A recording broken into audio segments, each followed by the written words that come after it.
Hi there and welcome along to the MODUS Super Series on this Tuesday. It is the second day of Group A action, and what a first day it was. We'll talk through some of the action in a moment with Paul Nicholson. I'm Chris Murphy, guiding you through today's coverage. It is the second of 3 days in which one of the players will qualify straight for finals night on Saturday here in Group A, in this fantastic arena at the MODUS Live Lounge. Now, you may have been watching the Super Series over recent weeks. It just got started over a week ago, but here's a quick recap of how it all works. Introducing the MODUS Super Series, an exciting new weekly darts competition featuring top international players competing for more than £1 million in prize money. There is a new MODUS Super Series champion every 13 game weeks. The winner of MODUS Super Series 1 will be crowned on Saturday the 22nd of October 2022. So how does it work? 12 players compete every game week with live footage of every match broadcast 6 days per week on Sporty Stuff TV. Group matches take place Monday to Friday in morning and evening slots as players compete in a series of eliminators. The 6 qualifying players contest the finals every Saturday evening. Round-robin group matches are followed by semi-finals and the final, producing a new winner each week. Every 13th week, the winners from the previous 12 weeks contest the MODUS Super Series Champions Week. The winner takes home the MODUS Super Series title and earns a place on the honours board. After Champions Week, the action starts again for week 1 of the next series. Well, I'm joined by Paul Nicholson, who was commentating on the coverage yesterday. A great start to the group, Paul, and it's very close. You can say that again. 4 players on 6 points going into day 2. And I suppose we're none the wiser as to who's going to win this group, of course. Only one person can win Group A. I think only one person really struggled yesterday was Moreno Blom. But everybody else, even including Moreno, on 2 points, only 4 points adrift of the top, has got a great chance of getting in the mix for tomorrow. We'll take a look at the results, Paul. What performance particularly stood out for you from these results yesterday? Well, looking at the performances, I just think that there was a lot of close matches early on, and I was really impressed with Adam Smith-Neale at the very start. He looked very accomplished, but he had a bit of a stutter in the middle of his campaign. But the ability for him to win his last game against Kevin Painter just assured that he was in prime nick coming into today. I think if he'd won his first 2 games and lost the next 3, he would feel very differently this morning. Yeah, there was a few big checkouts, a few decent performances as well. The first match we're going to have, we'll talk about in a minute. But Andy Hamilton, for me, from the bits I managed to see yesterday, was working my way back from Germany in a long old trip. He kind of impressed as well, didn't he? Yeah, Henry and I were talking yesterday about how he went under the radar. There was a lot of chatter about Kevin Painter. There was a lot about, some others coming into this. But I would freely admit that coming into this week, I wasn't talking about Andy a great deal, and we should have been. So more fool us. So Andy's definitely going to be over the radar today. Well, we're 2 days into well, we will be 2 days, second day today of this group. We'll have a look how the table lies after the first day, because as Paul said at the top of the show, it really is very close between all the players in this group. So that league table there, you see 4 players tied on 6 points. It's all to play for, isn't it? It is, and even when you look at Kevin Painter on 4 points there, his leg difference is better than 2 of the people above him. So a win in his first game today, he's firmly back in it, and nobody's out of it coming into day 2. That's the best part about coming into this Tuesday action. Okay, 3 quick-fire questions for you, Paul. My 3 W's that I'm going to ask you now, looking at how things lie there. 1 to win this group, 1 to watch, and 1 to worry for. 1 to win it, I'm going to go with Conor Heneghan. I just think he's ready to pop. I think yesterday he just looked a little rusty. I think today, if he gets a little bit more out of his game, he could win the group. 1 to watch is definitely Andy Hamilton. And as for the other one, Moreno Blom's got work to do. And Andy Hamilton takes on Steve Brown in the first match of the day. That was the last match yesterday. It was very close as well.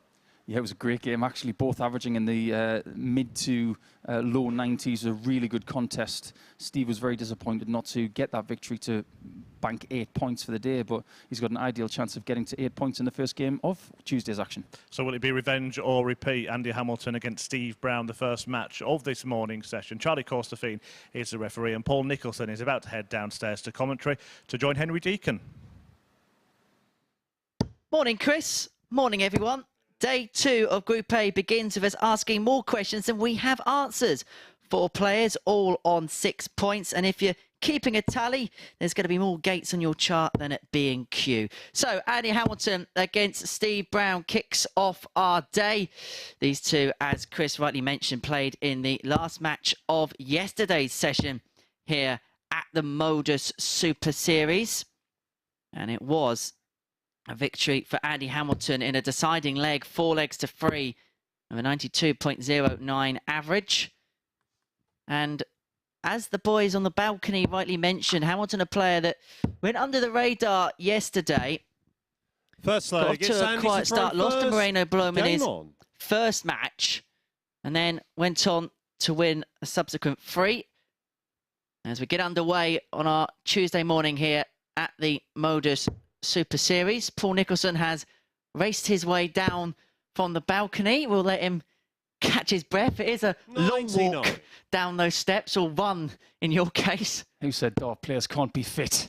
Or darts pundits or commentators. This venue is spectacular, 40. But it is a darting Krypton factor, which we're going to get used to. But yeah, Tuesday, here we come. And like you said, Henry, he's not under the radar anymore, Andy Hamilton. He is firmly one of the favourites for this group. And there is his first maximum of the day. Case in point from the hammer.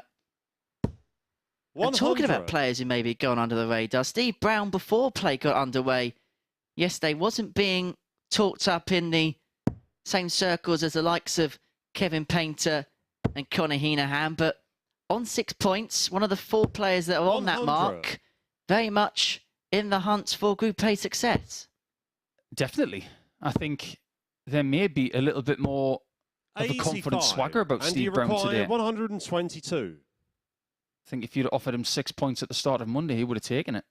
But if you'd offered him 6 points at the end of 4 matches yesterday, he would have definitely taken it. But after 5, he probably wouldn't have. It was a bit of a strange day for 90. Steve. But he knows he's going to have to get out of the traps here in this match. Andy going into it as the favourite. Yeah, Hamilton leaving double 16 after 12. And he required 32. Not a bad start to a Tuesday morning at 9:30. Up for double 8. That should be a nice marker for him. It is a nice marker for him. And Andy Hamilton holds throw in the opening leg, gets his day off to the perfect start. One of the most important things about that shot there, you mentioned the marker for double 8. Steve to throw first. I wasn't looking at the double. I was looking at the previous shot. And the dart shivered as soon as that double was hit, 27. just showing that he did need that dart just to cushion it in there. Experience there from Andy, who, as I'm sure we mentioned it yesterday, has never under-practiced, because I've never known anybody so obsessed with practice 40. over the course of the last 10 to 15 years. He doesn't mind who it's against, where it is. He just wants to practice. He's obsessed with this game. Which this format probably lends straight into its hands, doesn't it? Yes, it does, actually. When you love the game as much as Andy does, you just want to keep playing. You want the opportunities to keep playing. And this is a great vehicle for Andy to do exactly what he wants. 93. Right, this is first of 15 games that we are going to see today. It's the same fixtures as yesterday, just flipped the other way round. So game 15 of yesterday's game 1 today. So these two in action straight away. And then the players who threw first in yesterday's games will throw second in today's action. And then there will be a random allocation of fixtures for tomorrow's session to ensure that everything levels itself up as much as it possibly can. The winner of this group will automatically qualify for Saturday night's finals and a chance of winning £5,000 in front of a crowd. We'll give you details on how you can be here on Saturday night 44. in just a second. The second and third place players in this group will then progress to Group B, which will take place on Thursday and Friday night from 10, and then 4th, 5th and 6th will return on Thursday and Friday morning for Group C. 102. The ideal scenario, and I hate to mention this, but it's actually very important, maybe for the elder states 81. players, Andy like Andy Hamilton and Painter, 170. might benefit from having Thursday and Friday off. Put in a really big effort in Group A, win that group, regather yourself for Saturday night, almost gets a shot at the ball for the 170, but 134. it's going to be a slog for some of these players this week, 135. potentially playing 6 consecutive days. This is a difficult shot for Brown. Doesn't get a shot at the ball, but goes for it even when it was covered, and he shows that he could have hit the shot had he got the 60 with dart too. Indeed, and Hamilton returns for a break for an early 2-0 lead. Game shot on the second leg. And pins it first dart in hand. This is a good start to the day for Andy Hamilton, averaging a shade just under 97 here. And I just wonder in these games, when it's the last game of yesterday going into the first game of today, Hamilton won it 4-3 in a decider. And the last game of the day is the game you probably stew over the most. So they've probably been thinking about this over the last 18 hours or so. How much does that psychologically enter your mind going into the first game, knowing it's the same opponent again? I can imagine that Steve's first motive this morning was to level the playing field. You got yesterday, Andy. I'll get today, and then we can have a decider tomorrow. But I think there may have been a somewhat detailed debrief last night, as Steve Brown is apparently sharing accommodation with Kevin Painter. So I'm sure there was a bit of discussion about their game yesterday and potentially all of the other games that they had. But we're not that far from the practice room for these players, and we can sense that it's just a little quieter today. Maybe just a bit more focus and a bit more urgency in the players' mindsets, because when you come into day one, it's like your first day of school. You want to talk to everybody. You want to see how they are, catch up. Let's have a game of darts and see who wins. But today, I think they may have realised, oh, hang on a minute, there's actually a lot on the line here. So let's get into proper game mode. 140. And when you look at the tightness of this group, 4 players locked on 6 points, someone in amongst that pack wants to be the one that gets away from the rest, that can send that early statement out. Something that Andy Hamilton is doing in this one, although Steve Brown has kind of wrestled the darts 57 here in the third. And you just sense the player that can make that first statement win holds a huge advantage, because you're saying to the rest of the field, this is what you're going to have to play at if you want to be top overnight. Nice lead for Steve after 12.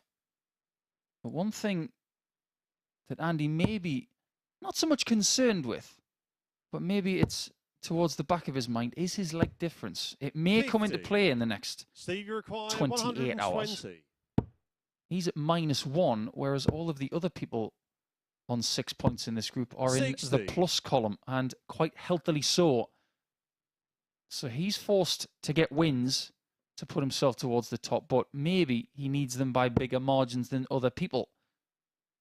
This leg is not over yet. 137. Well, the last start treble 20 would be very welcomed. 97. That'll do. Steve requires 60. And for Steve Brown, this would be for the break back at the first opportunity. 2 darts at tops for it. Down for double 10. Just takes a step back. No score. To readjust, but it goes the other side of the wire, heading into the double 15. 80. And so Andy Hamilton has the opportunity to open up a 3-0 lead. He's not the kind of player who's going to go 2 double tops. He's traditional. This is the way you're supposed to do it. And that's where double 10 is. Andy Hamilton. This is a great start to Tuesday for the Hammer. Doesn't get any better than this. He's had 51 darts for those first 3 legs. But he won't care as long as he's got the 3 legs and Steve's got none.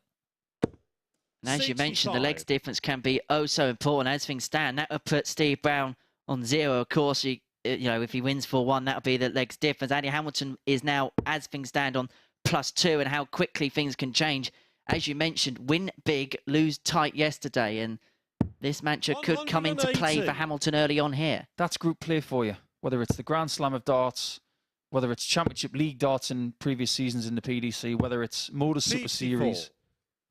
When you're playing round-robin stuff like this, which coincidentally is very popular in Dart Players Australia stuff. They have round-robin leading into knockout in their tournaments down under. If you're going to make it through these kind of groups and be successful, 49. I've lived by that rule for 15 years. Win big, lose tight.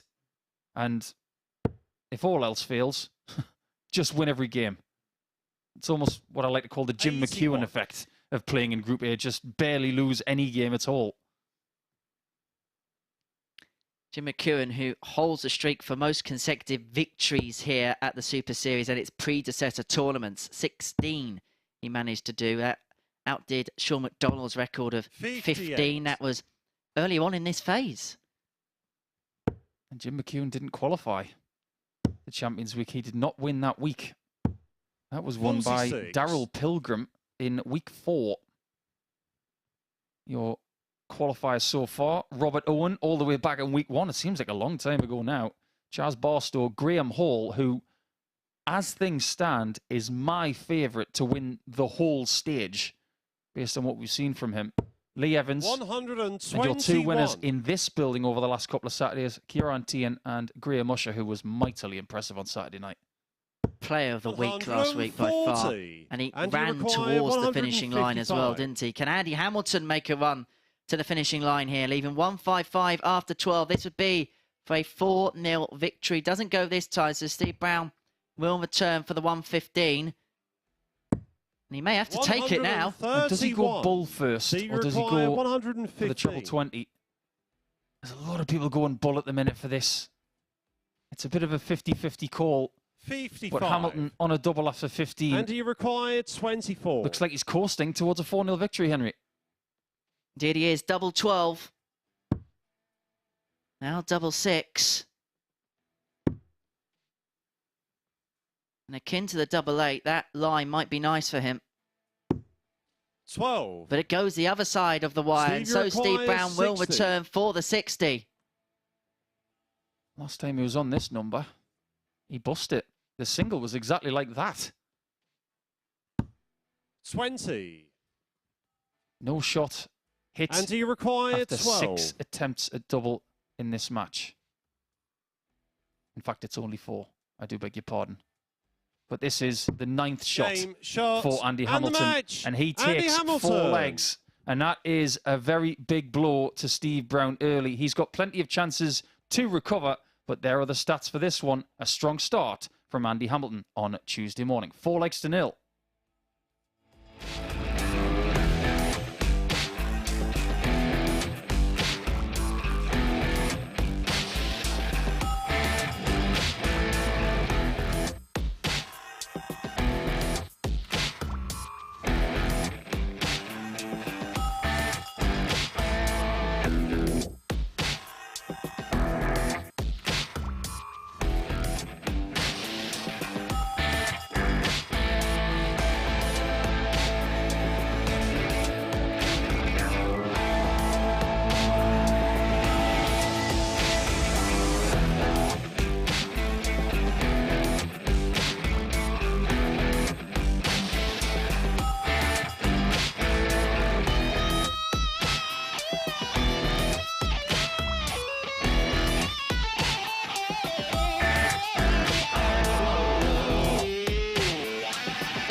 Welcome back. What a dominant start to the action here at the MODUS Super Series from Andy Hamilton. He nailed that one, didn't he? A 4-0 win against Steve Brown to get the action underway this morning. And Andy Hamilton following up that victory yesterday. It was 4-3 when the pair met at the end of yesterday's session. And Andy Hamilton has produced an even more emphatic display in his opener today. Paul Nicholson at the start of the show said that Hamilton was one to watch. He looked like he was in good shape, and it's turned out to be the case in that first match. We'll see how that affects the league table as Andy Hamilton starts to rise up it, right to the top in fact. After 4 players started on 6 points, Andy Hamilton has made his move and set the standard. And in the next match, Adam Smith-Neale will look to join him. But Kevin Painter can join that pack as well if he can get a victory over Adam Smith-Neale. Moreno Blom will play Conor Heneghan in the third match rather, of this morning's session. And he really needs points to try and move himself off the bottom of the table. But Hamilton top after that 4-0 whitewash win. What a way to start the morning for him. And now the next match is between Kevin Painter and Adam Smith-Neale. As I was saying, Painter looking to join the pack. Adam Smith-Neale looking to join Andy Hamilton at the top of the table. Charlie Corsafine will be refereeing this and all of the matches this morning and afternoon. And in commentary, it is Paul Nicholson and Henry Deacon for the match between Painter and Smith-Neale. Thank you very much, Chris. Game 2 of our day sees Kevin Painter take on Adam Smith-Neale. A crucial first game for Kevin Painter. A victory will put him within 2 points of Hamilton. However, defeat, he'd be cut adrift by 4 points. And we're heading towards that part of the league table and the league stage here in Group A, where you do not want to be fighting back from deficits. Time slowly runs out on Tuesday, and you want to jostle for position when you head into that final day of Group A. Kevin Painter, the 55-year-old from Rugby, the former Players' Championship Finals winner. Only good players win that tournament. Up against Adam Smith-Neale from Nuneaton, the former World Masters champion. Kevin again, to throw first. another tournament only Game good on. players win. Beat Glendowen in that final. Back in 2018 over at the Bridlington Spa. That's where Charlie Corsafine will be this weekend on the back of a weekend in Jena. So it's a privilege to have him back in the 55. refereeing stage this afternoon for our morning session here at the Super Series. Paul Nicholson still alongside me for all 15 games today. And 60. for Kevin, you feel it's a crucial one for him to get a victory. You don't want to be going 4 points adrift at this early juncture, do you? No, he doesn't want the same kind of start as 100. yesterday. 2 4-3 defeats to start Monday, which I'm sure dented his confidence a little bit. He did lose out to Adam Smith-Neale by 93. 4 legs to 2 yesterday. It was a good encounter. In fact, Kevin got the best finish of the entire day against Adam, a 158. But you just sense, 140. on the back of what you just said, Henry, that maybe he's just got to be in position at the end of today. If he picks up 6 points and starts 58. on 10, I think as long as somebody doesn't really stretch their legs in this table, he will be in the fray. But if he can bag 8 points out of 10 today, that will be a really good effort. 12 points, he will be in the fray. 10, question mark. It's a bit like a horse at the Grand National, isn't it? You don't want to go out the traps 96. flying and then Kevin, you the last require couple of hurdles you 120. find yourself fighting to keep yourself in it. You want to just keep yourself in the right place at the right time. Painter here wants tops for 120 to win the opening leg. 100. And that Dale's just underneath the wire. Those ton-plus finishes was actually a bit of a trademark for Kevin yesterday. Hit 3 of them, including that 158, which Paul alluded to 85. in the previous Kevin, meeting you between these two, which was 20. their last game of yesterday. So these two well acquainted as Painter goes back for double 10 to win the opening leg. This time under pressure. No score. This time under pressure. Adam, you require And Adam 109. Smith-Neale could provide the steal of steals, having been out of the leg for the most part of it. He's never been in it. 89. And he could have stolen it. Kevin, you require And Kevin 20. must stop giving his opponents chances like Adam's just had. He's got to be the man with the guillotine. 10. You Adam, can you sense on his require face he's not happy 20. with that. But that cannot continue. And you sense Smith Neale is going to take this from out of Kevin's pocket, maybe. Game No, he shot does the with the first last dart. leg. Adam Smith-Neale. Why is it always the last one? When you lose legs like that, it always feels like your opponent is taking it with the last dart, which makes you feel Second even leg, it's worse. Adam to throw first. It's the hope, isn't it? The It hope is. of coming back. It is. You think, oh, maybe he's going to miss this 58. double five. And let's face facts, Adam's first and second darts were terrible. They were nowhere near double 10. But that double five was 50. a peach. And that's what makes Kevin feel a little bit sour because he's already lost his throat. Supercalifragilistic. That second dart was atrocious. 98. I have no comment. I'm going to plead the fifth on that one, Henry. 41. Well, Adam's day yesterday was pretty decent, actually. His running average for the day was 93.09. 42. And only Andy Hamilton was better than that. We know the kind of quality that Adam has got, but it's been somewhat sketchy in his career. When the 58. patches of brilliance have been there, they've been somewhat short. If he can find a good 2 or 3 year consistent period, there's no telling what he could 58. achieve. He's never been lacking in confidence or self-awareness of what he can actually do. And maybe this is the right kind of vehicle for him to get that consistency, to play more 100. games, to be constantly tested. And yesterday he was decent. 6 points from a possible 10, which could have been better. 8 maximums. 100. His checkouts were okay at 37%. But he, alongside Steve Brown and Moreno Blom, did not get any ton plus outs. 45. You sense that might Adam, you have to change require as well. 145. Most definitely. Well, this would be a good way to start. The 145 is still on. He's going to get one dart Game at shot on tops. the Well, that's a second way leg. to start, isn't Adam it? Smith-Neale. No ton plus outs yesterday. A 145 to win his second leg of the day.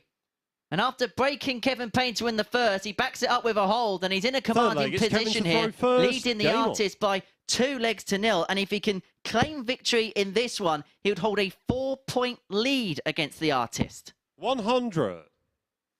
That's where you don't want to see that chasm between the top and the middle point of the group. When you start seeing 2 game gaps, 60. that's where the little pieces of panic do start to set in.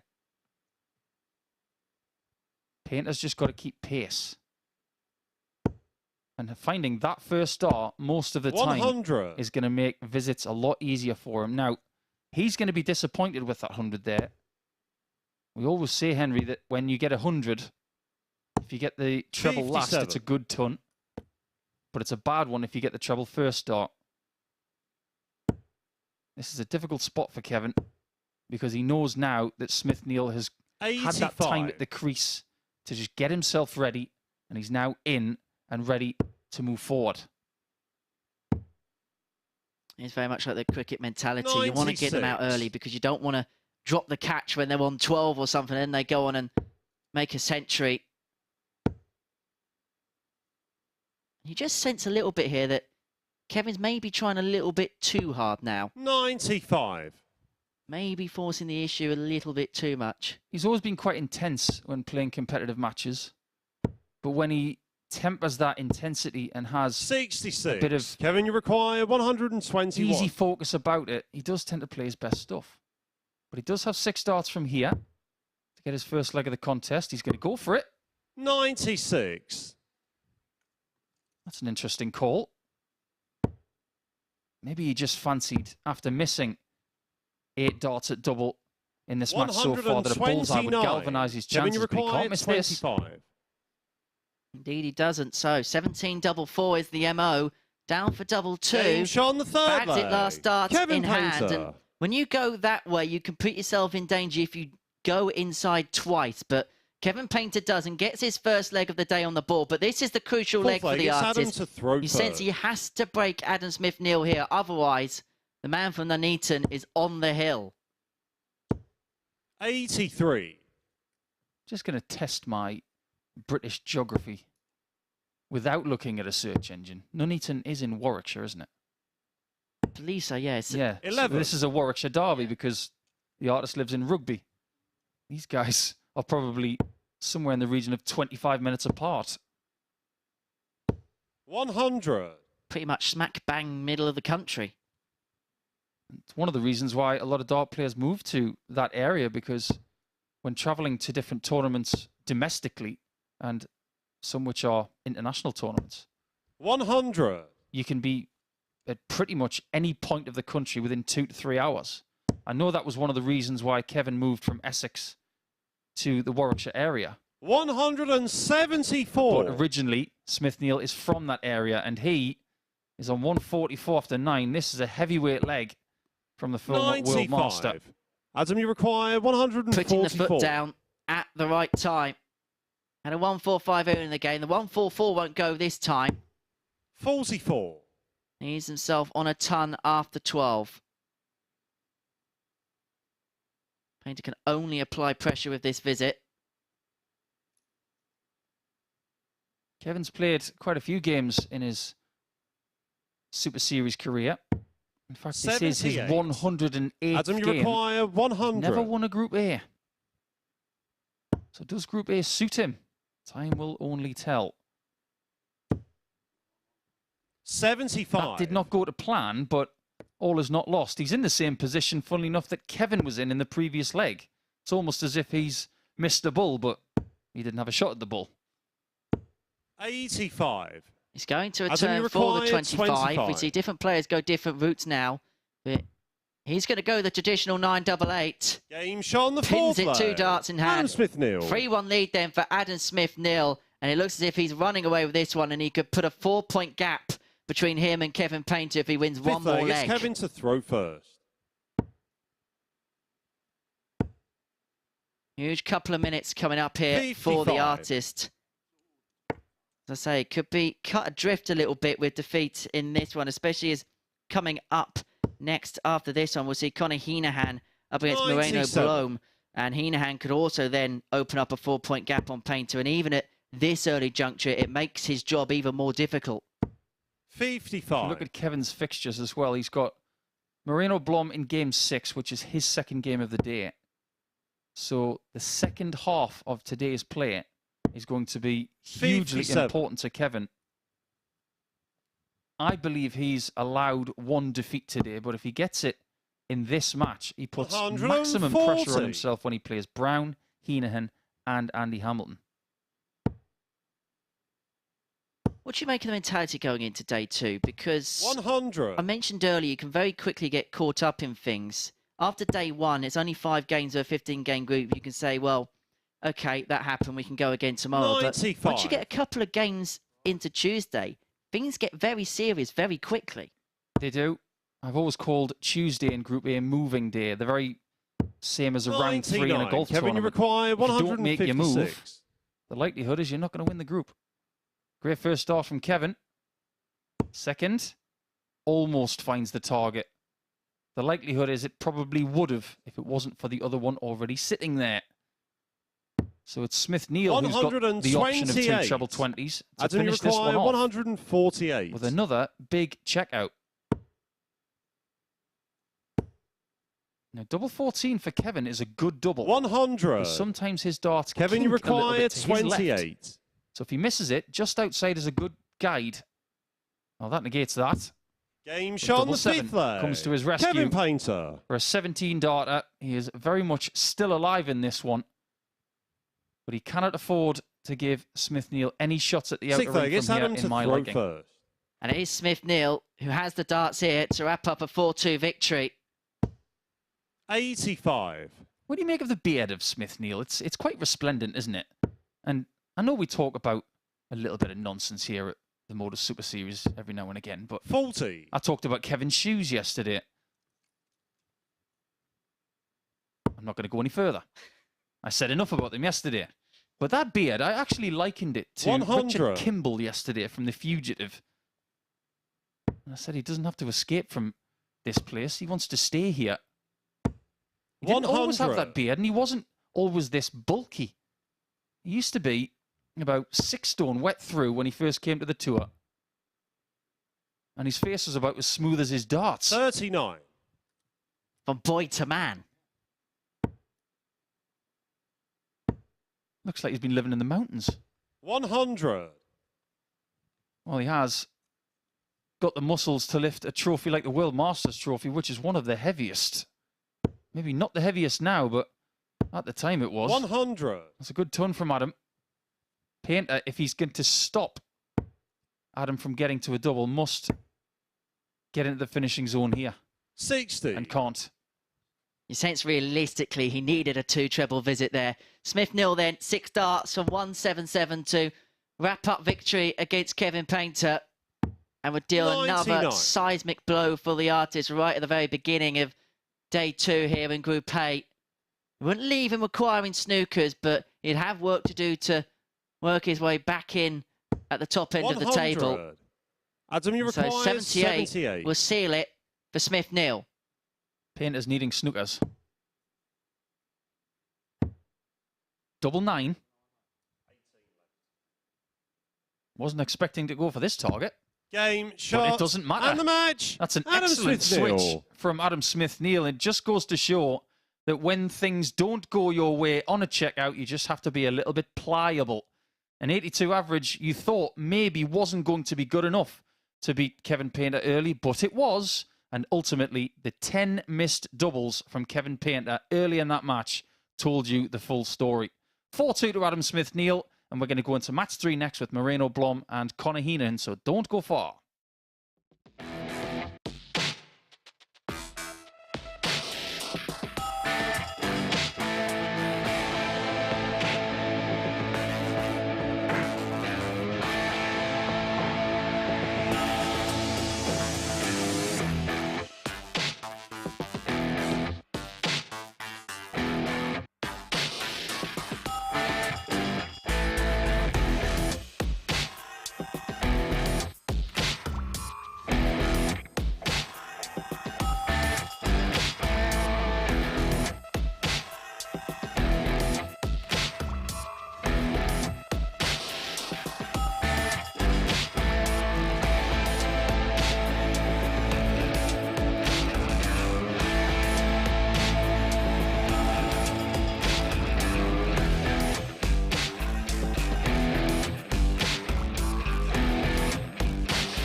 Welcome back to the MODUS Super Series, where in the first couple of matches this morning, we've seen 2 World Championship finalists have very different outcomes. Andy Hamilton, a 4-0 win over Steve Brown in the first match.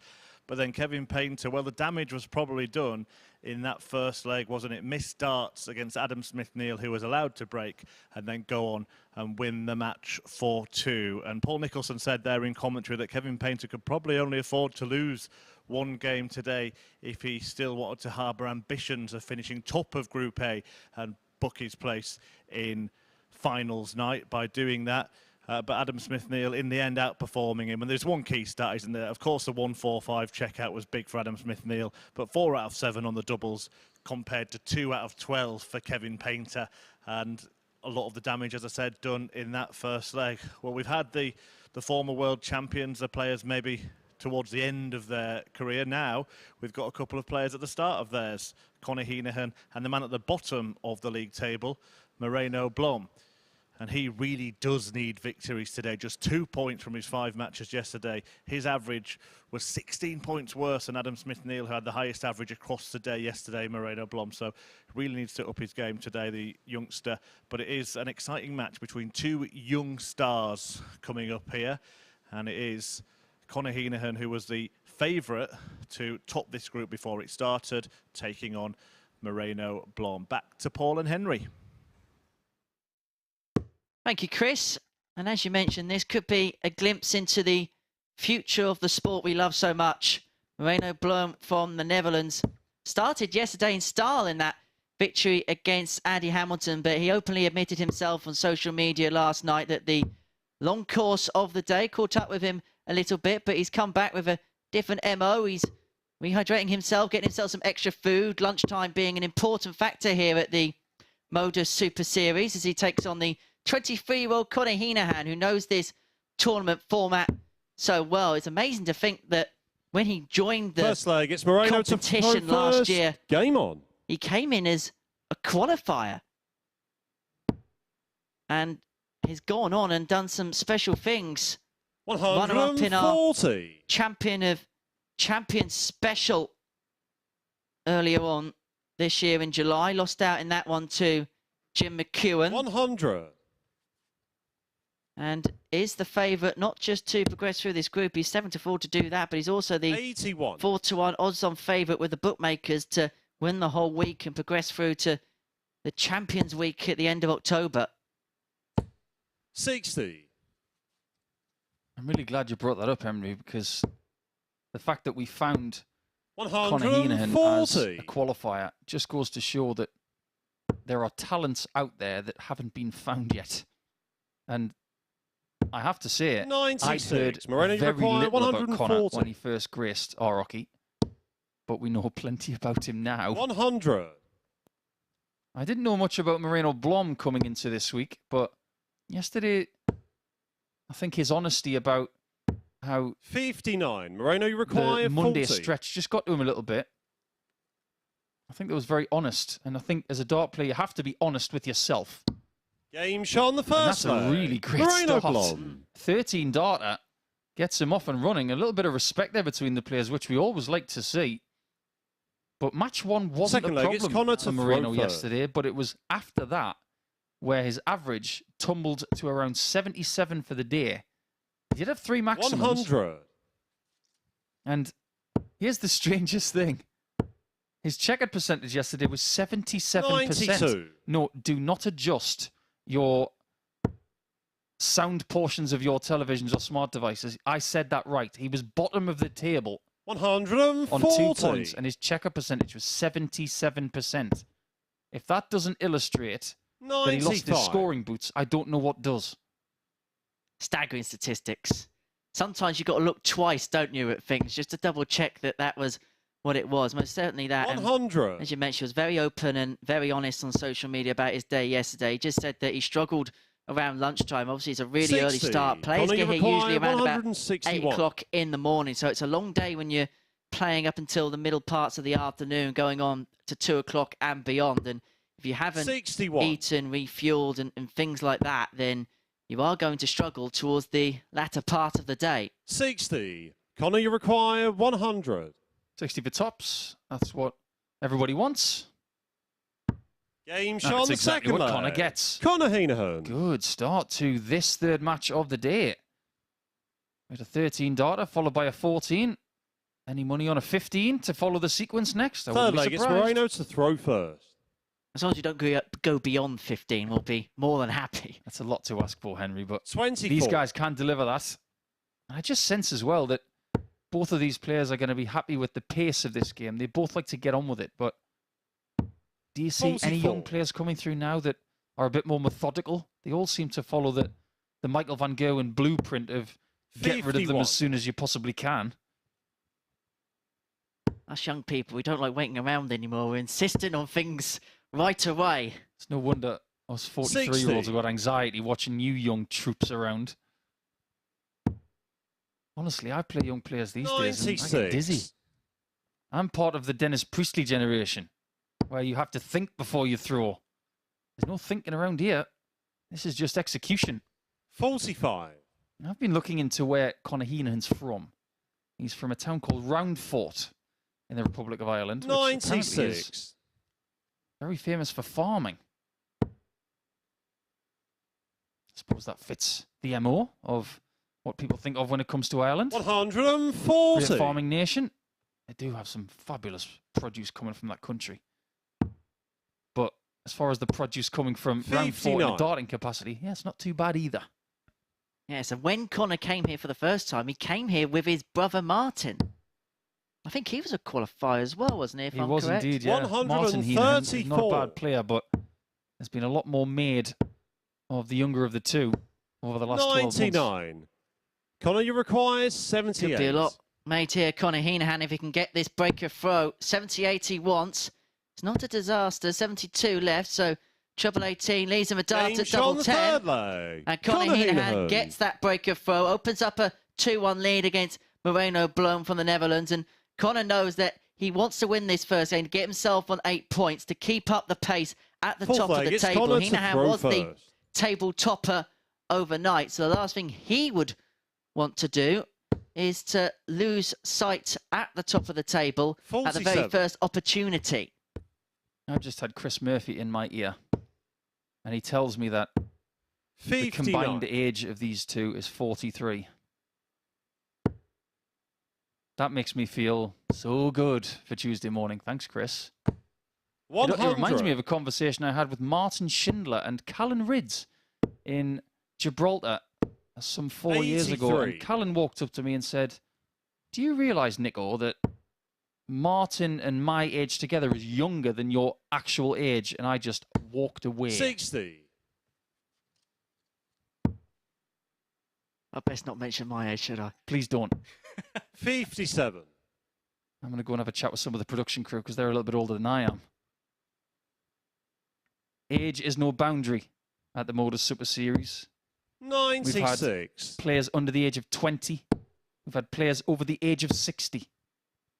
Age, gender, 56. Doesn't matter. It's all about what you can do from 7 feet 9 1/4 inches on that dartboard, which measures 5'8" to the bullseye. Only here can you have Nathan Gervin up against Martin Adams. That's my kind of game. Clash of generations. Or a look to the future, like you've got in this one. 59. With Conor, Blom, you who's got require that 64. somewhat awkward look to the scoreboard. He's got to look over his left shoulder, whereas the right-handers, it's a bit easier for them. Tops. Game shot on the fourth leg. And he's doing it again. Conor Heneghan. Yesterday, his checkouts were 1 in every 3. So far today, it's just a little bit better, isn't it? Because he hasn't missed one in this game. Haven't had a missed double altogether in this match. Moreno Blom himself, 1 from 1 on the outer ring. 60. Very much a Chizzy-like shirt from Moreno today. You won't miss that in a crowd, will you? I almost can't look at it. It's that bright. 125. Don't look directly at it. That is very, very bright. 134. That's what he wants his form to be. He hasn't played too badly in this game so far. But yet again, he's not getting to the double quick enough. When he gets there, he's fine. And when he's up against a player like Heneghan, he's very comfortable finding big scores. That's exactly what he needs to find back. Well done, Moreno. Well done for listening. I can guarantee they haven't got any earpieces on stage. I can imagine they'd be very off-putting listening to us two while playing. 140. No offense, Already Henry, but it require really 127. would be. To any commentator, you don't want to have anybody in your ear. Oh, 87. that's a good leave. Conor, you require But the bullseye 56. was needed to save the match. Heneghan 56 to kill it off.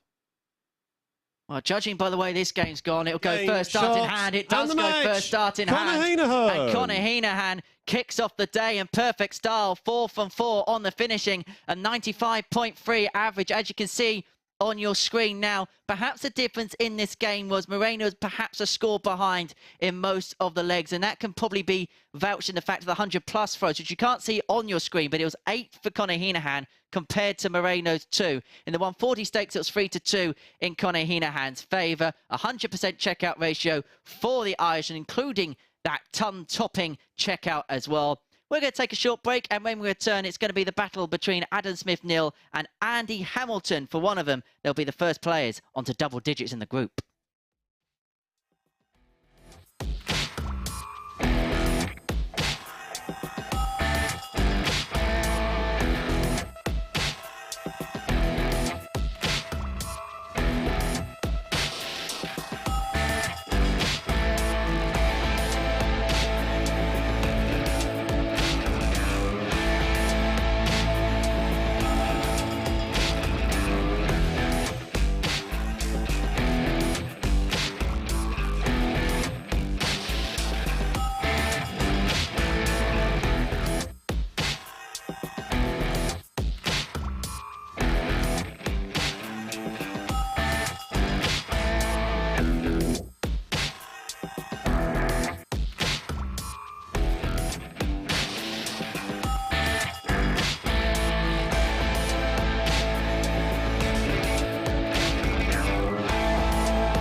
Welcome back to the MODUS Super Series here on Tuesday, where we've just seen some terrific tungsten tossing, haven't we, from Conor Heneghan. 4 out of 4 on his doubles in that match against a player who averaged 77% checkout success rate yesterday. But we know what the problem is, don't we, for Moreno Blom. Paul and Henry touched on it in commentary. When he gets down to doubles, he's fine, but it's just problematic getting there. Scoring not good enough to stay with the rest of the field, and particularly Conor Heneghan there. And as Henry put it, was just a visit ahead in all of that match. So a really good start for Heneghan, living up to his favourite billing. But now attention turns to Adam Smith-Neale and Andy Hamilton, both of whom have already won a match this morning, and in doing so have put themselves in a great position in the table. 3-way tie at the top now after those 3 wins. Heneghan with the better leg difference, but Smith-Neale and Hamilton now playing what could be a pivotal match on its early stages, still early on the second day of action, but the winner of this one will move to the top of the table at the end of the game. It was a really emphatic display from Hamilton and for Smith-Neale, but Hamilton won 4-0 in his opening match of the day. That was against Steve Brown. And we then saw Smith-Neale get the better of Kevin Painter. by a 4-2 margin. So this one, a really important one, a tie at the top of the table, and we will get the action underway. Charlie Corstefine, the referee for this one and all the matches today, and Paul Nicholson and Henry Deacon taking you through it. Yes, thank you very much, Chris. And as you mentioned, crucial game for both. The winner can get themselves onto 10 points, the first player to do so in Group A. But we were talking in the break pool about the legs difference and how important it could be in this game, because Adam Smith-Neale has a +4 leg difference, Andy Hamilton +3. Even if it goes 4-3, it's going to switch one way and the other. Yes, it is. I think we have to keep a really good eagle eye on those statistics. But I think the one that really is starting to pique my interest is if you look at the bottom 2 players in the group. Now, everybody's played 6 matches now, so we're at a very even keel as far as the amount of opportunities the players have had. But we are going to get somebody on 10 points at the conclusion of this game. That is guaranteed. And that will create a 6-point gap to the bottom 2. So what we were talking about earlier, Henry, about the urgency of the players in the first 2 or 3 games today, that's heightened already because of what's happened. The likes of Blom, Painter, and whoever could potentially take out Steve Brown in the middle portion of today. I just get the feeling that 140. People are making their moves already. Maybe not panic stations as of yet, but it won't be too far away. Adam Smith-Neale isn't too far away from the treble bid, is he, early on? No, neither player. I get the feeling that this game could be rather useful. They've both had that first win of the day, looking pretty useful. 180. They just got our first 180. It hasn't taken long for us to see that. And based on the game chemistry that we saw between these two yesterday, 100. I think we could be in for something really good. Both averaging over 95 in their game yesterday, which consisted of 7 legs. It was Hamilton that won it.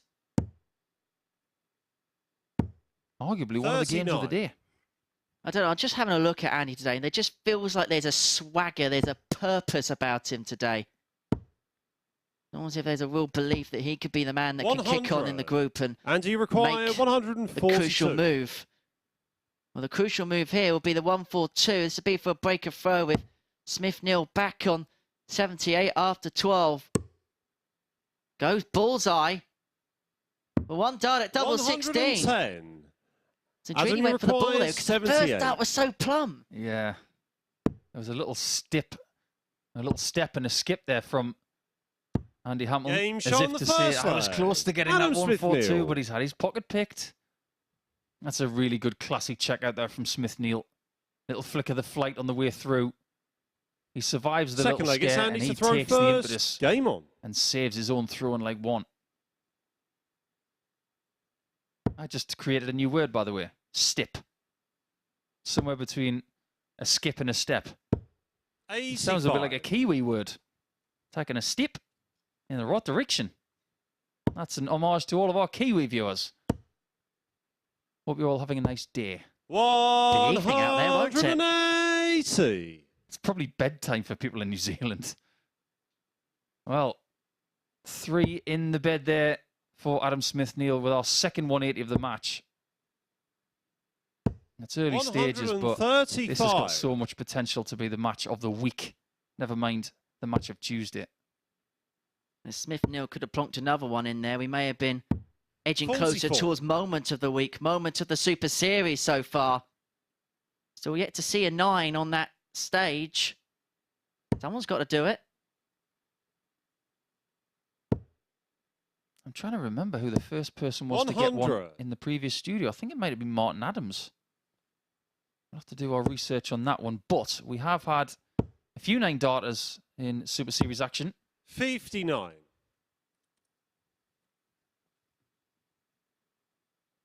One thing I can tell you is that Andy Hamilton, in his Super Series career, has made a 3rd place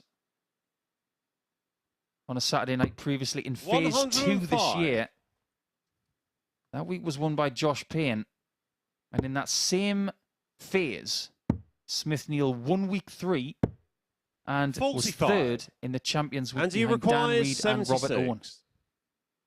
Hamilton to equal things up. 76 looks simple, and he's looking to make it simple. 60. Not this time. Yeah, this time the kiss off the barrel goes the other side. Hamilton will return. It's all about putting pressure on here from Smith Neale.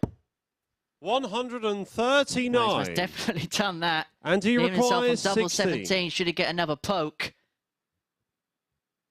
I've never known a week for double 17 to get so much exposure. Game shot on the But second it's not going to be leg. taken because Andy Hamilton Hamilton. levels things up on double 8. This match, like I said, has got so much potential. And I just get the feeling that 7 legs beckon Third here leg, it's Adam to for throw the first first. time today. We've waited for a 4-3. We haven't had one yet. We've had every other result, though. We've had a 0, a 4-1, a 4-2, and maybe this is the first 4-3. Do you believe in patterns? And if they carry on at the rate that they're going at, 93 average for Smith Neale, 103.93 for Andy Hamilton, and it may well be rising as a result of this visit. 137. It will rise as a result of this visit. He is putting the hammer down, is Andy Hamilton here on this Tuesday. Someone had to make their mark. It was Andy Hamilton. It looks like he's doing exactly that. And I think we've got an answer, haven't we, to the first ever 9-dart finish. We did get a couple when we were playing from home in 2020. Martin Adams got one, and Aaron Monk got one. And consequently, 95. they were both against James Hubbard. And we have taken the mickey out of James for that for at least 2 years. But we won't any longer. But the first 9-darter in the previous studio was recorded by Richie Burnett. And I can't believe I didn't remember that because I commentated on it. I do remember it.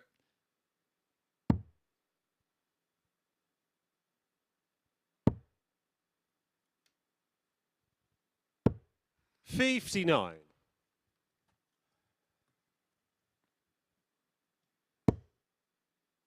In fact, I'm just being told that there was one before that. 171. I'm trying to steal the thunder of James Richardson. He got it against his own kid. Talk about the professional mentality of dart players, hitting perfection against your own family. 100. Adam, Poor you Josh, he require tunes into this every 36. single day and it gets mentioned. Sorry, Josh. Be no sorry from Adam Smith Neale if he could pin the double 9.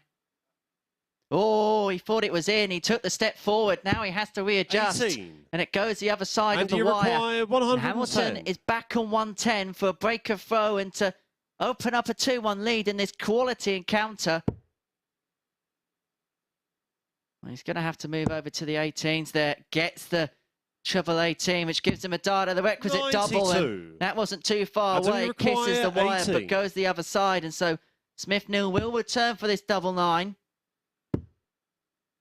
It's been good to him today 9. before this match because it got him his And first you win. require 18. But it's cost him leg 3 in a big way.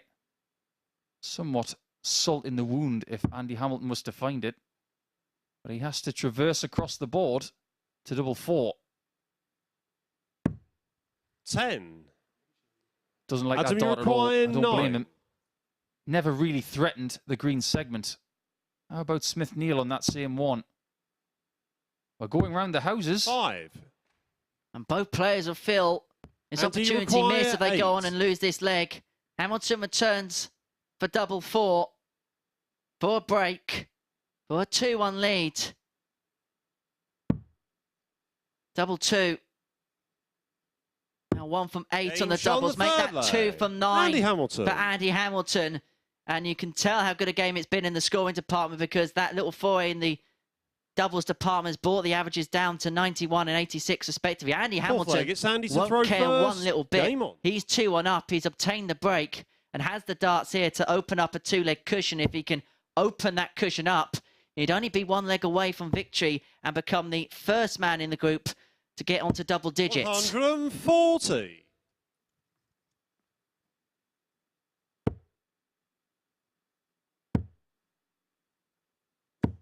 His overall standard 134. yesterday, Hamilton was brilliant. It's the kind of standard you could really take to the Pro Tour and do some damage. There have been questions over Andy's form over the last couple of years since the pandemic. 99. He did get himself back on tour for a couple of years, but it didn't really work out for him. But now he's going through another rebuilding process. 45. I don't know whether my eyes deceive me, but it seems to me like he's lost a little bit of weight. He looks like he's got his energy. And that technique, that is what his game is all about. If that breaks down, the whole thing does. But he practices so much 56. on making sure that those positions of that arm are all pinpoint. And if they are, his form comes. And he's brought it this week. Adam Smith-Neale bringing with that visit, and it brings him right back into the leg, because there was a threat there that Hamilton was going to run away with it and open up that two-leg cushion. As you mentioned, Andy's such a rhythmic player in terms of his action, and one of the great practices 46. within the game. 142. There's no wonder why, when he had that little bit of a dip in form, he could work his way back on tour. Smith-Neale looking to work his way back into the match. Tots or 142. That'd have been some way to do so. And now Hamilton needs to get this 160. Otherwise, the game could completely turn on its head.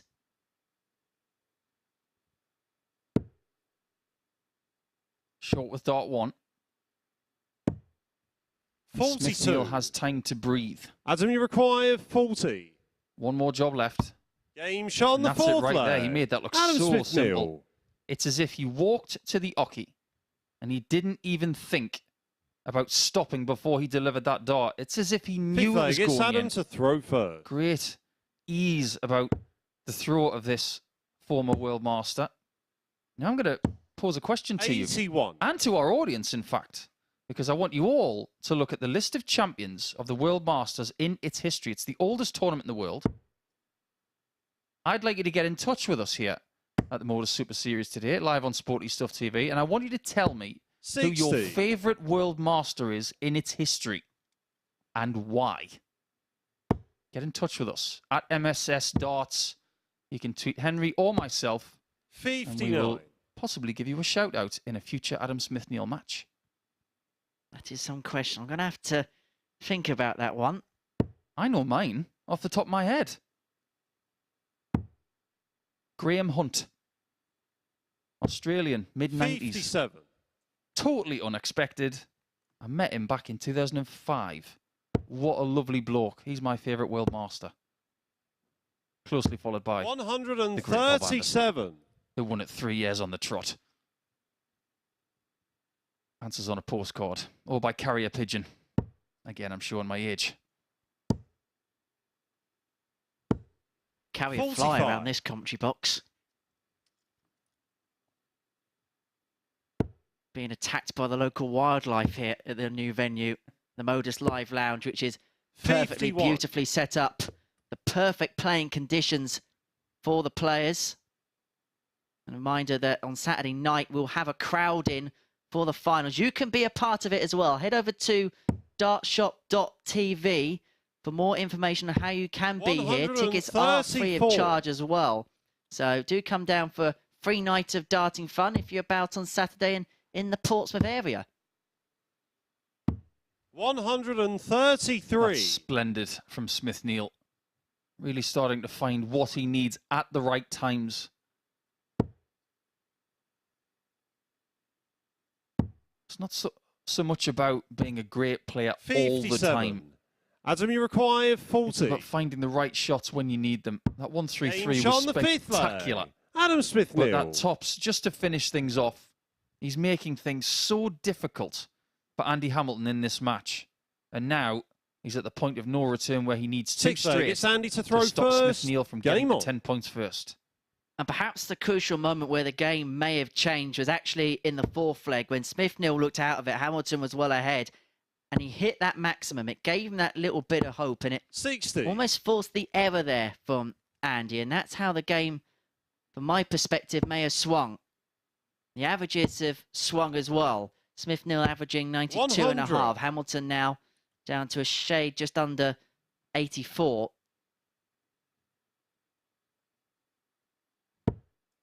If you can break down these 3 days and pick up 8 points per day. So you're allowed 99. 1 defeat per day, for example. More often than not, 24 points will be enough. 96. But you just sense that less than 24 is going to be the total in this group. Things are going to be shared around.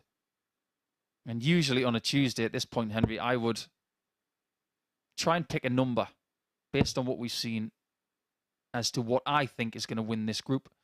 And I'm going to say 100. 20 points with the right leg difference, because I have a sneaky suspicion there's going to be 2 players on 20 points come tomorrow. It's very similar to last week's group A, which was won by Lisa Ashton on 20 points.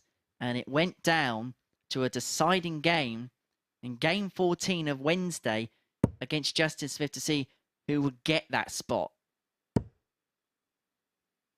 Be plenty of twists and turns before we get to that stage tomorrow, that is for sure. We're seeing dramatic change and twists and swings and roundabouts. We're about to see another twist over the next couple of darts. If Hamilton can nail the 156, it's only for a holder throw. 156. If not, Adam Smith-Neale will come back for 96 to claim victory and to move on to 10 points. That doesn't help. And when you're counting on your opponent doing things wrong, 40. Adam, you you know that you're in require trouble. 96. 60 for double 18. He's done a great job of fixing shots earlier today, 36. but he's not able to fix this one. And you require Hamilton is now 160. cursing himself for leaving 116 after only scoring 40 with his last visit. However, it might be his turn to get the job fixed. Double top. Game shot on the 6th leg. Splendid shot. Andy Hamilton. That is his biggest finish of the match. And he takes us all the way. And was it a certain, yours truly, he said that this is going to have 7 legs? 7th and final leg. It's Adam I'm to not throw being first. brash or confident, but you just knew it was going to go 7 legs. Can you write down the lottery numbers as well whilst you're here? 140. I only got 1 number from 3 lines last week. Absolutely pathetic. If I'm in the Bahamas tomorrow, it's because Nico's got that right as well. 100. Andy Hamilton pinched Smith-Neale's pocket in that last leg, but it was only a holder throw. It's Smith-Neale who has the advantage and the honour in this deciding leg, but he may have just opened the door a little bit here to the hammer. You'd have to see it. It would be a somewhat unexpected double over the man I call ASN. 60. We like to abbreviate dart players' names in this sport, like RVB or DVD. So why not give a double-barreled English player a bit of an abbreviation? So we'll call him ASN. But it would be an unexpected double. Most of this match, Adam has been in position to win it. But he wasn't able to take that 96 in leg 6. And for that reason, 96. he might not win this match. But he still has a 25-point advantage and the advantage of throw and an excellent visit incoming. 140. Not perfect, but still glorious. Timing is everything in this game, and as Adam Smith-Neale just timed that 140 to perfection, was Andy Hamilton got one more trick up his sleeve. 85. 85 Adam, you require leads on 160, 80. so Smith-Neale should get a dart at tops from here. And I'm going to get 1 for the match. 40. He may come back for more unless and you Hamilton require can finish in some style. He might have been distracted by that second dart that only snagged the 20 by about a millimetre. Overpitched by a good 1.5 centimetres. 95. All Andy can do is wait to see Adam, you require if Smith-Neale 40. fails where he hasn't failed in this match. 30. But this time, he drags the third dart a good 2 and centimetres he left. And he requires does fail. 65. Tops has been mustered for him previously in the match. Hamilton with the swag bag. Tops for the match. Game, For a shot, steal for Andy and the Hamilton. match. Adam Smith Andy Neale had Hamilton. 2 darts to win it. But Andy Hamilton picks up the pieces that Adam Smith Neale couldn't put together and claims a 4-3 victory. And that's a crucial win in the group. He's the first player to make it on to 10 points in Group A. And this is how he did it, with an average of 85.19, 4 from 11 on the checkouts. But crucially, that 116 outshot, which took us all the way to a deciding leg. Adam Smith Neale will head back to the practice room and think how he hasn't won that particular game. It's victory for Andy Hamilton then against Adam Smith Neale. When we return, Conor Heneghan can join the party on 10 points if he can get victory against Steve Brown, who's looking for his first win of the day.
Welcome back to the MODUS Super Series here on Tuesday, live from the MODUS Live Lounge, where we've just seen what could prove to be a really pivotal match, where Andy Hamilton just picked the pocket there of Adam Smith Neale, didn't he?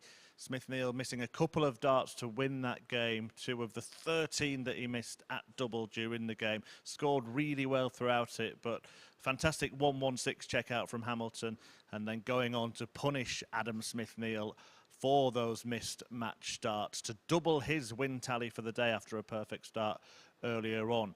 And that is a victory that sees the Hammer move clear at the top of the table. Andy Hamilton flying right up to the peak of the pile on 10 points from his 7 matches so far, ahead of Conor Heneghan and Adam Smith Neale, the man that he's just beaten. But Heneghan is in action next and can join him. He goes up against Steve Brown, though, and Steve Brown is looking to join that race for top spot. Remember, the winner of Group A books their place automatically at finals night on Saturday. They get the chance to have a couple of days off to rest, do a bit of practice, and turn up back here on Saturday in front of a live studio audience. And don't forget, if you want to be part of that live studio audience, you can book tickets. They're free of charge. Just head to dartshop.tv to get your application in, and you can be here at this exclusive venue. But without further ado, we'll get that match on between Heneghan and Brown. Another big game. They all are, really, aren't they? And we've got two big men in the commentary box to talk you through it. Back to Paul and Henry. Well, that's a first, Murph. Thank you very much for that introduction. Conor Heneghan taking on Steve Brown. And by the end of this game, we'll be a third of the way through our day here at the Super Series. And at this point in the day, when we've had a round of matches in a tight group, these become crucial. As we see the moves begin to develop, Conor Heneghan can join Hamilton on to 10 points with victory. If Steve Brown loses this, he would then be 4 points adrift of the two players at the top of the table. Andy Hamilton here will be hoping for a Steve Brown victory because it gives him a bit of a cushion at the top of the table from the end of the second round of matches. And it is Brown who has the luxury of throwing first in the odd-numbered legs. 60. If Conor was to find the victory in this match, he would go to the top of the table on legs difference because 96. his is looking better than everybody else's at +8 at the minute, which is currently 4 ahead of Hamilton with a game in hand. 95. Effectively a bonus point at the minute. 85. Doesn't want another defeat to Steve Brown, though. Yesterday it was a 7-leg thriller.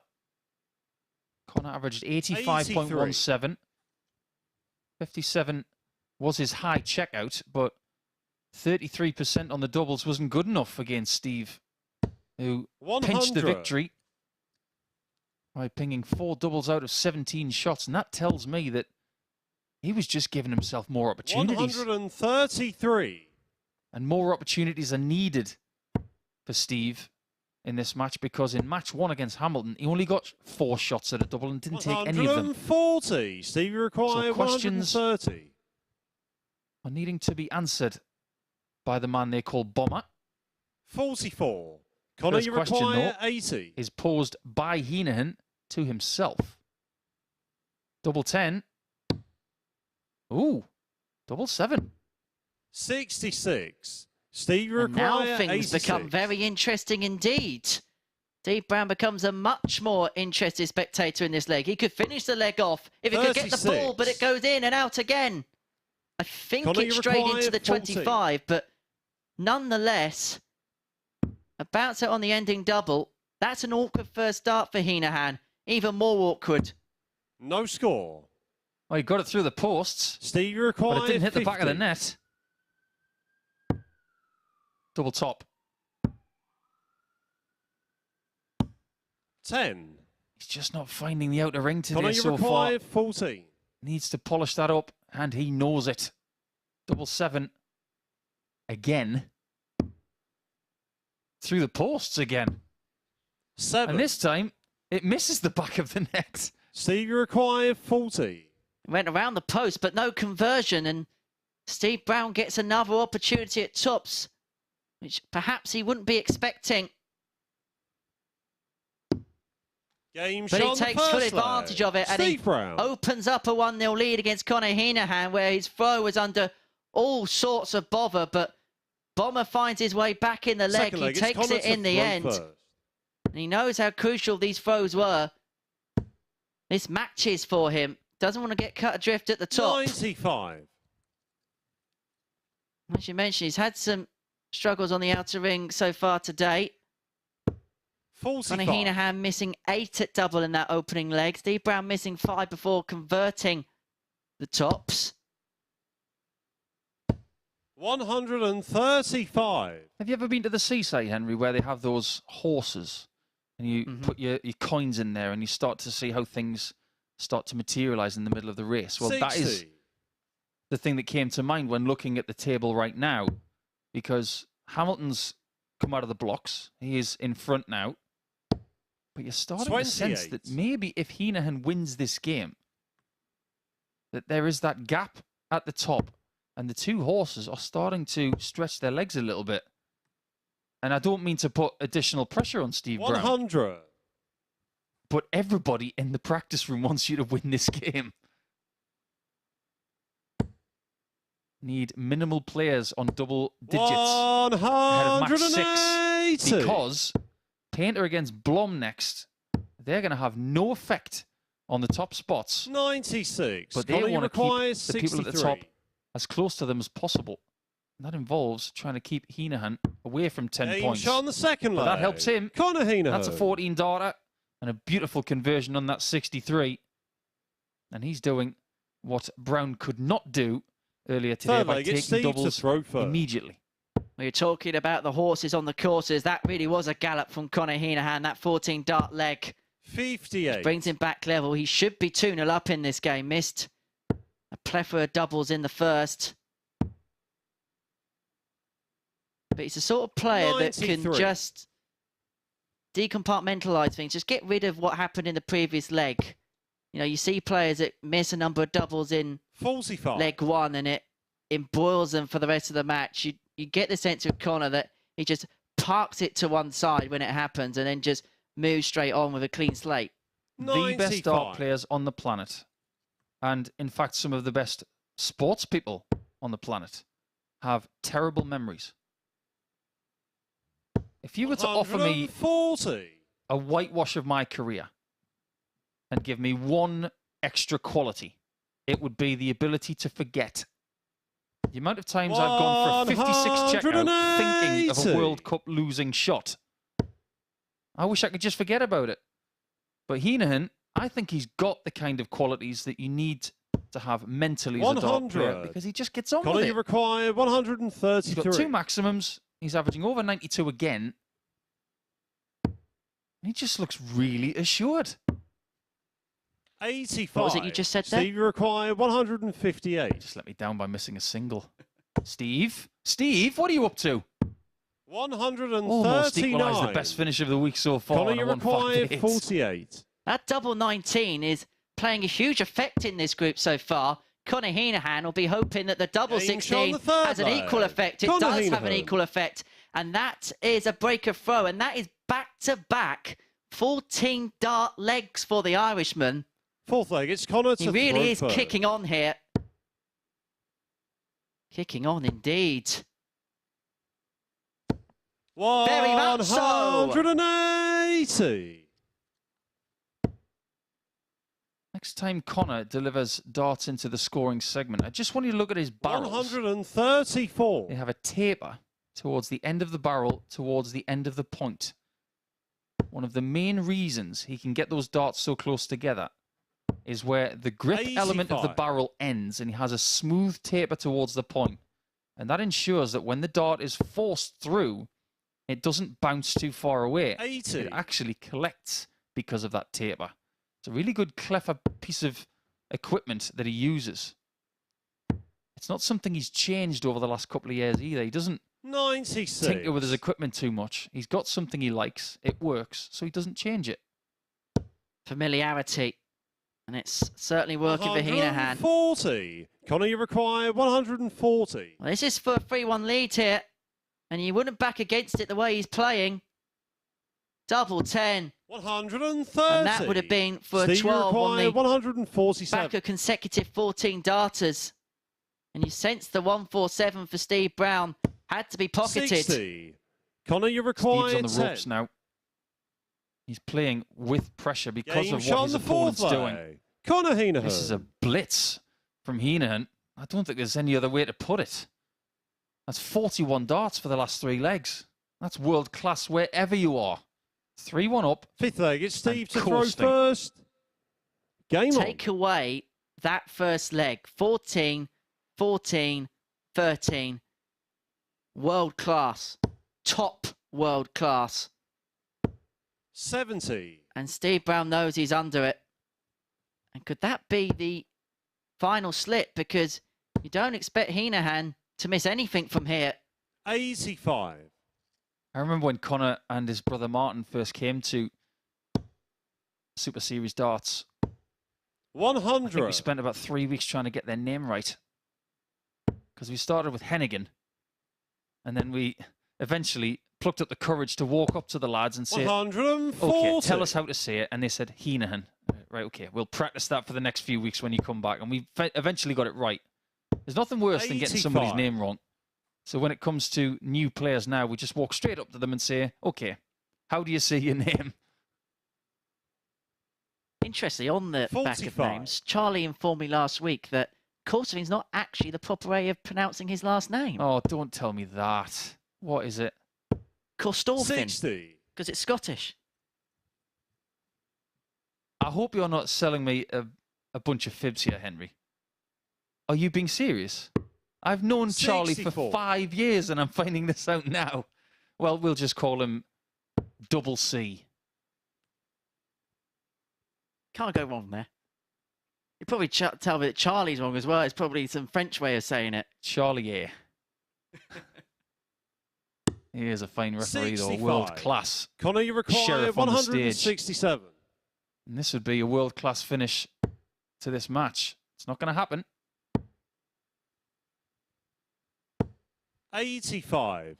Steve, you require 121.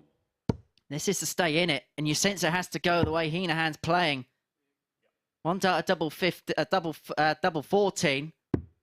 93. Heneghan returns. Connor, you require That's no 82. trouble.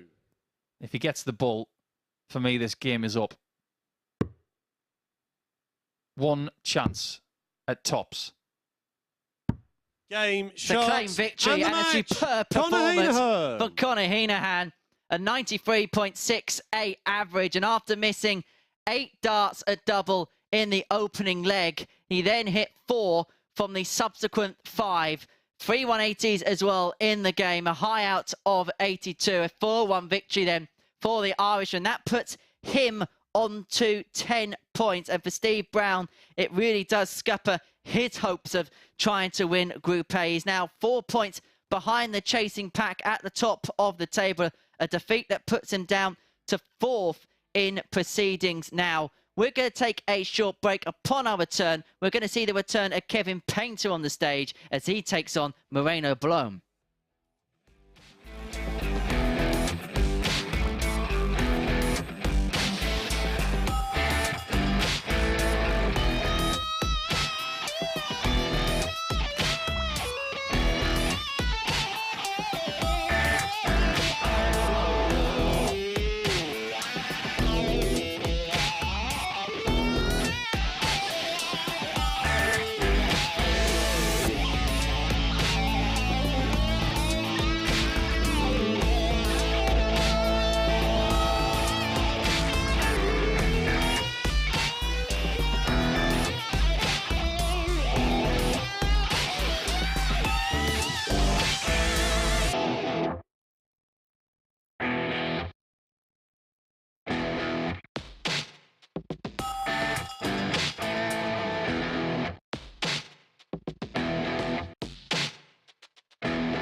Welcome back to the MODUS Super Series. What an interesting start it's been. We've had 5 matches, and Paul Nicholson's just joined me to recap them. I think the pivotal one, Paul, was the 4th game, the win for Andy Hamilton over Adam Smith Neale. Unquestionably, a really good win for Andy, but you sense that maybe that's a game he should have lost. But when you can pick up those wins and have a few dominant performances mixed in there as well, maybe a good sign for Andy's chances of winning this group, I think.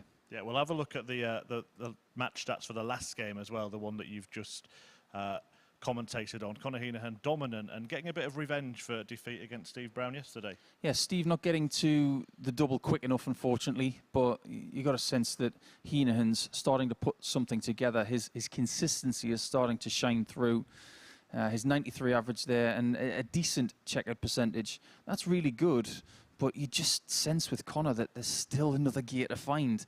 And if he needs it, he probably will find it. But that's a really good win for him. And the next one, Kevin Painter against Moreno Blom. We know what the problem is, don't we, for Moreno Blom? It's the scoring, isn't it?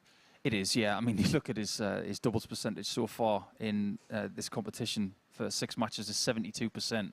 That's world class. But he's not getting to the double quick enough. But you do sense with this match that 2 points is needed if they stand any chance of winning this group now. OK, so Paul's going to walk down to the commentary box. Speaking of world class, he's going to get there. But first of all, Henry Deacon. By myself as world class. Thank you very much, Chris. But we got 2 world class players and a world class ref on stage. Kevin Painter, the former World Championship finalist back in 2004, up against Moreno Blom, who'll be hoping that in years to come he will be in a similar position to the artist in major finals, picking up major titles and major honours. But for these two, it's a basement battle on Tuesday here at the Super Series. For Kevin Painter, if he can win, he'll put himself on 6 points level with Steve Brown. So it would keep him a interested party if there was slip-ups from above. And of course, when you look at fixtures for later on in the day, he could possibly be the player that causes the most upset at the top end of the table, because after this he'll face Andy Hamilton, Steve Brown, so they'll play each other again, and then Conor Heneghan, the man who is at the top of the table on 10 points. Him and Hamilton are level in terms of points, but Heneghan with a positive legs difference of 11. 100.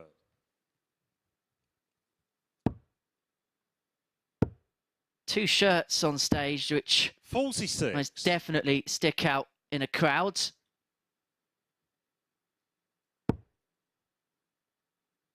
Which one would you prefer, Henry?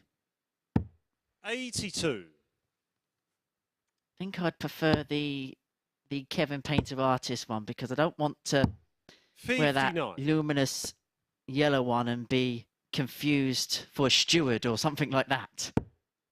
I can see where you're going with that one, actually. It was a huge change 60. for Kevin when he went to this kind of shirt. It was actually a really good friend of mine who got in touch with me. 135. And he was making my dart shirts at the time, a friend of mine called Paul Bithell in Australia. And he ended up going on to make shirts for Kevin and for Jamie Caven and John Henderson. But I want to say at this juncture that our friend Paul Bithell, who lives in Maryborough in Victoria, has been very sick lately. He's had his 96. Kevin, bit of treatment for cancer, and luckily it's working. So all the very best to Paul. I know that giving that news to Kevin yesterday, he was thrilled to know that Paul's going to be okay. Most definitely. We send our best wishes. Kevin Painter wants tops here. He had a 158 yesterday. That would have been a 157 to kick off this game against Blom, who has found his scoring boots a bit better today than he has done on previous days here at the Super Series. Just working things out. 25 left. 133. Did the right thing there, Kevin, Henry, you require because 20. His darts kink a little bit to the left, just covering a little bit of that 5 bed. Just trying to cover himself for not trying to inadvertently bust the score. Shot on the first leg. Didn't make any difference. Kevin Painter. Painter takes the first leg. And if he was to win this match, to get his first win of the day and to get onto 6 points, second leg, it's Moreno. He'd only be 4 points behind. But then Blom would be 8 behind. with matches running out. 180. I think at that juncture, even on this stage of Tuesday, that'd be game over, and all he'd be playing for is potentially a spot in Group B, because that's something that wouldn't be out of the equation. But I'll tell you what's not out of the equation. Well, it is now. 134. Yeah, maybe he has found his scoring boots. He's wearing the same shoes as yesterday, but maybe he's got different laces in or something.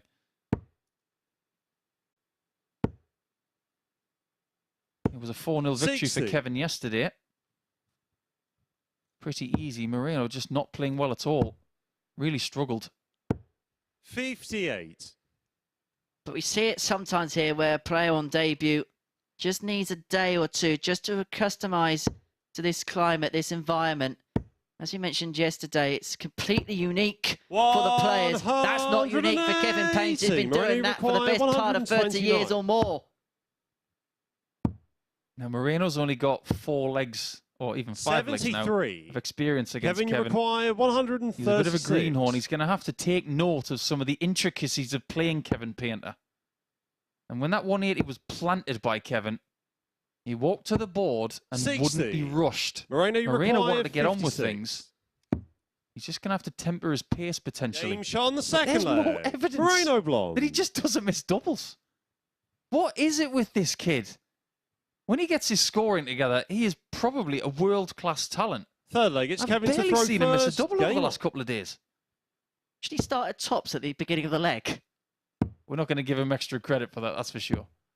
But we have had people tweeting us over the last few months saying, is there any chance that one of the stages could be double start? Well, it's something that we have listened to, and you just never know, so stay tuned for that one.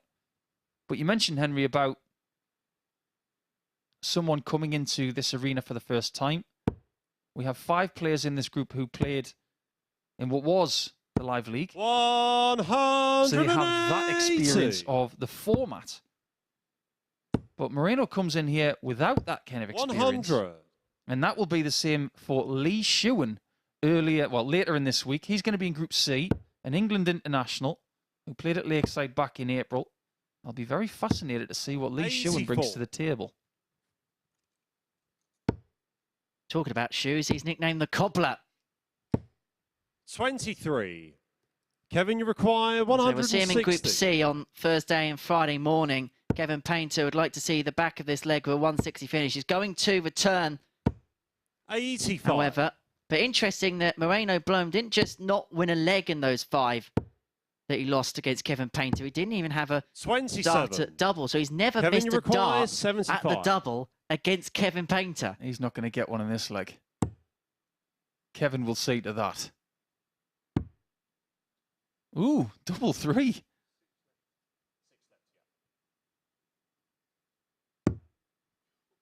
That is a really good call, in my opinion. I was thinking in my own mind, what's he going to do with this last dart? Is he going to aggressively go for the double 3? Kevin, Could you he even require bust 4. it? But leaving double 2 right there, absolutely the right player. Every single ounce of his experience came into play there, and it's come up trumps for Kevin Painter, and he opens up a 2-1 lead. That could have got very tricky very quickly for the artist, but he took a step back, he recomposed himself for a second, and he assessed the situation. He worked out his options. He decided, I'm not going to bust it. 96. I'm not going to even think about the double 3 in case it goes inside, and then you've got all sorts of madness at the madhouse. Goes for the double 2, gets the double 2, and he opens up a 2-1 lead. It's the equivalent of a ball in cricket going about 3 yards right of off stump. 140. You know you're going to get a run for it being a wide from the umpire, so why would you swing at it? Just let it go by. Or the equivalent of maybe your opponent in a match play golf match already being in the trees, and why would you take driver? 45. That was really good from Kevin. Super impressed with the way he plotted his way around that 75 that he had left. 56. And there's no substitute for experience. 2-1 up and thoroughly deserving this lead. You could buy flashy cars, you could buy nice houses, but you cannot buy experience. 100. Can't buy confidence either. You can only build it. It's a bit like a shed. You can only build it. I mean, I suppose you can buy a shed, so I've completely ruined my own logic there, but... That's it. You can buy a shed, but you can't buy confidence. Actually makes a lot of sense. 180. Moreno There aren't required many people in darts who 152. throw a dart harder than Kevin Painter. When he throws it, 80. it stays thrown. Kevin, you require 76. Which is why you don't see many bounce outs from Kevin. He'll be hoping nothing bounces out here, leaving 76 after 12. It's been an impressive leg here from the artist, who's just upping it here. Game And shot on upping it at the perfect time. A breaker throw, and he leads 3-1. An average just below 95. Clinical from Kevin Painter. 3 from 7 on the doubles as well. Fifth leg, it's Kevin to And throw he has the first. throw to Game seal on. victory here in the 5th. Kevin's a tall chap. When you stand next to him, most people would be looking up. 84. But for me, it's the width of his shoulders. 81. He was in the building trade earlier in his life. Built up a bit of muscle that way. But he's just got such a presence. Such a confident presence when you're in his company. 140. And this is the kind of painter I love to watch. When he's in front and when he's full of confidence and he's chatting to himself. 41. He's difficult to beat when he's in this fettle. He may be on the cusp of a victory, because he's going through the gears at the right time, and Moreno Blom doesn't have an answer at this present moment in time. He may not get the time to come up with an 59. answer. Kevin, you require It may be time out for Blom. 137. Is it going to be another game where Moreno Blom goes 100% on doubles? It's looking extremely likely. 95. I think he's going to break all the records for doubles percentages this week. But the key to his deficiencies are just the amount of shots he's getting. Be a perfect pairs partner. That's not a bad shout, actually. 60. Kevin, you require 42. Well, 42 it is for Painter to finish this one off. It's been a brilliant display. Double 16. 10. He will return. He was on the cusp of maybe his biggest average of the week so far, but right now you don't get bonus points for averages. It's all about just getting the W.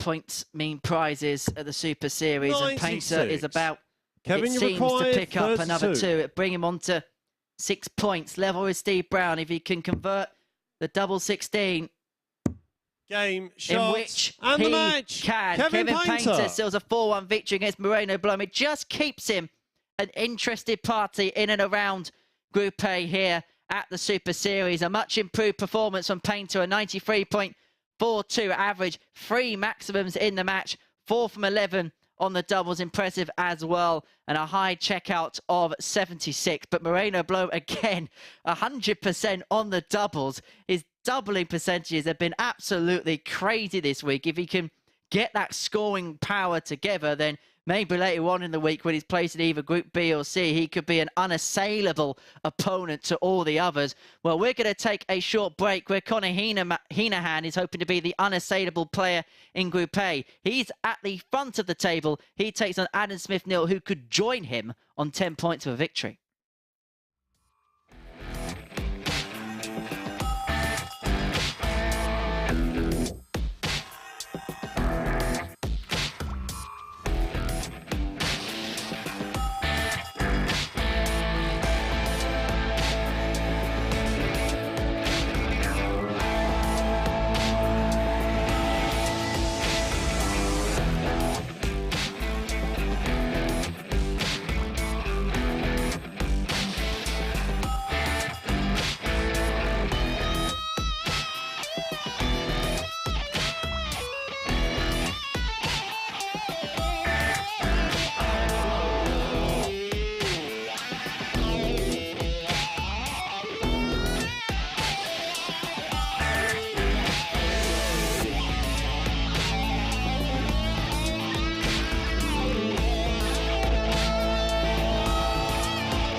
Welcome back to the action here at the MODUS Super Series, where we've just seen Kevin Painter get a second successive win against Moreno Blom. Now, I'm not sure if you noticed, but there wasn't a handshake at the end of the match. Kevin Painter did offer. Moreno decided not to accept. Not sure entirely what that was all about. I would imagine that Blom is just a little unhappy with his own performances and maybe hearing and seeing things that he wouldn't if he was playing a little bit better. Bizarrely, hasn't missed a dart at double against Kevin Painter yet, but he's only had one in 2 matches. Painter 8-1 up on aggregate. Another convincing performance from the artist who just brushed aside the young Dutchman in that one, as you can see. But yeah, Kevin Painter easing past Moreno Blom. Not sure whether there's any love lost there, so we'll keep an eye on that one for tomorrow. But in terms of today, Kevin Painter, well, that puts him still in contention. It keeps him in contention. It's an outside chance, but it's a chance all the same of getting to the top of the table by the end of tomorrow. Paul Nicholson said that he felt Kevin could afford to lose one game. He lost his first, he's won his second, so Painter still fighting for that top spot. The man at the top of the table, Conor Heneghan, level on points with Andy Hamilton, is in action now. The Irishman can move clear of the hammer if he can get a victory over Adam Smith-Neale. But if the former world master manages to win this match, then he himself will move to the top of the table, joint with Hamilton and Heneghan. So it's all to play for. A big game coming up here, and Henry and Paul are waiting to talk you through it. Yes, thanks, Murph. Interesting times at the end of round number 2. We go into round 3 now, with Smith-Neale just a little bit behind the 2 at the top. Heneghan has been really impressive so far today. 2 wins from 2. Same for Hamilton. ASN with 1 win from 2. But that loss to Hamilton, how much is it going to affect his future performances? Will it stunt his always buoyant momentum that he seems to always have when he comes here? Always seems likely to pick up the wins, the 28-year-old from Nuneaton. He calls himself the big dog. First leg, it's Conor to throw first. Actually. Game on. Some of these nicknames do need explaining. Should have a podcast special, shouldn't we? It's not a bad idea, that. Anyway, let's look at the complexities of this one. Because like I said, 2 wins from 2 for Heneghan, 1 from 2 for Adam. But now we get into a very interesting section of today's 60. draw. 2 matches. This one followed by Hamilton and Painter. Means that we'll have a very interesting look to the table when we go into Blom against Brown, who are currently now the bottom 2. So Painter's changed that already. 57. He was to pick up another win in the next match. And I hasten to say he probably wants Smith-Neale to win this game to keep the top mark at 10 points. 125. We have a very interesting second half of play ahead of us. Most definitely. Conor Heneghan can put himself on 12 points and then put a 4-point buffer between him and Smith-Neale and a 6-point gap to Painter back in 4th. If Adam Smith-Neale can seal victory here, we'll have a 3-way tie for the top. 84. Conor Heneghan, barring a huge defeat, would still be top of the pile, but his healthy lead on legs difference would also be cut back. So Heneghan with top, with a ton after 12, 100. May leave tops in a second. Does leave tops now after 13. 60. Well, the 14's just a trademark of the last match, but 150. Couldn't convert for the 15, and Smith-Neale's back for the 150. Someone's going to try it eventually. 75. Well, he got one of the balls at the end. 40. He just didn't go for the first 2. Double 10. Double 5 around the houses. 30. And that one Adam, wasn't you require close. 75.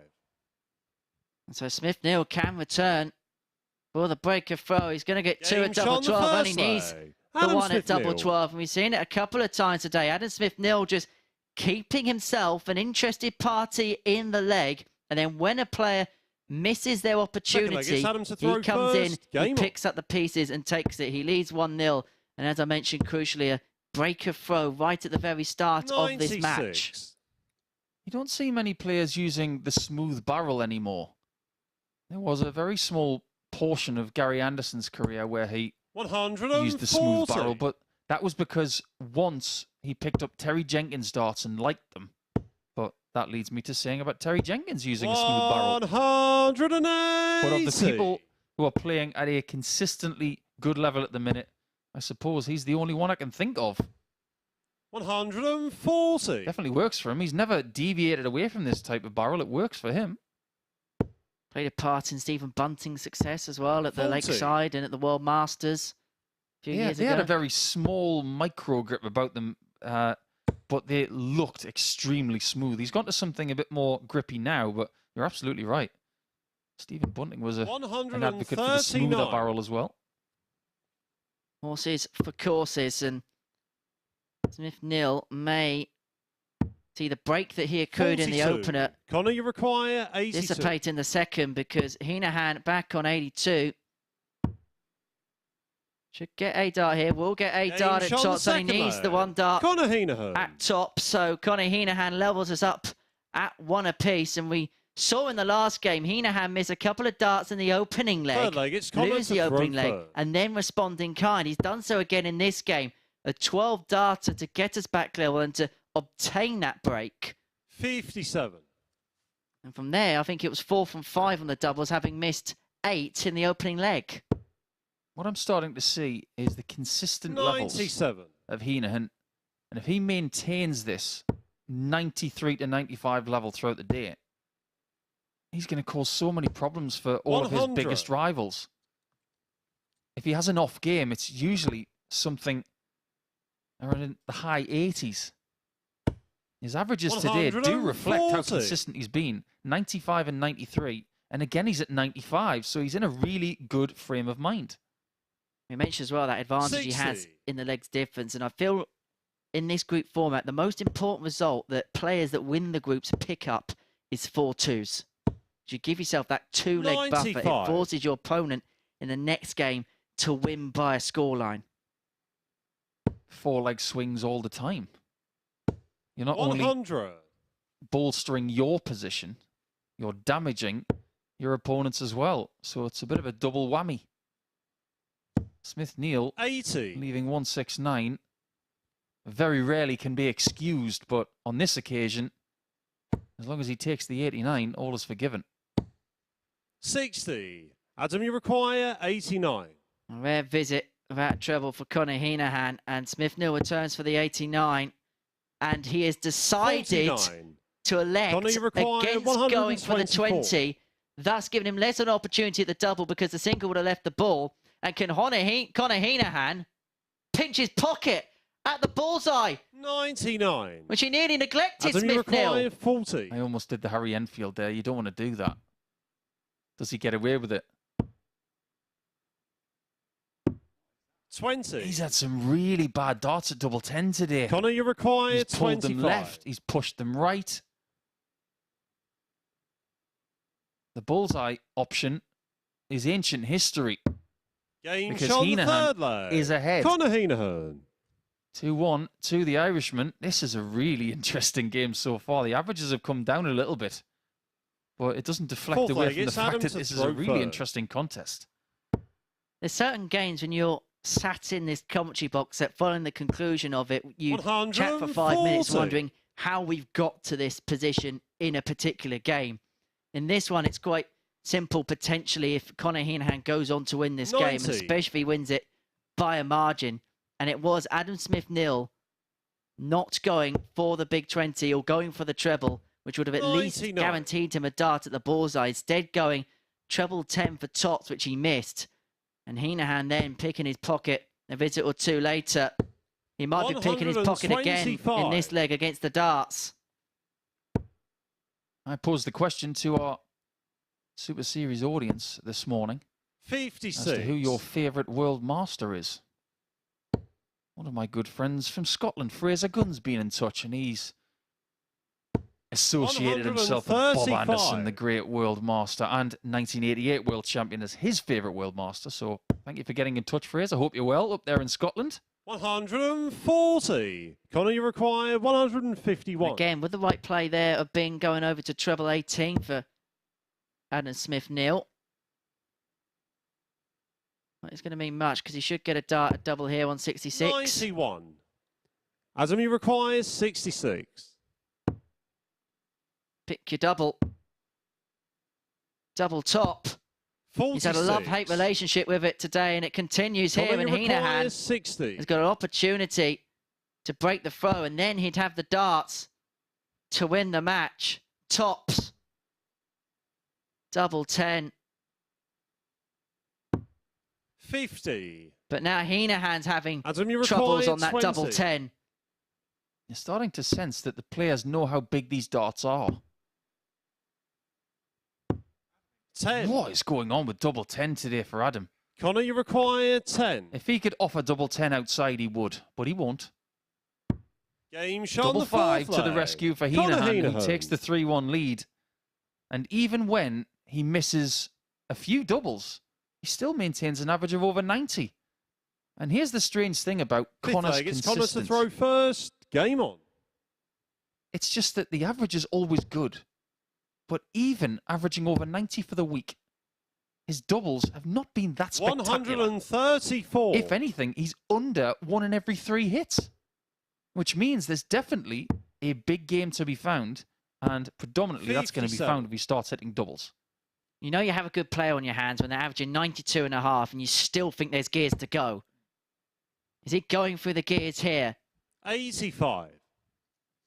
If he does miss a dart, it's usually dart 3, because he does have a somewhat jerky action 80. when he lets that dart go, and he tends to let his left leg follow through before he's even delivered dart 3. So if he can just stay still,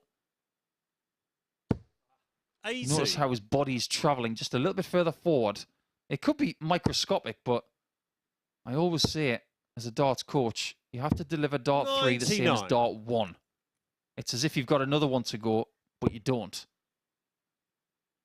Or is that sheer adrenaline just pumping through the body and something that with experience he's going to learn to 134. deal with a bit better? I would like to think so, but you see with a lot of faster players that they're very eager to take the darts out of the board 58. even Conor, you before require the 68. shot is called by the referee. This is for the win, and a very big one. 48. Smith-Neale is still alive, but only just. He needs errors from Heneghan. Ironically, 140. on the double that's cost Conor, you Smith-Neale require more than any 20. other this week so far. Game It's not shot costing Conor. And the match. That's a 4-1 Conor victory, Heneghan. and that's going to take him to 12 points in the table. And not just that, his leg difference is going to go to plus 14. There you see that checkered percentage of 28%. He feels that that is good enough at the minute because his scoring is so consistent. No 180s in that match. Again, that didn't matter. But the consistent performance level of Heneghan, that is why he's winning. And that's why he is top of the table. We've got another big game coming up with Hamilton versus Painter, and that's not far away.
Welcome back to the MODUS Super Series, where we've got a match that 10 years ago was a Premier League fixture about to take place as Kevin Painter takes on Andy Hamilton. But before we get into that one, just a quick recap of the game that we've just seen. That was between Conor Heneghan and Adam Smith-Neale, and it's another convincing win for Conor. He's having a fantastic time of it now in Group A. A 4-1 success, an average of over 90, and missed a few doubles in there as well. So really strong stuff from Heneghan, who has put himself in pole position in this group. Andy Hamilton is hot on his heels. It's been a perfect start to the day for him, and this one could see him climb the table even further. But Kevin Painter can keep himself in the mix with a victory. Lost his first match of the day, but came back, powered past Moreno Blom, the man at the bottom of the table, and now is looking to join Adam Smith-Neale on 8 points. So Hamilton will move on to 12 alongside Heneghan if he can get the better of the artist here. In previous meetings between the pair, they've had plenty over the years. Hamilton has got a better head-to-head record, but Painter has had some big wins against him as well. So it's one that is a bit of a nostalgic match. This, as I said, a decade ago, the pair were playing in the Premier League, and they're playing here at the Live Lounge at the MODUS Super Series. Henry Deacon and Paul Nicholson ready to talk you through this one. Indeed we are. Thank you very much, Murph. As you say, it really does have 2012 vibes as Kevin Painter takes on Andy Hamilton. All we need is Paul Nicholson alongside me, and it really will feel like 2012. Well, I'm the person that they beat to get in the Premier League. And Mark Webster. Not that we've brought that up much in the last 10 years. No, it's fair enough to say. And I've spoken to Kev about this in detail. When he got his berth in the Premier League with Andy that year, they thoroughly deserves it. It was a really interesting chat I had with Andy that year at the World Championship where he made the final. In the early portions of the year, as Kevin's trying to do a bit of pest control, Andy said to me, after he'd made the semi-finals of the World Match Play, First leg, it's Andy to throw first. Game on. He said, I'm sick of trying to get in the Premier League.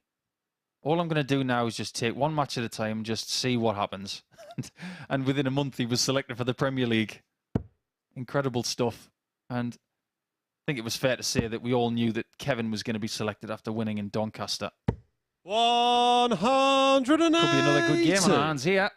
But let's not forget, when Kevin won that title in 2012, he could have been 42. beaten in the semi-finals by Scott Rand. 2 mismatched darts from Cool Hand Rand. We could be talking about a very different career for Painter had those darts gone in. But they didn't. These are going in, though, from Andy Hamilton.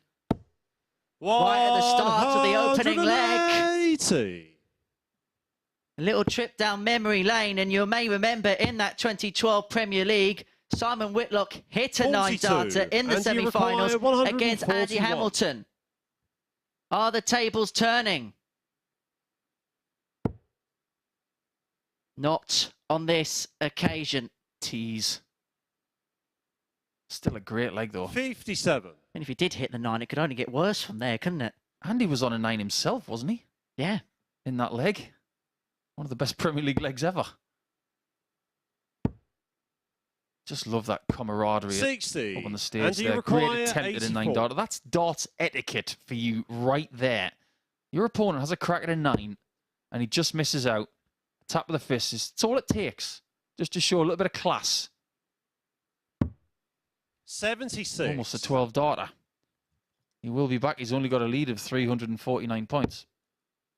And of course, the art to playing a player who's on the 9 is just to keep yourself interested, because how many times do we see if they get close and don't get there, how many times it takes them then a couple more visits to recompose? Well, Hamilton looks to recompose on the double 4. Has to recalibrate down to double 2. Game shot on the first. Does so in the end. It would have been a divine darting harmony if he went inside and he goes from being on a 9-dart finish to acquiring double 1. But Hamilton gets there in the end. It was a 15-dart leg. Second leg, it's Kevin to throw first. He went 6 perfect darts at the start of it. Most important thing for Andy there was just to get rid of that leg 85. in a decent number. The Because even though he was on for the 9-darter, the last thing you want to do is continue to miss doubles and just see your confidence dissipate a little bit. 39. It's actually a really, really good leg from Andy in the end. Starts somewhat suspectly here with an unexpected bounce out. Kevin's got to get right in on this treble 20 because 80. he really struggled on it in leg 1. And of course, for a lot of people, this will be a trip down darts in memory lane. And what a year 2012 was in darts. Maybe better for some more than others, maybe, but... The first thing that comes to mind for 60. me is that the Euro Tour started in 2012. And look where it is now. And you think about some of the great victories from 30. that year, some of the best players from 2012. To just be part of that was a real privilege for myself and for these two. Sometimes nice just to head onto YouTube and look back at some of those classic matches. I like to look at the matches from the 70s 100. and 60s, just to see the outfits of the players, the darts actions that they had, and the equipment they used. I love to go down memory lane.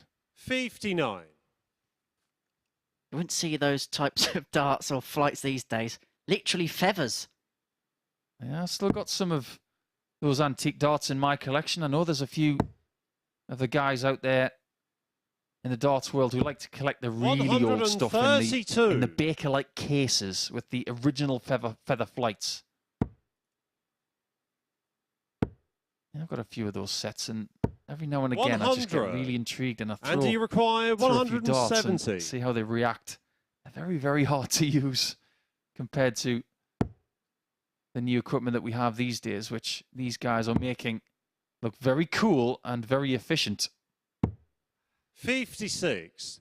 Kevin, you require 147. Nearly went from the birds of a feather towards the big fish, but Hamilton couldn't convert. Painter then, 147. And I suppose if any player should convert to 147, it should be Kevin Painter when you consider he's got all the colours of a snooker table on it. And he's good mates with Mark Selby.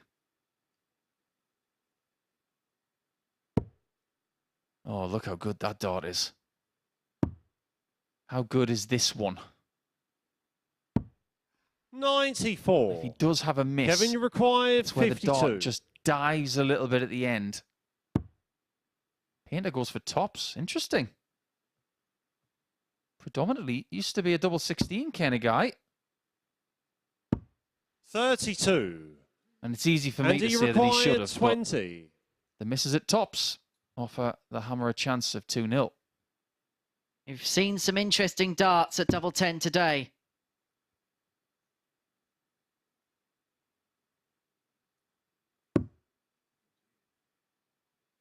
Well, you couldn't get any closer, but Hamilton has to move all the way across.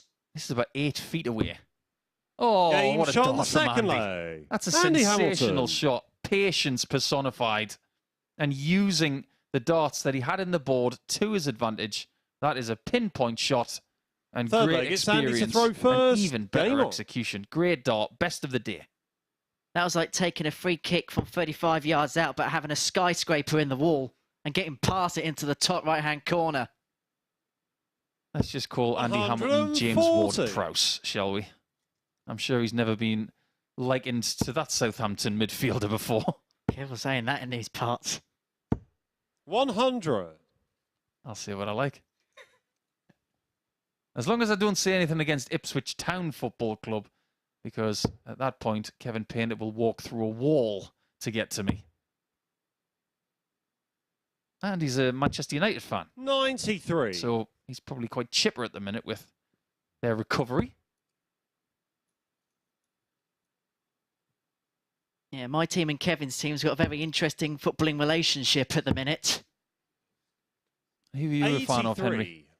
Local boy, Pompey. Ah, that's why you said that about Southampton. Now I get it. I consider myself warned. I'd like to say that we're the only team on the South Coast who hasn't lost a Premier League game 9-0. 140. Moving swiftly on. I'm not saying anything. I'm a Newcastle fan.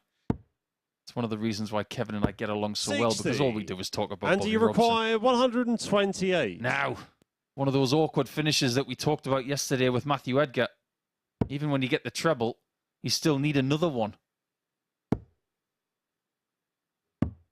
96. And because he went 60 there, he could have gone for 18 bull. But with 258 registered on the score sheet there for Kevin, no use in going for the 18 bull. Just lay it up. And he required 32. Leave yourself 32. He's on easy street right now, looking very cool. Averaging just under 92. That's not in the way.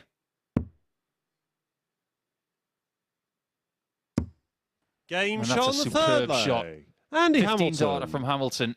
And that's 51 darts for the first 3 legs for Andy. Steady, steady stuff, taking advantage of a painter who hasn't turned up in this Fourth leg, one it's so far. Kevin to throw first. Game on. The analogy I'd make about this performance from Andy Hamilton would be similar to a swan. He looks as if he's gliding so effortlessly towards 100. victory, averaging 88.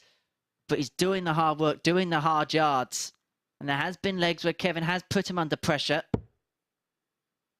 I wonder if he had a name for his hammer when he was walking on the Premier League stage, because he used to walk up with an inflatable hammer, didn't 121. he? Do you know that Thor's hammer has a name? I didn't know. It's called Mjolnir. True story.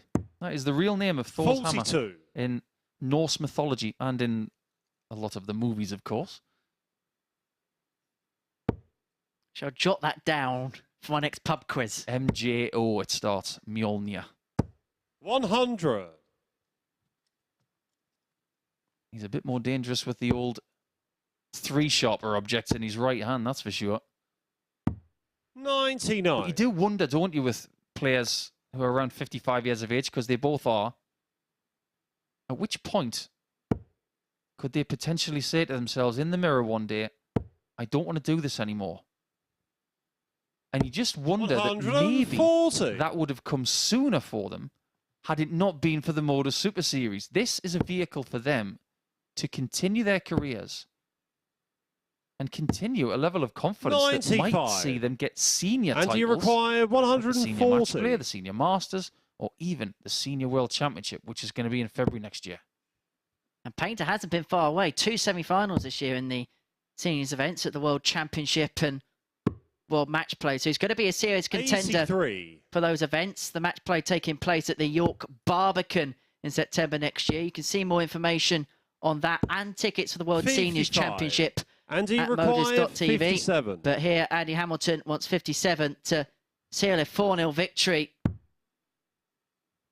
Another impressive performance. It'd be a 5th straight win for the Hammer. If he can get the double 10, he can get the double 10. And more crucially for Hamilton as well, it's a 4-0 victory. And in this race for first place, which looks so tight, legs difference is going to play a huge, huge part in that. So 4-0 victory for Andy Hamilton with a 91 average, 2 maxes to his name, 4 from 13 on the checkouts and a high out of 57. He deposes of Kevin Painter by 4 legs to 0. And when we return after the break, we're going to see Moreno Blom in action against Steve Brown.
Welcome back to the MODUS Super Series, where we've just seen Andy Hamilton, well, hammer Kevin Painter, a 4-0 whitewash win for Hamilton, and what a time he's having of it.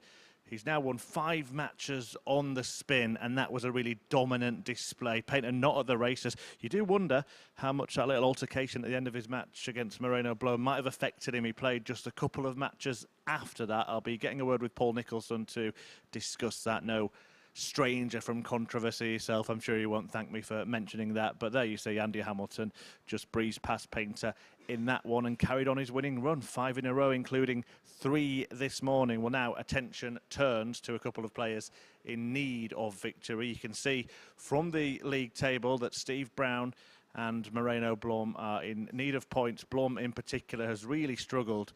Steve Brown on 6 points, can still keep himself in with an outside chance with a victory in this one. Well, Moreno Blom, the trouble has been, as Paul Nicholson was saying when he was stood here with me earlier, the scoring. Who said that it was doubles for Doe? Because he's had absolutely no problem in that department. So if he can up his scoring, then he will be a danger in any match. But it is Blom against Brown here in the 9th match of the day. And the pair are ready. Charlie Corsafine, the referee, is ready. And I'm pretty sure that Paul Nicholson and Henry Deacon will be ready. They always are.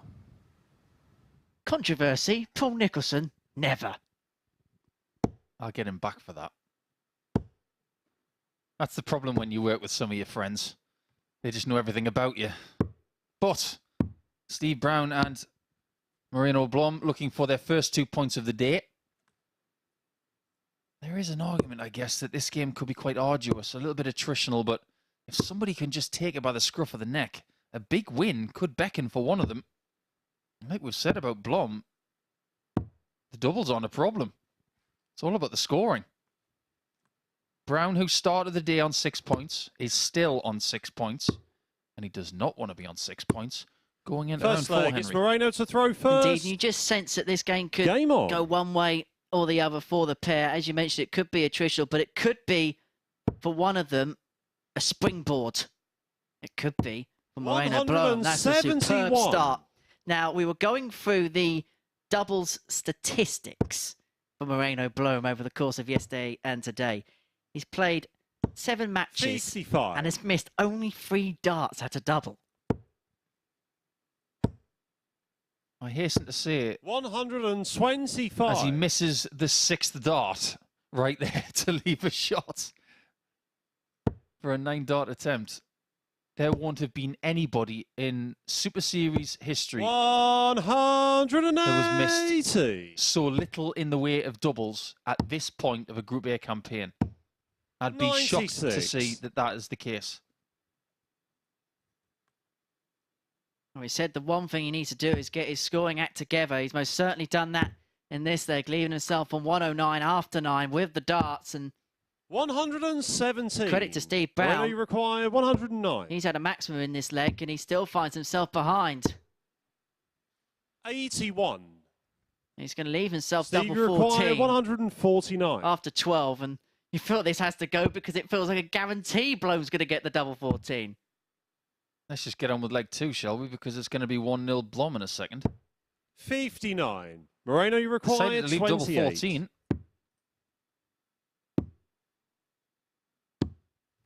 Game shot on the first eventually. leg. Almost made Moreno us look Blom. silly, Henry. He's actually missed one.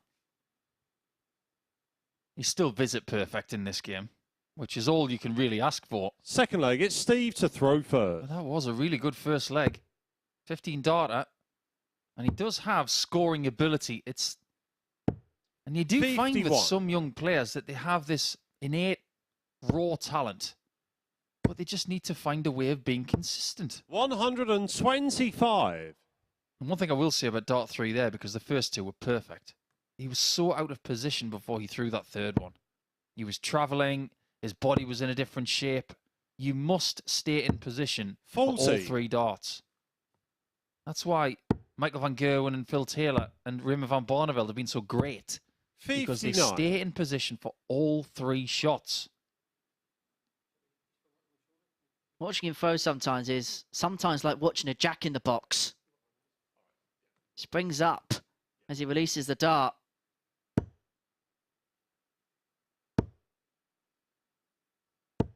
135.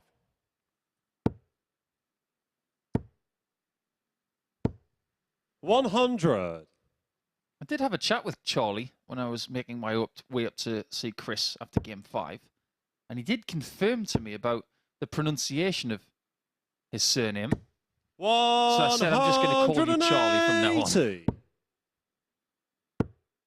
Well, to us, there's only one Charlie anyway. 43. Steve, you require 95. This could be a leg that belongs to Steve Brown if he can get the 95. Shuffle 19. Yet again, double 19 playing a part in this group. 63. And then decides last starting hand to split with Blom not on a finish. I like that play a lot. Very similar to what we 81. saw from Painter on a Steve, 75 checkout 32. earlier, where he didn't need the use of double 3. Just plotting your way to the finishing line. Game shot on the second leg. He does a very, very Steve good Brown. job of that. Steve's been around quite a long time when it comes to playing at the top level. And that, again, shows the ability third leg, it's Moreno to plot throw your way third. through a leg. Well, you don't have to take it with the least amount of darts 58. all the time. You just have to win the leg. Problem solving. Just making sure that you're not coming back for 19. 95. That has problems attached to it. Let's say he splits the double 19, Henry. He's got 19 left with his next visit.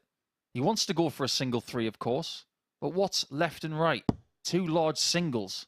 And when you haven't won a game today, your anxiety levels 43. and your confidence will be quite low. So you have to just make good choices. 100. We often say the single number is the hardest one to hit as well. They shouldn't be.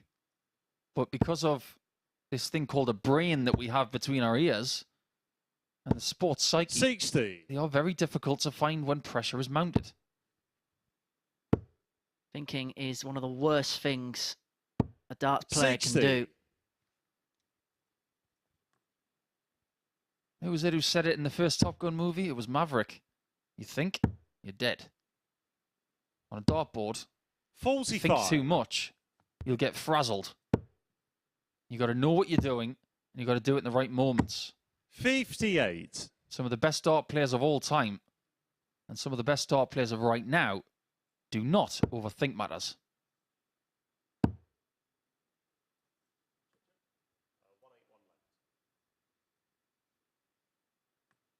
That's a really good use of the referee there from Steve 86. Brown. Now, he hasn't got himself to a finish, but after getting that treble 19, he realised that he may have been on a number where a 19 did not leave a finish, and he was right. So he did the right thing by using the referee, but ultimately the treble 3 did not work out in his way. Now, Problem solving. again, 45. he's just doing the same Moreno, thing. you require 124. This could be a problem for Steve Brown. Well, I can't believe he's gone that way, Paul. 84. Steve, you require Especially with Brown on a finish 127. on 127. And if this goes, and it could well go, he's going to get a dart at bullseye for 102. the ultimate Moreno, darting you require punishment. 40. Game shot on the gets away third with it. leg. Moreno Blom. He gets away with it. You're going to have to give me at least a minute to figure out why he went for treble 17 on 124. Okay. Fourth leg, it's Steve Single to throw 17 first. Game on. Leaves 107. Treble 19 bull. I get that. But if you get the 51, you're leaving 31. 73, which is not a single to bull combo. Now, it's the kind of thing I would see from, I don't know, a Keegan Brown or possibly a Simon Whitlock when an opponent is not on a finish. 95. But in that spot, no. That's an F for me. F for failure. You've got to play the right cards. 45. Funnily enough, I have had a message from Simon Whitlock today saying that my choice of Graham Hunt as best world master is the right one. Well said, 58. Simon. First Australian world champion.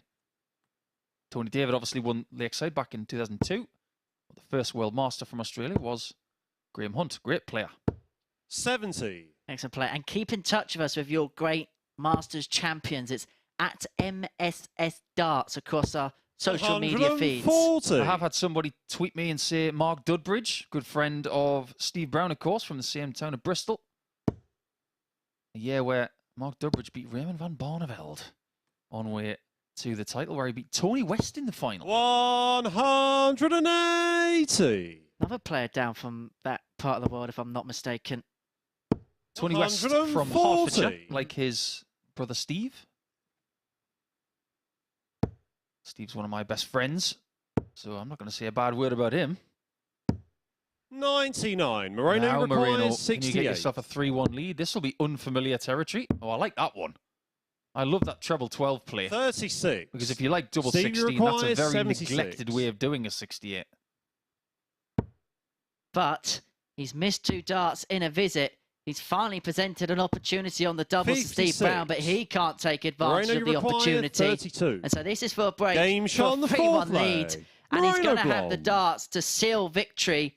It would only be his second victory in the group, having won his opening game on Monday against the hammer Andy Hamilton. 5th leg. It's Moreno to He's in a throw position first. where he is throwing for it.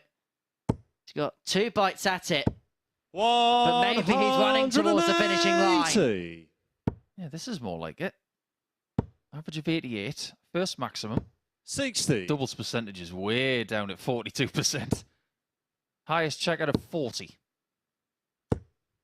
Something has clicked for 135. Marino since that Kevin Painter match. I just wonder if there's a bit of adrenaline flowing. The wheels are turning, aren't they? There may be a lot of our audience watching today who are waiting for the next match, which is 57. Hamilton versus Heneghan, both on 12 points. And that will be the conclusion of 2/3 of our action, but is that game coming after the next 3 darts? Moreno require Yeah, the last 3 darts 129. from Steve Brown. Miraculously, in this 64. match, Henry, Steve has had 4 180s, and he's 3-1 down.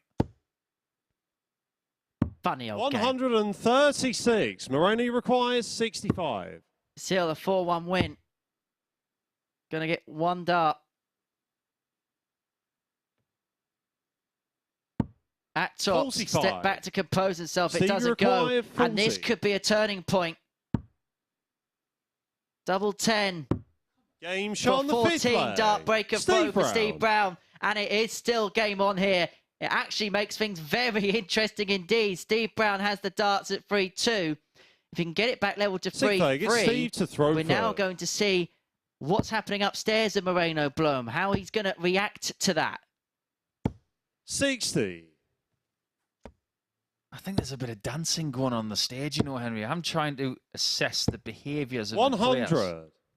Now, when I'm playing on an hockey like this, I constantly stand over the right shoulder of a right-handed player. 140. I like them to have space behind them so they can move.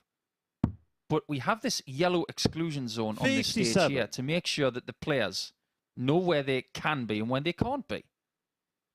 But there's a lot of traffic jams on this stage. There's a lot 100. of get out of my way activity going on. I always like to, when I play, make sure that that doesn't happen by standing 140. a little bit more to the right to give the player the space that they crave. I don't like to get involved in all of that nonsense. But I think there's a bit of posturing happening between some of these players. 105. The tables seem to be a turning. Steve Brown's left 96 92. after Steve 12. It looks like he's put the 96. turbo boost on at the perfect time. He's going to get 2 darts at Game double shot on the 18. Only sixth needs the leg. 1 dart. Steve and that's a Brown. 14 darter. Steve Brown has hit the straps at the perfect time. Big leg coming up here for Moreno Blom. He has the Moreno to darts throw first. to secure what would be only his second victory. And a couple of legs ago, it looked like a 40. foregone conclusion. It's definitely not now. In fact, we have a new favourite. 46.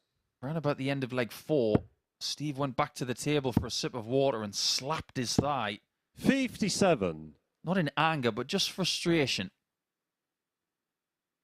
Probably with the thought process that he was going to lose the match, but the ability for him to fight back just tells you a lot about what 100. Steve can do. when his back's against the wall. You just look at his face when he went to the oche last time out. There was a snarl, there was a focus, there's a belief, there's a flow. Look at the eyes. They aren't blinking and they are staring through that board. A sheer refusal to be beaten in this point. 26. Now that he's got this position, he wants to use it. He's going to get 6 from 220. 40. He's going to need 9 potentially. He's hoping it's only 4. 140. Hold on. Have we got one final twist, one final move?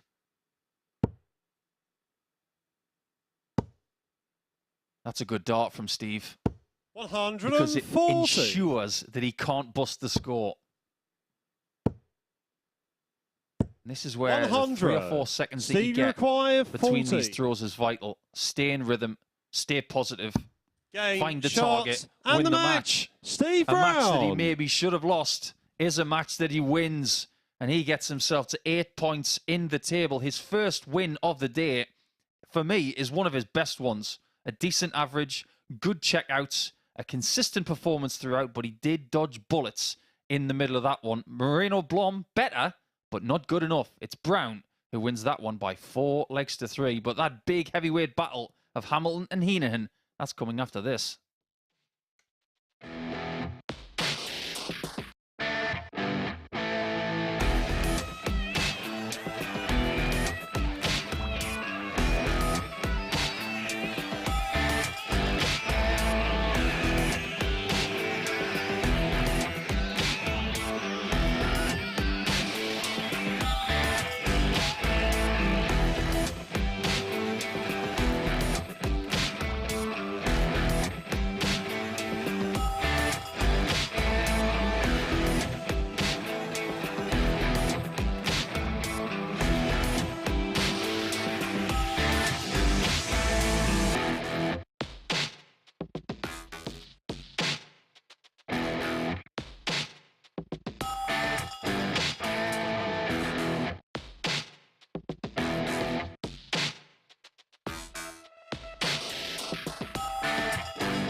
Welcome back to the MODUS Super Series, where we've got a top of the table tungsten tussle now between Hamilton and Heneghan. Both players have won all of their matches so far today. Well, before Paul and Henry talk you through that one, let's just have a quick recap of the previous match.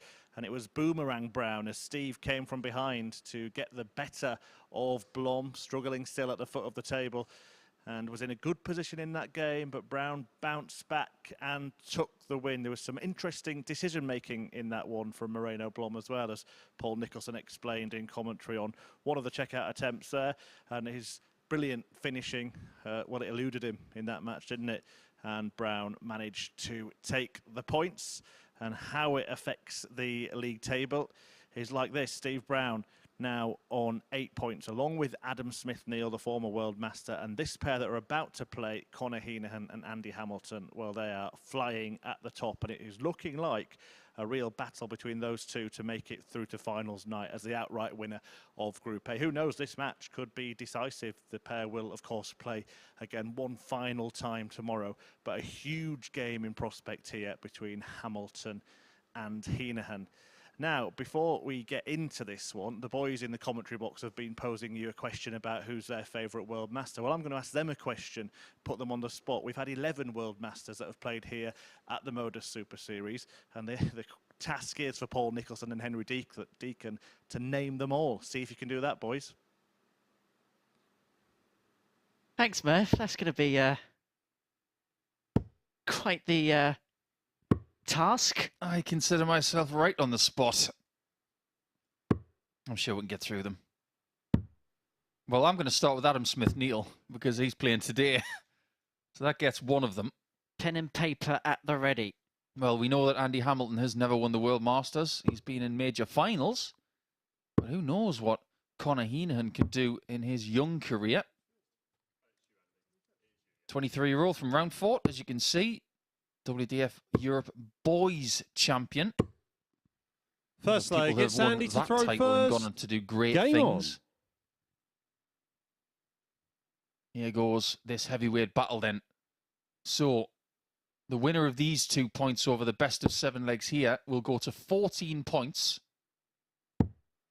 And will crucially create a gap at the top. 134. The number 1 position and the number 3 position of 6 points. You just heard Chris Murphy talking about a possible 60. 2-horse race. That is what we could have by the end of the day. Most definitely. You sense this is the most crucial game of the day for players just below this as well as the players involved. 140. A fantastic start. Randy Hamilton. 140. 134 followed by 140 in his first 2 visits to the board. Heneghan following up with a 140 of his own. You do see a few dart players with shiny earrings these days, don't 39. you? Robert Thornton's always had one. Andy's always had one. But I don't think there's anybody out there who has earrings as dangly in the men's game as Dirk van 66. Dijvenbode. But we have seen earrings from the likes of Anastasia Dobromislova. She's a former world master. Stick that on your list, Henry.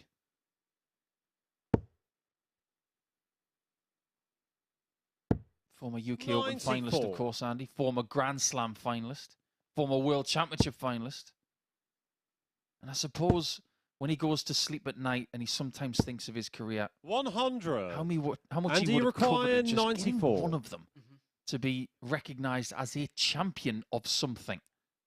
And that's something that Kevin Painter can stare at on the mantelpiece. Double top. Game shot on the Oh, first how pretty was leg. that? Andy Hamilton. He had a double 18 earlier today, Henry, where it was right in the middle. I almost got my camera out and took a picture of it. It was that pretty. Second leg, it's that Conor double to top was throw just as good. first. Right in the middle. You can tell a player's on song when they're in it right in the centre of the bed. 96. You can tell they're feeling it. Hamilton's feeling it today. We always say there's going to be a player on Tuesday that makes the charge, and at the minute he looks as if he's going to be the one to do so. He can open up a 2-point gap on Heneghan with victory here, but then 99. open up subsequent gaps to Adam Smith-Neale. That'd be a 4-point gap, and then 6-point gap on Adam Smith-Neale, then subsequent 8-point gaps on Painter and Brown. 140. Like Chris Murphy mentioned before this game began, they will play it one more time tomorrow.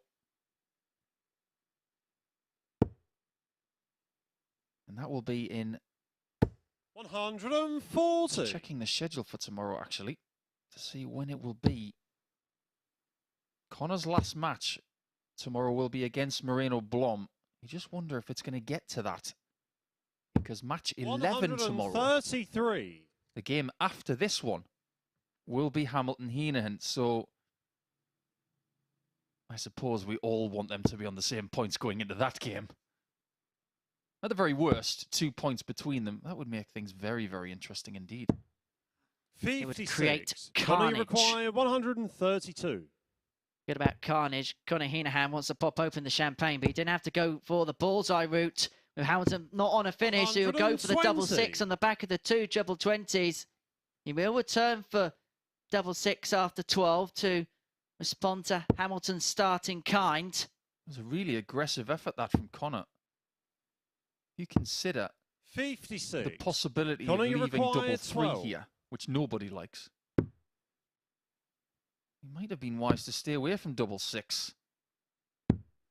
6. That couldn't have gone much And worse, do you require unfortunately, 150? for the young man. Hamilton's dreaming of a first start in the top bin of the 60. You'll take that one. Oh, but look at the deflection off the previous shot. 98. Conor, you require 6. Almost gets a shot at double 15. Second dart was so good well, the first dart was so good it deflected the second. Now Heneghan's only really got the left-hand Aim corner shot to on the aim at, and that's what he second gets. Conor Heneghan. And he would have felt a pinch if Hamilton nicked that one because he was in full command of that second leg. It is a holder piece, it's a legger piece in this crucial battle Third leg, it's at the handy to top throw end of first. Group Game on. A. So, while we've got time, who have you got on your list for the former World Masters who have played in the Super Series darts then? So I've got Smith, Neale, Got you? Ashton, Okay, she played last week. 123. Ooh, that's a good one. Thornton, Obviously. Adams, Goes without saying. 40. John O'Shea, Ooh, that's a good one. Anastasia Dobomislova, I'll take credit for that one. Dieter Hedman. Yes. That is, I know you're missing Mark 39. Goodrich. yes, that's now 9. Sure, Richie Burnett won the World Masters, didn't he? Must have. He must have done. Probably back in 125. 1994 when he was the best player in the world. But somebody who works in our production crew has been talking to me about Les Wallace today. Yes. So Les Wallace, the guy who won the World Masters, didn't even know it when he hit the last double against Alan Warren a little. 140. He just thought he won the leg, when in fact he'd won the title. But there you go. Les Wallace, what a legend. Plays in a jumper. Still. 125. On those hot stages, that takes some doing. Seen him this year, part of the seniors setup at the World Championships and at the World Masters. He didn't do too badly, actually. He went up there with a bit of 40. anxiety and a bit of nerves, but it's good to just see someone well and still enjoying the game. We've seen that from... Oh, I've just had another one pop in my head. 133. Colin Monk. What an answer. What an answer. Well, Andy's left himself on 159. We've seen a couple of bogey numbers left today. And we've talked a lot about how certain players like Painter and Brown 39. have made good Conor choices. requires 78. Leaving 159 for Andy may be costly because it looks like Heneghan's getting a shot at tops. Game Oh, shot on the beautifully third done. leg. Conor And Heneghan. I don't want to talk about that double top hit. I want to talk about that single. That high single with the flight out of the way. That's about as good as a single as he could Fourth leg, possibly it's Conor find. to throw That first. is a great Game break on. throw. We should coin it the gurney. The person who taught me that is Luke Humphreys, because his stems are longer than everybody 84. else's. And I asked him once, on a personal level, what is a good single 20 for you on a 60 checkout? And he said, where the wire of my single dart is under the top's wire. 26. So he wants the dart as north as possible so that he can just get past it and not have to worry about the flight. It's exactly the same for Conor Heneghan. 180. And if he does half of what Humphries has done already, he's in for a good time over the next few years. Could see some good finals. They both match up. And the match up here 96. goes to backing the break he accrued in the last leg up with a hold.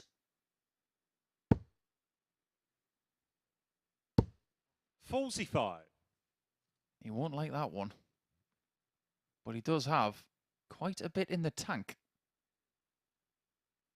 And he's struggling a little bit scoring-wise in this game. Not so much struggling on 90. the whole, but maybe struggling to keep up with Conor. This isn't just a battle of two players on 12 points in the table, but overall in Group A. 45. This is to see who remains undefeated today, because they've both won 3 from 3. As things stand, it looks as if it's Heneghan who's going to get one step closer to an awesome foursome here on day 2 in Group A. 57. Conor, you And require It 147. looks as if he's going to get 6 from 147. All about setting it up nicely from here. Going to do that 97. now. He's himself on 50 upon his return for a 3-1 lead. There's been a lot made of leaving 50 in the last few days, with Peter Wright hitting a bullseye with 3 darts in hand against Dimitri Vandenberg in Jena on 42. Sunday night. Conor, you The require German 50. Darts Open Championship title. He doesn't do anything like that.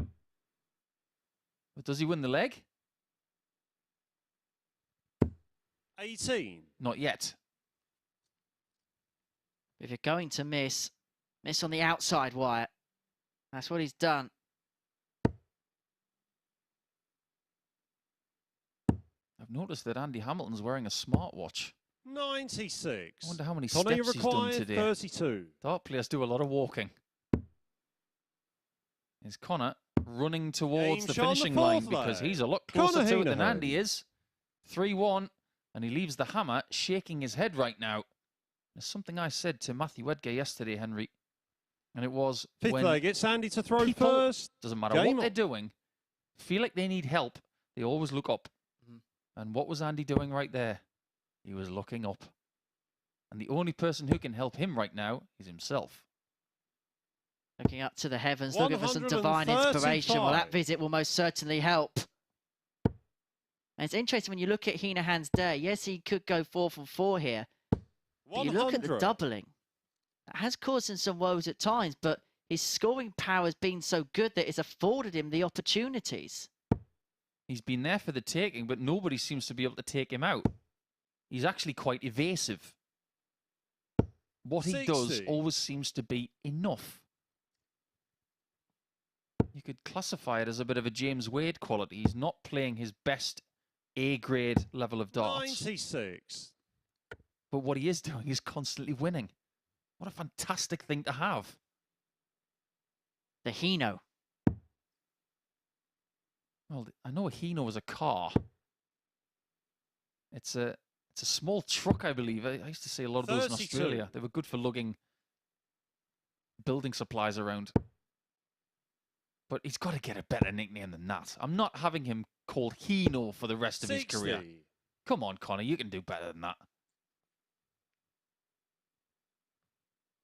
All suggestions welcomed. I'll think of something. I had a little chat with Moreno Blom, actually, yesterday morning. I asked him, alongside yourself, about whether he had a nickname, and he said no. I said, nicknames are given to you. You don't think of them. Something needs to happen to you for you to acquire a nickname. Like Jackpot. If you don't know the story behind Adrian Lewis's Jackpot nickname, then where have you been the last 15 years? Doesn't take a scientist to work out why Andy's called the Hammer. But it's a decent nickname. It's got something about it. 134. It's got substance. It's got something to work. Similar to Kevin Conor, you Painter. require We know why he's called the 146. artist, but it just works. Will this 146 work for Heneghan? No, it won't. So Hamilton will return for tops of 3-2. 99. Andy, you require 40. Heneghan back on 47 for the match. Game shot on the fifth And again, the leg. confidence on the doubles continues for Andy Hamilton. He's actually 2 from 2 on the checkouts in this game. It's been the scoring power that's eluded him the opportunities at double. But this is the leg for Conor Heneghan. He has the darts to seal a 4-2 victory against the Hammer and to open up a gap 58. at the top of this Group A table. I suppose the consolation, because they've both had excellent days so far, is that at worst, they're just going to be 2 points behind. And they still have a battle 100. against each other to come tomorrow, albeit. And he will finish his campaign today against Moreno Blom. And Heneghan has got Painter 96. to look forward to in match 14.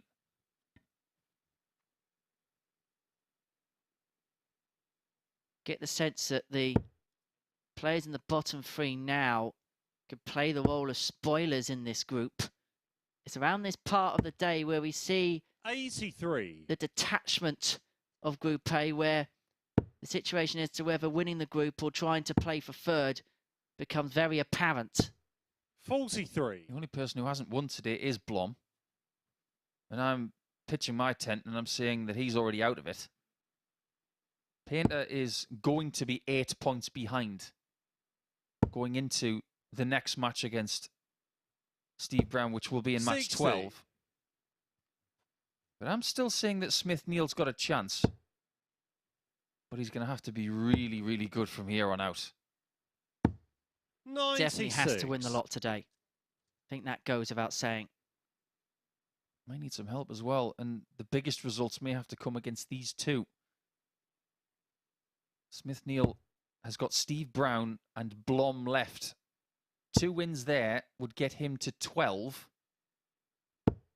100. And if he's within 4 points tomorrow, the perfect day might be good enough because he could take these both out.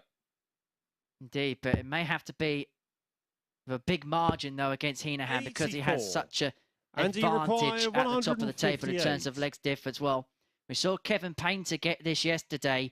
Andy Hamilton may need this to stay in the match. It was actually a similar situation for Painter when he had that 158 out. He needed it to stay in the game. Because Heneghan's going to return 41. for 1, 2, Conor, 4 to seal it. 124. With it, he's placed outright at the top of the group. Did you notice he didn't go for treble 17? You went the right way, Conor. 56. And you require 117. Okay. Skin saving time. Gettable out. Only 1 treble required. Not that one, and that's a nightmare. 102 can't be completed in 2 darts. Conor, you require 68. Collective groan amongst the Hammer Time fans as Heneghan is staring at 2 match darts. Game, and only shots, needs the 1. And the match. 20 Conor darts Heneghan is good enough to book his 4-2 win. And it's him who will get to 14 points. He will stay undefeated after 10 matches played today. There you see the statistics. Actually, one of Conor's worst performances over the last couple of days. But he was given too many chances, wasn't he? And look at Hamilton. 2 attempts, hit them both. But like Moreno Blom this week, just didn't get to the doubles quick enough. We aren't far away from Neale against Blom. And that will come in match 11 after this short break.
Welcome back to the MODUS Super Series, where Paul Nicholson has joined me. Paul, because there's plenty to talk about.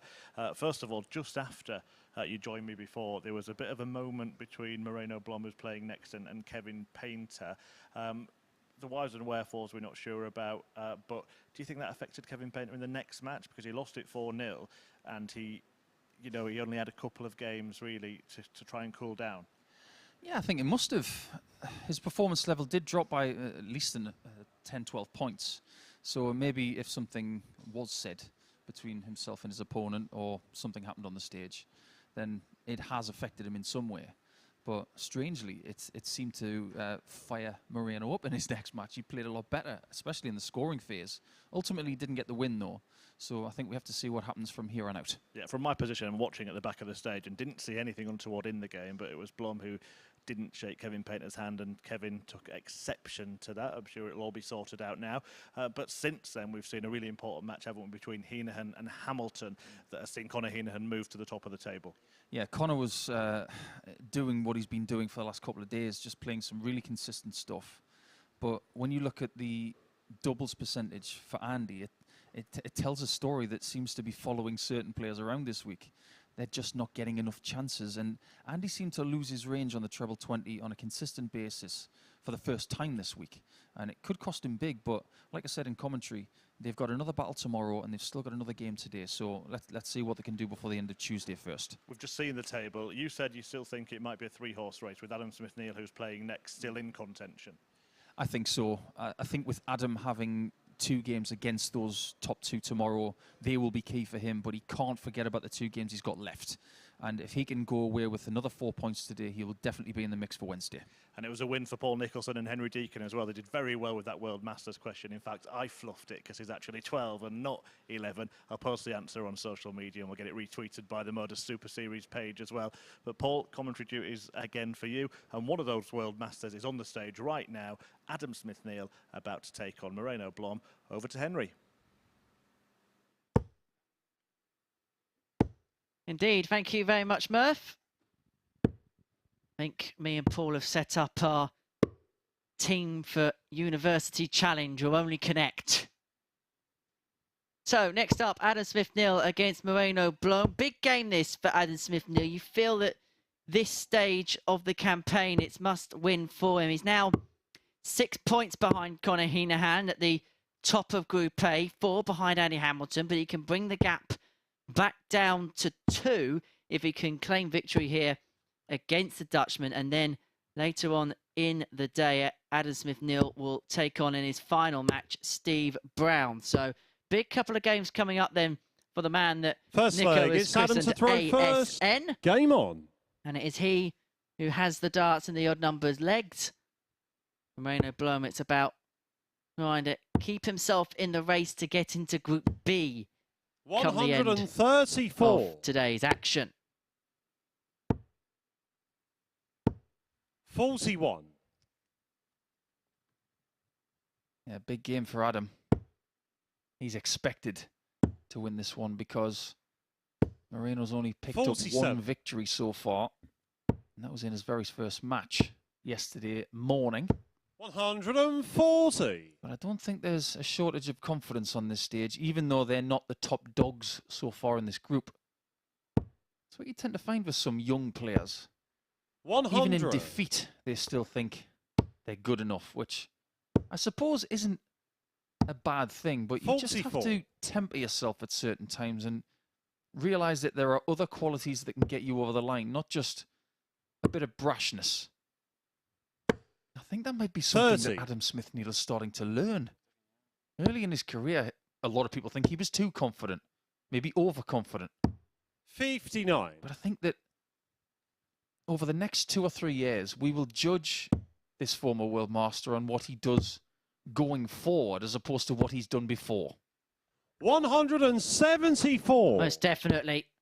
And talking about going forward, he's all the way forward 45. towards winning that Adam, first leg, requires courtesy 60. of the Dundat. Double 8.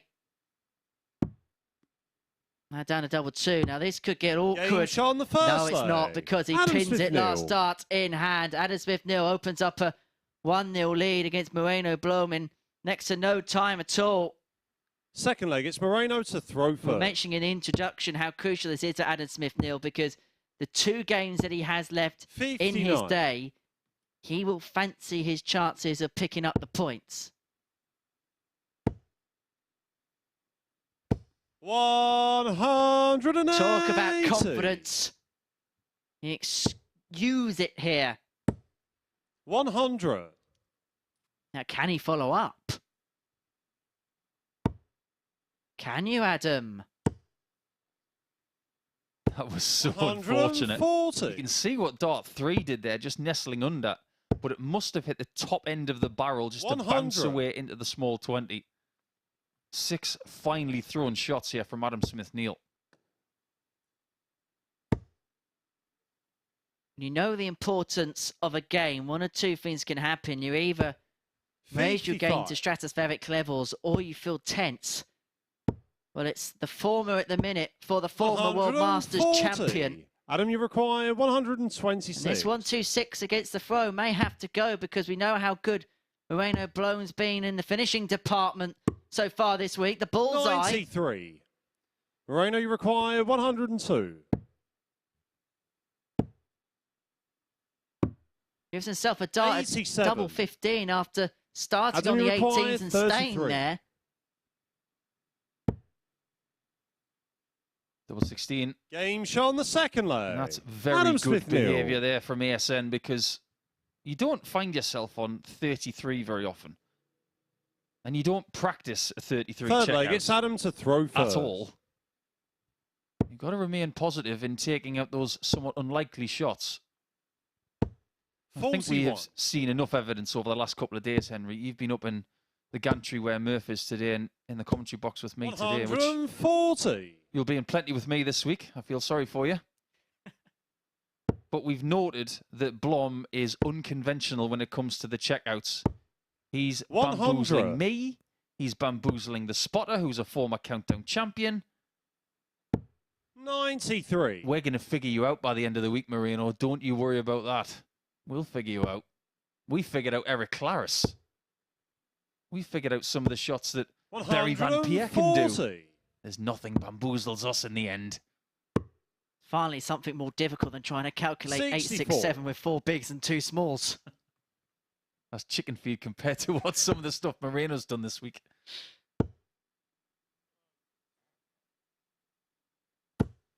60.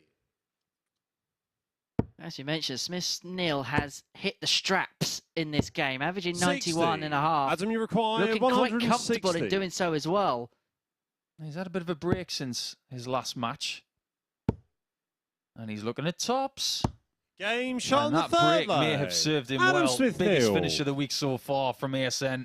That is a world-class shot. Takes his average towards the 96 mark, and you can see how much he enjoyed Fourth that leg, one. it's Moreno throwing first. His last game was a 4-1 defeat to Heneghan. And a nice 40. three-game break coming into this, so he might be feeling refreshed. And you mentioned the nutritional aspect and hydration aspect of doing a campaign here 100. in a Group A day. It might have been the perfect time after that 7th game for Adam to just have a little bite to eat, 96. take a little break, and then get on the practice board after a little bit of a saunter around just to get some blood pumping in the legs.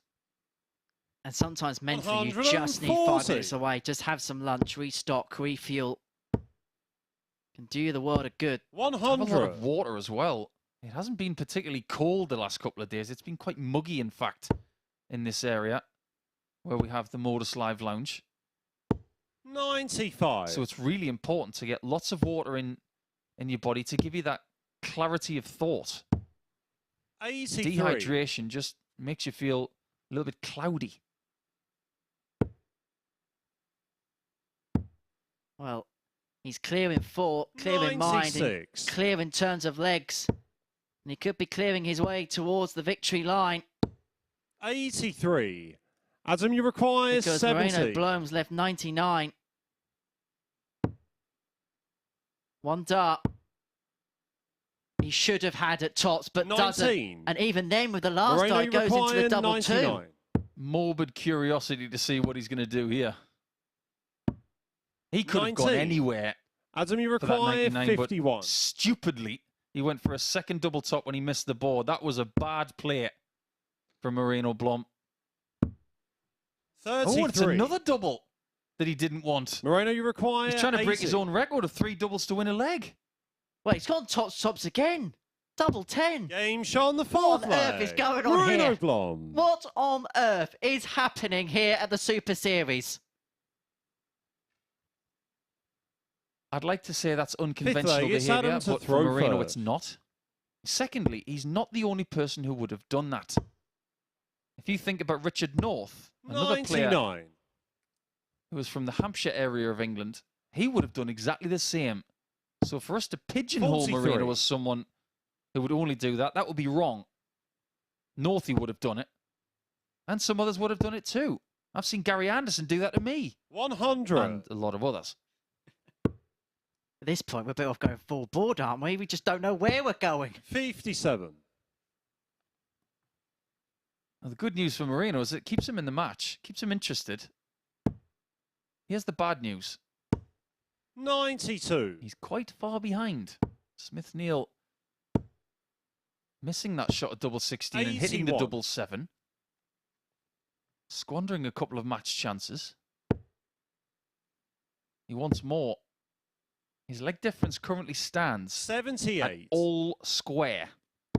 He's 16 legs behind Conor Heneghan at the top. 180. That needs to change. Adam, you require 132. They may be getting to the stage where he really does need to win this match by 4 legs to 1.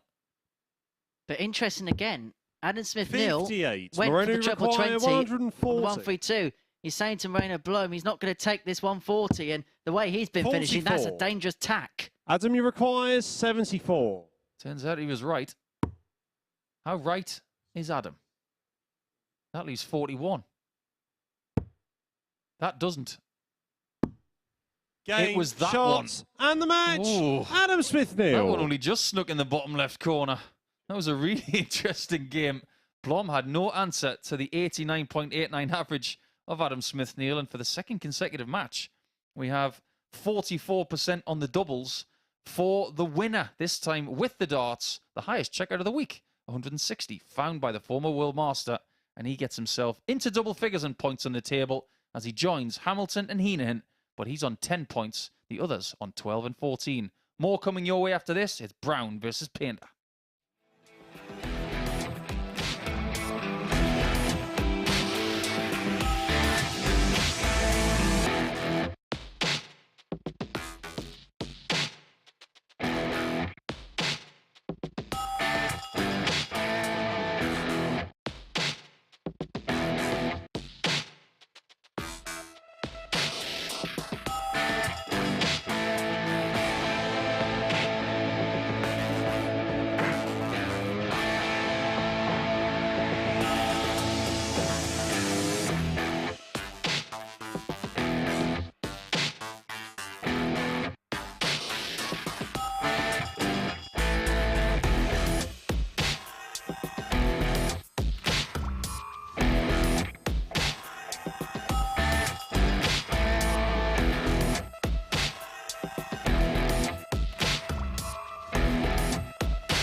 Hi there, welcome back to the MODUS Super Series, where we've just seen another good performance from the former World Master Adam Smith-Neale. He's got the better of Moreno Blom, who's having a bit of a tough time here at the MODUS Live Lounge so far. There were some unorthodox checkout attempts once again, some interesting decisions in that match, but Adam Smith-Neale ultimately coming through that brilliant 160 checkout, the highlight for him. 4 out of 9 on his doubles as well. Blom, once again, just not getting enough opportunities at doubles, partly because his scoring has not been as high as the other 5 players in the field, but also, as Paul and Henry have talked about, and I'm sure will continue to talk about, by some of his decision-making, not giving himself the best chances to even get to doubles. So a 4-1 win for Smith-Neale in that one. And attention now turns to a match between Kevin Painter and Steve Brown. If we take a look at the league table, we'll see that both Brown and Painter at 4th and 5th.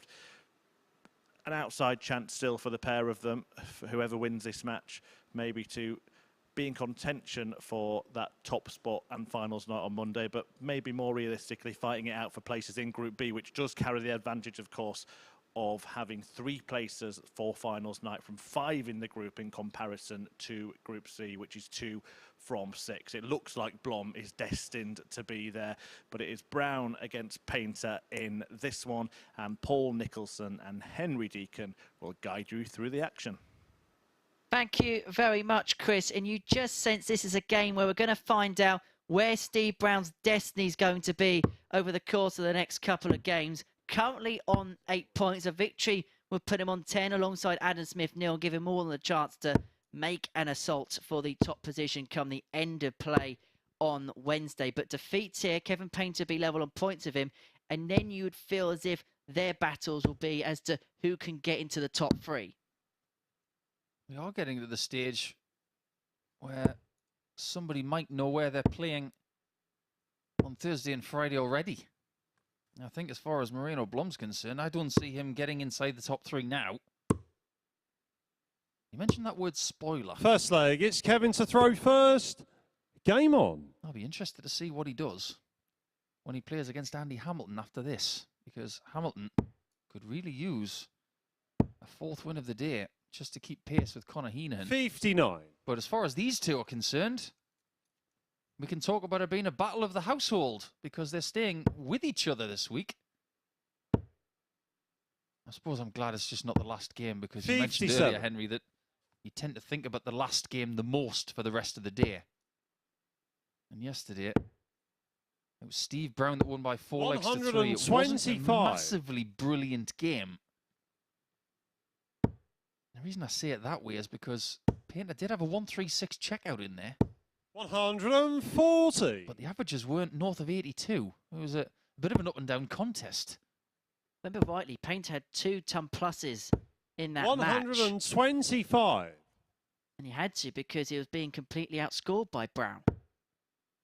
Well, in this opening leg, that picture's the opposite way round. 100. Going to be Painter who's going to get 6 darts to the double.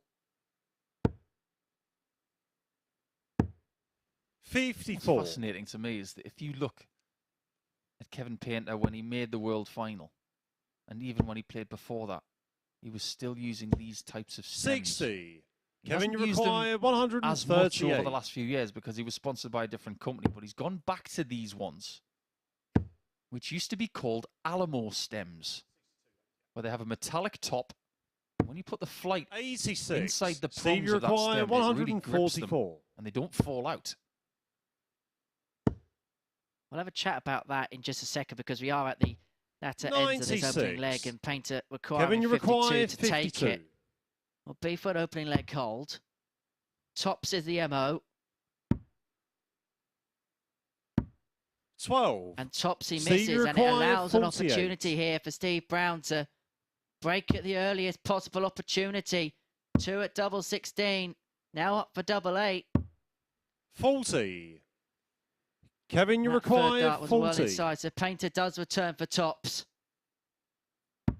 Game shot on the first leg. This time. Kevin Painter. And Kevin Painter does take the opener, despite Steve Brown having 2 darts. to win the opening leg. Second leg, it's Kevin Steve Painter, to throw the king first. of the ironic smile. When he hits that double top, he looks at the board as if to say, "Oh, where have you been all day?" 140. Phrasing you used there, Henry, the MO, which stands for modus operandi. We're at the MODUS Super Series. 60. There's something in that. It's like we think about it, isn't it? Just going back to that chat we had in the last leg, and you were mentioning about Kevin's equipment. 40. When he's in the position that he's in his part of his career, and he's looking to try and rediscover the form of a few years ago in this MODUS setup here at the Super Series, is going back 100. to a setup which you know has given you success in the past the way to go? Sometimes it is, sometimes it isn't. 58. You could say the same about myself or another player saying, why don't you use the equipment you used when you were at your best? But your throw, as 44. proven by Philip Taylor and some others, it evolves throughout the course of time. Your stance will change microscopically. Your grip will change microscopically. So you have to evolve the equipment with how your throw evolves. It just so happens that Kevin has gone back 73. to a stem that he used to use. He's using the pear-shaped flight, which he predominantly has used in his career anyway. But his barrel has changed many different times over the last 30 years. But predominantly he uses quite a short barrel. At the moment, he's using a knurled 100. version. And by knurled, Kevin, I you mean require 117. some grinded grip on it. That just seems to give him an extra bit of purchase when he's throwing every dart. He's going with these right now, but don't be surprised if he uses the smoother set at some point this week. Well, Steve Brown will be hoping that this 90 goes smoothly. Oh, what a first dart that is for tops. 50. But the tops doesn't go. And Kevin, you require he's missed 24. 2 darts a leg in both the legs so far. And Kevin Painter, Game shot on the second leg. opens Kevin up a Painter. 2-0 lead. There's no issues with grip with that dart. And Kevin Painter is halfway towards the victory line. It could be a defeat for Steve Brown, which ends his chances possibly of winning Kevin Group to A. throw first. And you sense if Painter can get onto 8 points alongside Brown, these two will be jostling it out for trying to get third spot tomorrow. But of course, Adam Smith-Neale is in the hunt for top spot, and he's the man who currently occupies that position. And Smith-Neale finishes his campaign against 135. Steve Brown in match 15. Brown could be out of the running for the title of Group A champion by the end of Tuesday. Big moments coming up here for the man from Bristol. 60. And the door is just open there a little bit, but he's handed the initiative back to Painter. You don't see as many dart players these days wearing 140. big rings and big bracelets. I was always really flummoxed by the dart players that would throw with massive jewellery on their hands. But if you look at Kevin's 99. left hand, he's got a bit of old school bling on there. But not on the throwing arm. There's no additional grammage there. 140. We hear a lot about dart players who like to change things ever so slightly. Half a gram here, a quarter of a gram there. By changing what's on your hand as well, actually adds to the weight you're throwing. So if you put a ring on your finger 36. or a bracelet on, it's the equivalent of changing the entire barrel. That's why you won't see much in the way of jewellery on most players' wrists and hands, but it's double 14 missed. I bet he wasn't expecting Steve, to you go for require that 67 in that visit. It could hand a nice opportunity to Steve. 18, leaves tops. 27. Bit of a gift, but couldn't unwrap it. Kevin, you Steve Brown require has had 28. the opportunity to win all 3 legs in this game. And by virtue of missing them, Kevin he Painter finds himself 3 legs down to Kevin Painter, who is racing away with this game, an 88.4 average as well. 4th leg, it's Steve to throw when you first. Look at the scoring Game on. stats. If you take away the solitary maximum that Painter's got, they're dead level on ton plus throws. They're dead level on ton 40 throws. It's been in the doubling department where 58. Painter's 3 from 8 and Brown's 0 from 5, which has made the crucial difference. You could say, Henry, that it's a bit of an unfair result. It doesn't really reflect the match. But do you see Kevin Painter complaining? 96. Oh, no. Be quite harsh to call him opportunist and cheap because he's played more on his part in the 100. game. But sometimes you have to rely on the errors from the opponent, and if you take them, does it matter? It's all part and parcel of the game. We talked about 43. that mantra of "How's your look, Kev?" following Kevin Painter around his career. It's almost a joke now whenever it is uttered. 100. Well, the fact of the matter is, throughout an entire career of over 30 years, which Kevin has had, you're going to be taking advantage of misses of your opponent a lot of the time. 140. They miss, you hit. If you do that most of the time, you'll have a great career. And he has had a great career. All about timing. 59. And in a few darts time, Kevin Painter may be wrapping up a 4-0 victory. He's got 6 from the Richie Beno score, 2-2-2. 140. He's nailed the 140 to leave 82. I think Richie Beno would have made a great darts commentator. 60. We don't have Kevin, you googlies, we don't require have flippers, 82. but we do get the odd 82 checkout. Ooh, that's a Yorker. Is this a corker? Game, You bet shots, it is. It's a and the 4-0 match. win for Painter. Kevin Painter. Who averages over 91 in that contest. He's not only done his points tally a bit of good, he's done his confidence the world of good. A real rebound from his previous performance where he lost 4-0 to Andy Hamilton. 91.09 with 40% on the checkouts. It's a really, really good stock display from the seasoned England international. But Brown, he could be out of it after that 4-0 drubbing. We've got round number 5 coming your way after the break.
Welcome back to the MODUS Super Series, where we've just seen Kevin Painter power past Steve Brown.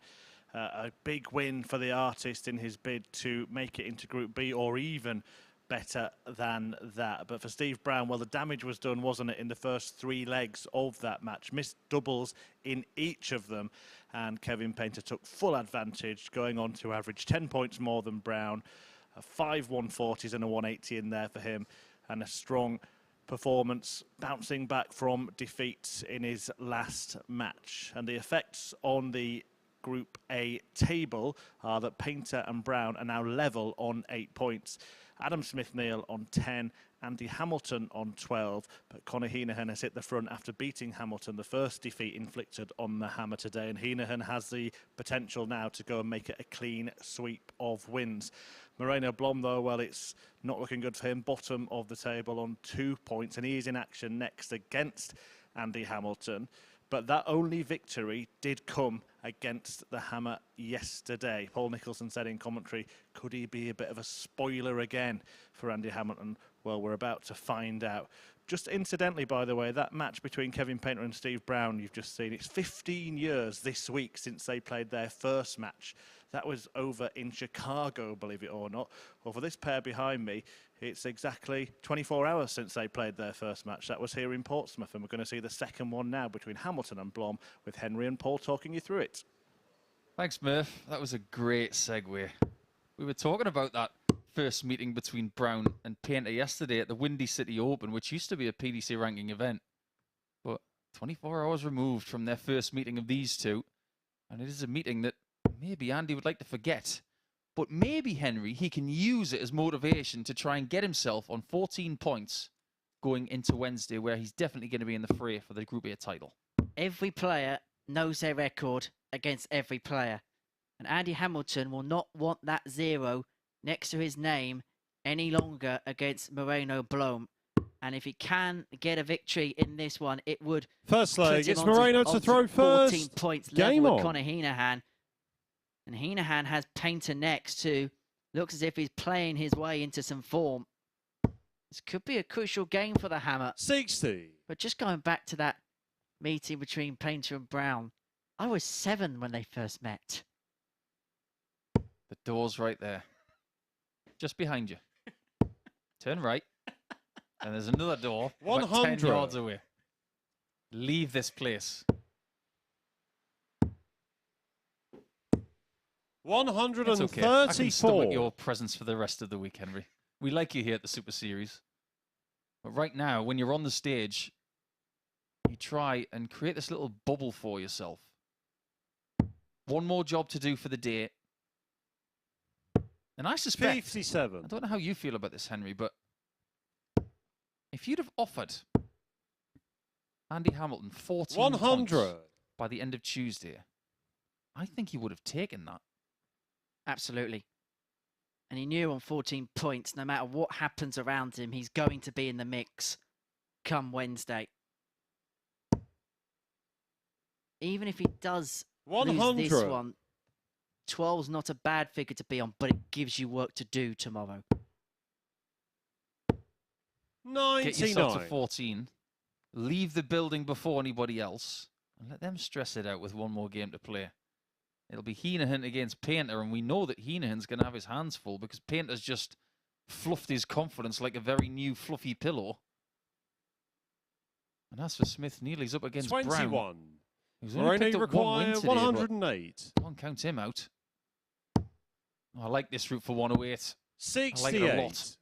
And some of his routes have been about as good as my broken sat-nav. But that one, that was A1. I like 108 on the 17s first. It's one of the routes that I like. 37. Well, hopefully, unlike your dodgy sat Moreno, nav, it you will take him require to 40. the correct destination. Game And that's shot the on the opening first leg. leg. Moreno You have Blom. arrived, Moreno Blom. You have arrived at your destination. Well, he hasn't actually. He's just got Second leg, to the it's next Andy to junction. throw first. Game on. Just happens to be another 3 junctions he's got to find. It's like finding a junction at the Magic Roundabout in Swindon. Could go in any direction. Honestly, if you've never been to Milton Keynes in the UK, 44. you haven't seen the amount of roundabouts that that place has. Am I right in saying it's the city in the UK with the most roundabouts? I do believe that's the 180. Well, somebody's walking up Moreno Blom. Is he going to be the rust factor to the hammer? Well, usually if you go 180, you obtain points you don't want. But in Moreno Blom's case, they're 180 points that he definitely 100. wants. He hasn't kept up his perfect record of doubling against Andy Hamilton. He's missed one in this match, so he's a measly 6 attempts and 5 hits. Get your act together, Moreno. Come on. In somewhat jest before anybody tweets me. Come on. 33. He was perfect in that game yesterday. 4 from 4. You just wonder 60. what's missing. He's at the bottom of the table on 2 points. At the stage where he was playing Andy yesterday, I was excited. I'd never seen him play before. I thought, there's something here. It's obviously gone wrong since. I look at his technique. There are a couple of things I would iron out about 140. what he's doing with dart 3. Moreno require 161. But technically, 45.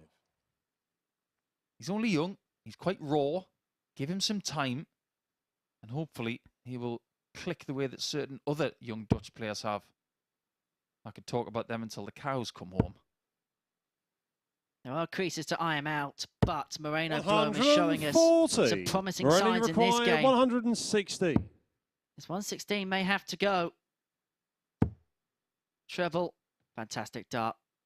Moves across for tops. 96. And it nearly went, and it may have had to have gone. And he requires because Hamilton returns to 67 for the hold for a level game. Now it's got to be 15. Safely done. 28. Can't find the centre. Moreno, you require 20. Lefties on 10s? Surely. 10. Can't find the target. What a freebie this is for Hamilton. And it felt like he rushed that last dart as well. So Hamilton returns And do you require for 39? An opportunity he probably thought wasn't going to come his way. 2 darts at double 10 he probably didn't expect. Double 5. 29. But he's let the opportunity pass him by. Moreno, and you Moreno require Blom 10. will return for the double 5 for the 2-0 lead. Double 4. Sorry, 6. double 2. Looking the wrong way there. And do you require 10? You just sense that there's a little bit of tiredness creeping into the arms of these players. This is their 5th match of the day. You have to have an engine to be able to do this 5 times a day. Game shot on the second leg. Did I say Andy 5? Hamilton. That was double 5. So things aren't too bad right now, but Hamilton will not be pleased with the way he's played. His average is a good 15 Third leg, it's points Moreno less to than throw his opponent. first. But if we can Game just on. wipe what's happened in the first 2 legs, Andy will say, let's just win it from here. Moreno will not want to wipe that 180. one little bit. That's his 2nd max of the match. What a time for it. And I mentioned on commentary with Matthew Edgar last week about the 5-game format here at the Super Series as Hamilton looked to follow up in kind. You'll have 1 really good game, 1 below par game. It's about the 3 games in the middle. 85. The mean of those games being good. That's a very fair assumption. When we started playing behind closed doors in 2020 from home, we were playing a lot of games a day. Some of them were best of 9, some of them were best of 7. But we'd play so many games and you'd say, yeah, it's just playing darts from home. It was hard. It was really hard. And we were playing 6 days a week for weeks and weeks and weeks. 100. This is draining for these players. Just see what they're like come the end of the week. You've got to not only pace yourself during the day when you're playing, but you've got to rest well when you're done to make sure that you are fit and fresh for tomorrow morning. We know that Blom's not going to qualify through this group. The likelihood is he's going to be in Group C 136. with Lee Sherwin, Liam Meek and Scott Walters come Thursday morning. 41. If Andy doesn't win this group, and you require there's every likelihood he's going to be in 121. Group B with Conan Whitehead, Johnny Haynes and Ryan Finesse. You've got to adapt to two completely different body clocks. Hamilton will be hoping he's going to have to adapt his dart towards the bullseye. 96. Moreno, you just require below, and 95. so Moreno will come back for the 95. Tops is surely going to be the way he goes. 55. Andy, you require 25. Not adverse to that route. But he obviously likes going two double tops, doesn't he? Double 8 for a vital break. Other side. Giving it full attention. Game shot on the third superbly leg. done. Andy Hamilton. Didn't rush it.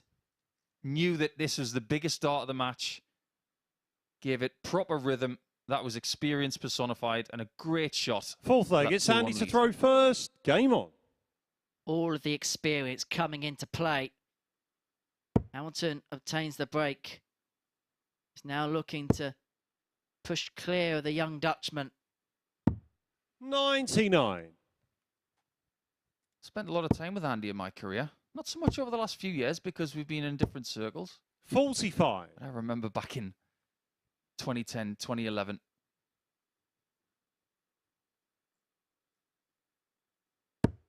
There were times where he would laugh better than anybody else.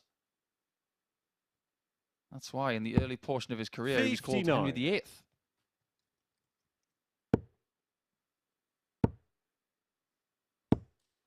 $100.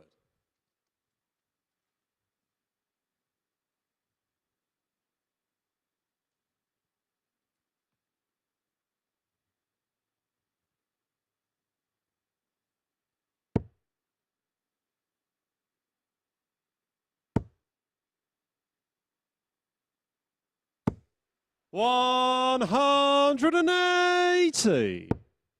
Perfect, Max. Perfect time for Andy Hamilton. 85. And Blom doesn't have a response. So Hamilton, 6 darts on 1-6-3 to open up a 3-1 lead.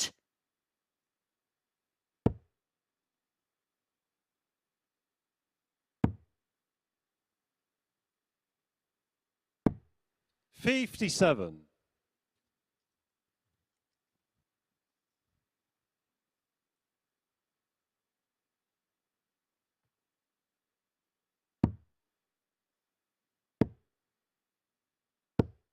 $28.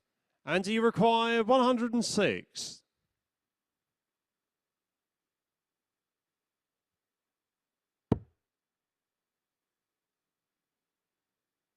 So 106 for Andy Hamilton here.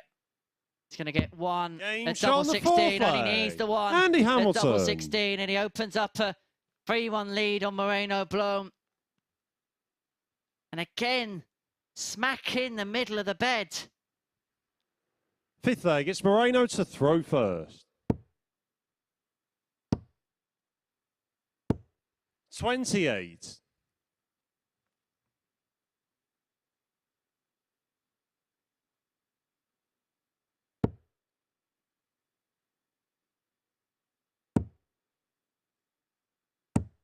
$96.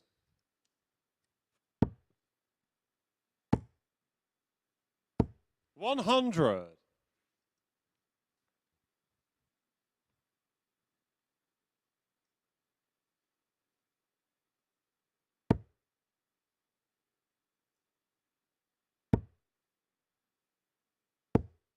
$81.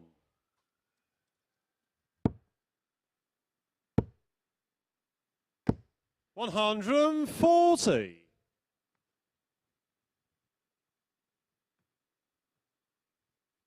So top 40 there for Moreno Blom. Just gives him a squeak. 58. You get the feeling, Henry, that this game's been played on a pretty even keel. 56. I know there was a gap in the averages earlier, but that's somewhat levelled out now. And Hamilton is winning the vital battles. It's almost as if he's just waiting for that one opportunity that he needs to get this match done and in the books. He's fully aware 180. that 180 His second of the contest is giving him a chance of a 4-1 win, 137. which would finish his And do you Tuesday require 86? in the table of 14 points and +9. He'd still be 7 legs behind Heneghan. He needs to win, and he needs to win now. To end the day, 61. the way he started it, Moreno, you emphatic require style. 40. But Moreno Blom is going to get one more Game shot on the opportunity in this fifth game leg. at tops. And usually when Moreno he gets an Blom. opportunity at double, he ends up taking them. So he brings it back to 3-2. But the task of him now is to try and break the hammer in the 6th. If he doesn't, he's going to end the day without a Sixth leg. win. It's Andy to throw first. Game on. Just to paint a little bit of a different picture when it comes to leg difference. Between Blom at the bottom and Heneghan at the top, there is a difference of 38 legs in 2 days. 2 days. 80. We haven't even had the start of Wednesday yet. What could it possibly be this time tomorrow? Heneghan will not care as long as he's at the top. 58.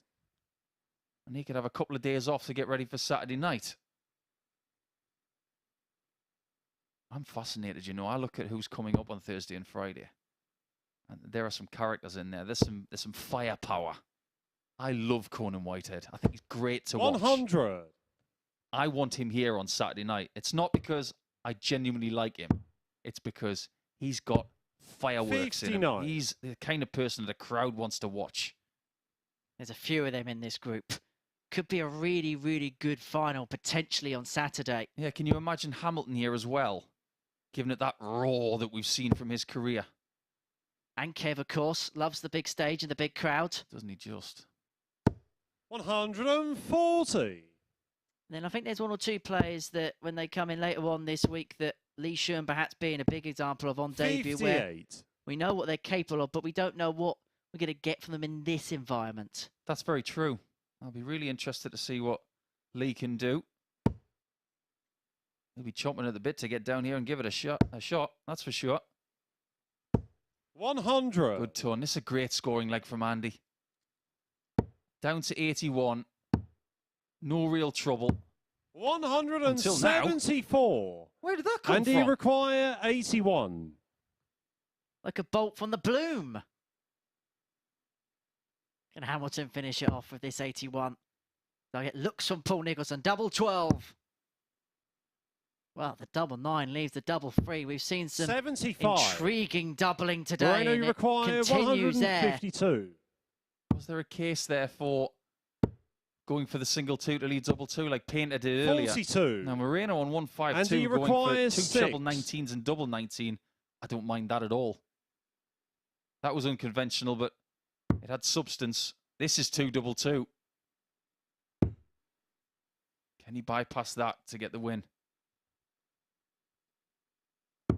Game. You shot, bet he can. And the match. That's a really Andy important leg for Andy Hamilton. Hamilton. He's now on 14 points in the table, level with Conor Heneghan. He's well behind in the leg difference, but he is firmly in the mix. He's done his job today, 8 points from a possible 10.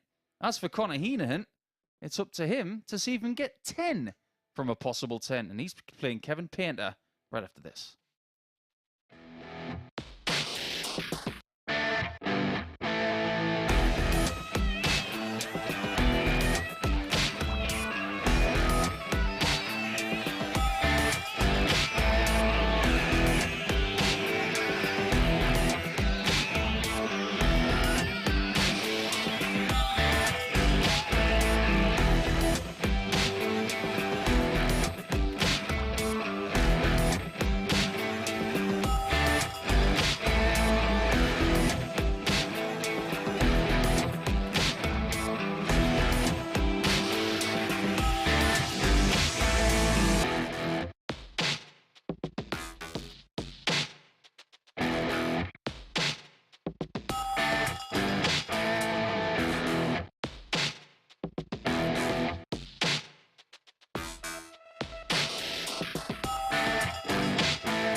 Welcome back to the MODUS Super Series. Paul Nicholson has joined me for a chat. We've got a little bit longer between this game than we have had the ones previously. And Andy Hamilton, it was a sluggish start in that match, wasn't it, between him and Moreno Blom, but he managed to turn it around. Yeah, he did. I think that was just experience. I think when you played a lot of matches, best of 11, throughout the course of your career, what you're going to find is that sometimes you just need to knuckle down. That's exactly what he did. Didn't get the best start. Obviously, his previous match didn't go his way. So he was just waiting for one moment to come, and he just ground him down. Yeah, and he's a player who's made a big career out of doing that, hasn't he, Andy Hamilton? He's won 4-2. Great day for him. 4 out of 5. The only man to beat him, Conor Heneghan, and he's looking to win 5 out of 5. He takes on Kevin Painter in the penultimate match of today's action. And for Heneghan, he's right at the top of the table. Hamilton hot on his heels as well, on the same points. But you mentioned the leg difference, and that really could come into play, couldn't it? It's almost as if Conor's already on 16 points, to be honest with you. Hamilton knows he's just left the building. He's very buoyant about what he's done today. Getting 8 points is a great effort, but you have to say that if Heneghan picks up another win, he's in the distance a little bit, and it makes the first 2 rounds of matches tomorrow really important, because if he gets wins and the chasing pack don't, he could be done and dusted by around 12 o'clock tomorrow. However, Kevin Painter never an easy opponent for anybody. The game between this pair showed that yesterday. 4-3 in the end to Heneghan. There was a 150 checkout in there as well. This could be a really good match, couldn't it? It could be. I think they've both had some really bright moments today. I think one of the things that helps Kevin coming into this last match of the day is the fact that he played really well in his last game, so he's got his tail up. But that game yesterday was frustration for Kevin. His first 2 games he lost by 4 legs to 3, so he doesn't want to take this one the distance. He wants to get a good start, consolidate, and probably try and get this done a little bit quicker. Well, let's get it on then. Will it be a clean sweep for Conor, or will Kevin Painter manage to beat him in the penultimate match of the session? Paul's going to head back downstairs to join Henry Deacon. Thank you very much, Chris. For Conor Heneghan, the task is very simple. If he can get victory here, he will end the day as outright leader of Group A. He will head into the metaphorical darting clubhouse overnight as the leader. No green jackets at the end of Group A on a Wednesday, but 2 days off is just as nice a prize for the 23-year-old from Roundford in Ireland, the former WDF Europe Cup Boys champion. Up against the artist, Kevin Painter, 55 years of age from rugby. The former Players' Championship Finals winner is the artist. First leg, it's Conor to throw first. On to 10 points after 10 games. That would be level with Adam Smith-Neale, who we'll see face Steve Brown in the final match of the day. And Steve Brown won that one. We'd have a really interesting battle potentially for 3rd place with Smith-Neale, Painter and Brown all being on the same number of points. For Heneghan, though, the objective is clear: to finish top 45. Overnight. I'm just trying to remember, Henry, what I said earlier about the amount of points you need. 81. To win this group? I said 20. I'm starting to rethink that. I think that maybe 140. 22 or 24 might be the number, because it is going to be a 2-horse race tomorrow between Conor and Andy. Let's say that Conor does win this match. 125. He might not even win this match. But you would assume that either Conor or Andy might get 8 points tomorrow, based on 119. Form. So time will tell, but I'm thinking maybe 22 is the number right now. Which would mean you think Hamilton would have to win the lot 59. Tomorrow. Get on to 24 and depose of Heneghan. Unless Conor has a bad day and a bad game here, you think that Andy is already aware that tomorrow is going to be one of those days he needs to be faultless. Because even if Heneghan wins this and he 44. goes 3 and Conor, 2 tomorrow, he's still on 22. The number here for him is 136. And you'll be wary of the fact that Kevin Painter has been a man for the ton plus outs. He had 3 of them yesterday, including the highest finish of yesterday of 158. Well, that was gazumped early with a 160. Well, there's a word we don't use enough. Gazumped. It's not something you would use with Scottish players, because it's Conor, you require illegal to gazump 78. people in houses in Scotland. Did you know that? Well, it's a lovely dart from Conor. I don't know how the housing market works in Ireland. Game shot on the first leg. But he's just completed Conor that. Heneghan. Banked it. Done. 1 down. 3 to go. Leaving Painter with a head-scratching moment. Second leg, it's Kevin to throw first. I love that camera angle as well. From very close to where Chris Murphy stands. We look down on the stage and we get this 60. point of view as to where they stand on the oche. You can see that Kevin is just slightly left of centre. He's right-eye dominant and he wants to throw it directly 55. down the centre line of the treble 20 where his right eye is. I was very fortunate to be sat up there yesterday, obviously in the presenter's role. And 81. I think for anyone that wants to study a darts player at a professional tournament, if there's an event where there's a balcony right at the very top, I would purchase tickets for there because you can watch every 57. single microscopic thing that they do and you can follow them so forensically. It may just, that one little thing may help you out. Balcony tickets for the darts, if you want to improve your game, might just be the thing to do. 100. Yeah, people who sit in the expensive seats downstairs wouldn't agree. But I'm with you. I like to watch from a height. I think you get to see more of the stage and what the players 60. are up to. It's like watching a football match from up high. Okay, your view is higher up, but actually you can see more of the game, which is why 30.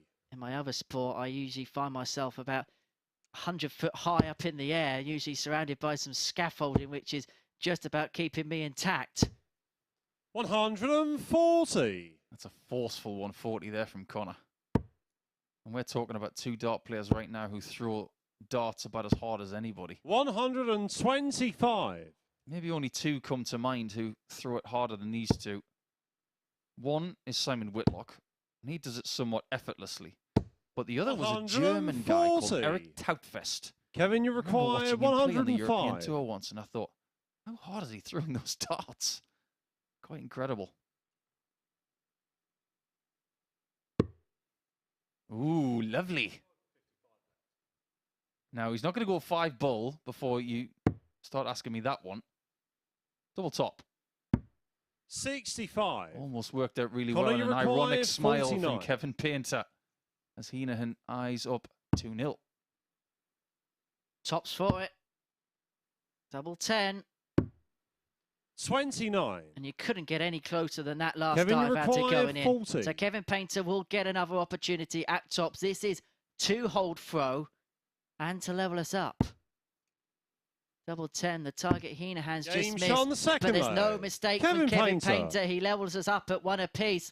2 players whose last game of Tuesday is important for their respective battles at the top to mid-range of the table. And there's no splitting them after 2 legs. I remember getting a player's brief from 93. late Tommy Cox, who used to be the tournament director of the PDC, and the player's brief used to say, no denim can be worn on the 96. Oche. Very strict rules. Used to be black trousers before Peter Wright came along. Black shoes, black trousers. Anything of colour had to be approved. If you look at the shoes of Kevin Painter, they look like they've got denim on them. I'm sure Tommy Cox would have had a problem with those. We live in a very different era, though. 140. We're in the dress-down age. At least I still am. I used to be seen as one of the mavericks 96. of the darts catwalk. Now I'm positively boring. I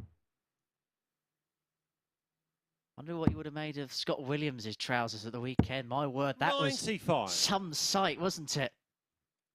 Stretchy pants, all right. I hear they're the greatest things in the world. He is a bit 60. different, Scott Williams. I Kevin, love you him. I think he's require great. 170.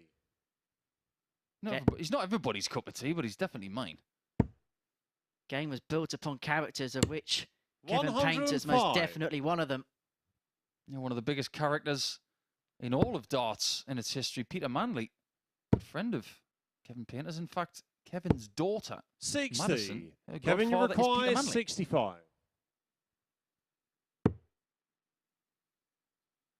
Well, the bull's covered, and he knows it. That's why he went for the treble. Now, usually I wouldn't advocate for 39. going for the treble on 62. Conor, you but require he had 132. no choice there, really, because his dart was covering all of the bullseye. Uh-oh. Oh, what a lie that was in the 92. ball. That was begging Kevin, you for another. require 26. And what an iron it would have been if the ball was blocked for Kevin and Conor would have got 2 for the double 16. 5 for double 4. Game shot on the third leg. Kevin Painter gets there in the end. By hook and by crook, Painter's in front, and it's a breaker throw as well, so he has an opportunity to open up a 3-1 lead. And wherever Andy Hamilton is right now, Fourth leg, he it's is Kevin pulling to up throw a chair first. as a Game very, on. very interested spectator in this match.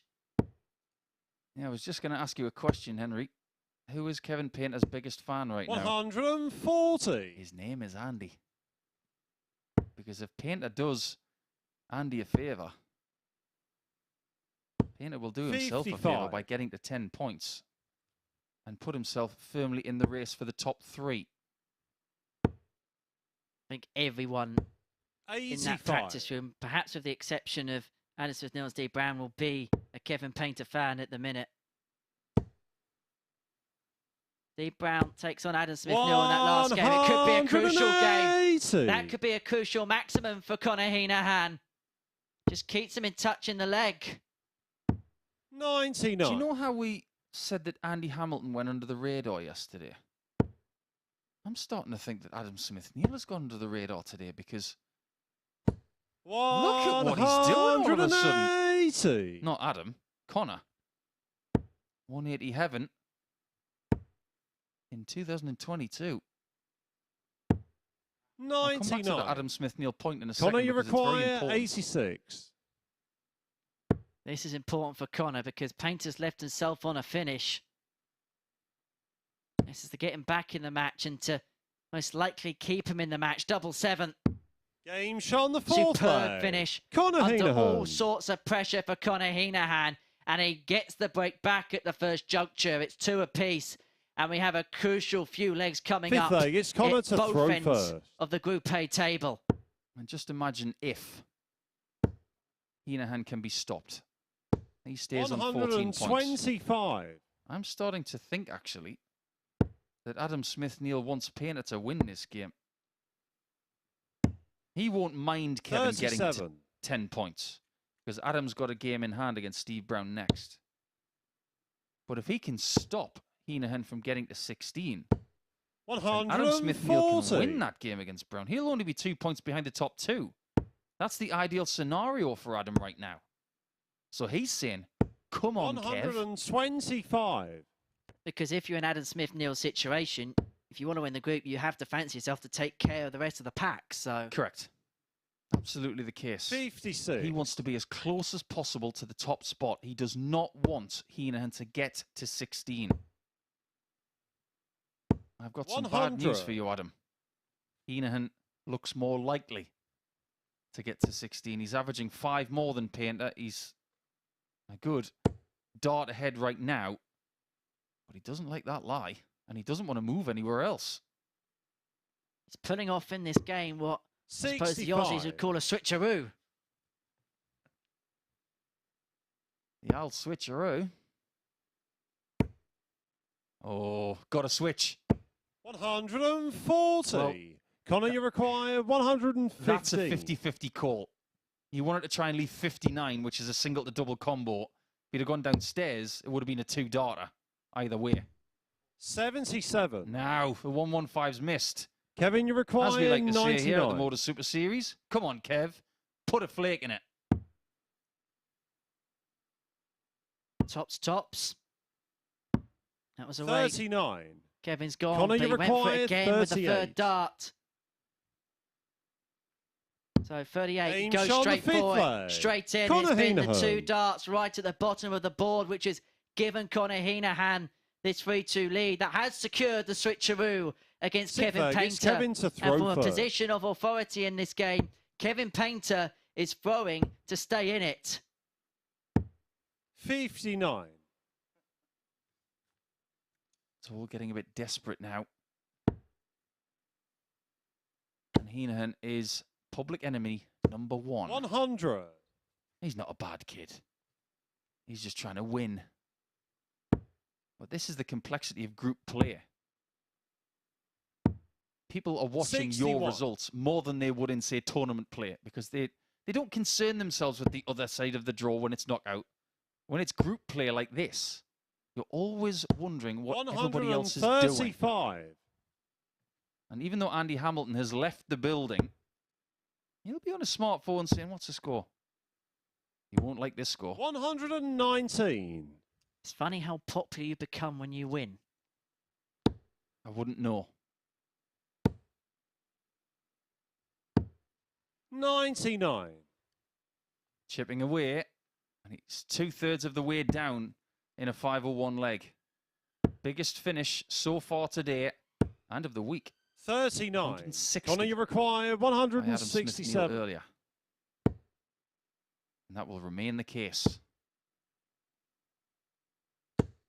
95. He is, though, going to get a go at 72. Made a real impression on the Kevin Painter throw. Has to go downstairs here. 79.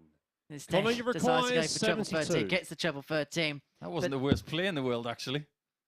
And this might not be the worst play either.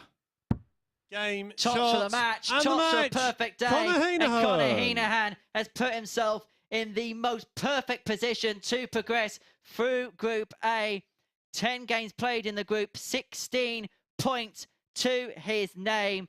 10 out of 10 for the day today. It was perfect for Conor Heneghan, and this is how he did it. 2 maximums, the only 2 maximums of the match. 4 from 8 on the doubles, that equates to 50%, and an 86 high out as he deposes the Painter by 4 legs to 2. When we return after the break, it's going to be our final match of the day as Steve Brown takes on Adam Smith-Neale.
Welcome back to the MODUS Super Series, where Conor Heneghan has had a perfect day, 5 out of 5 here on Tuesday.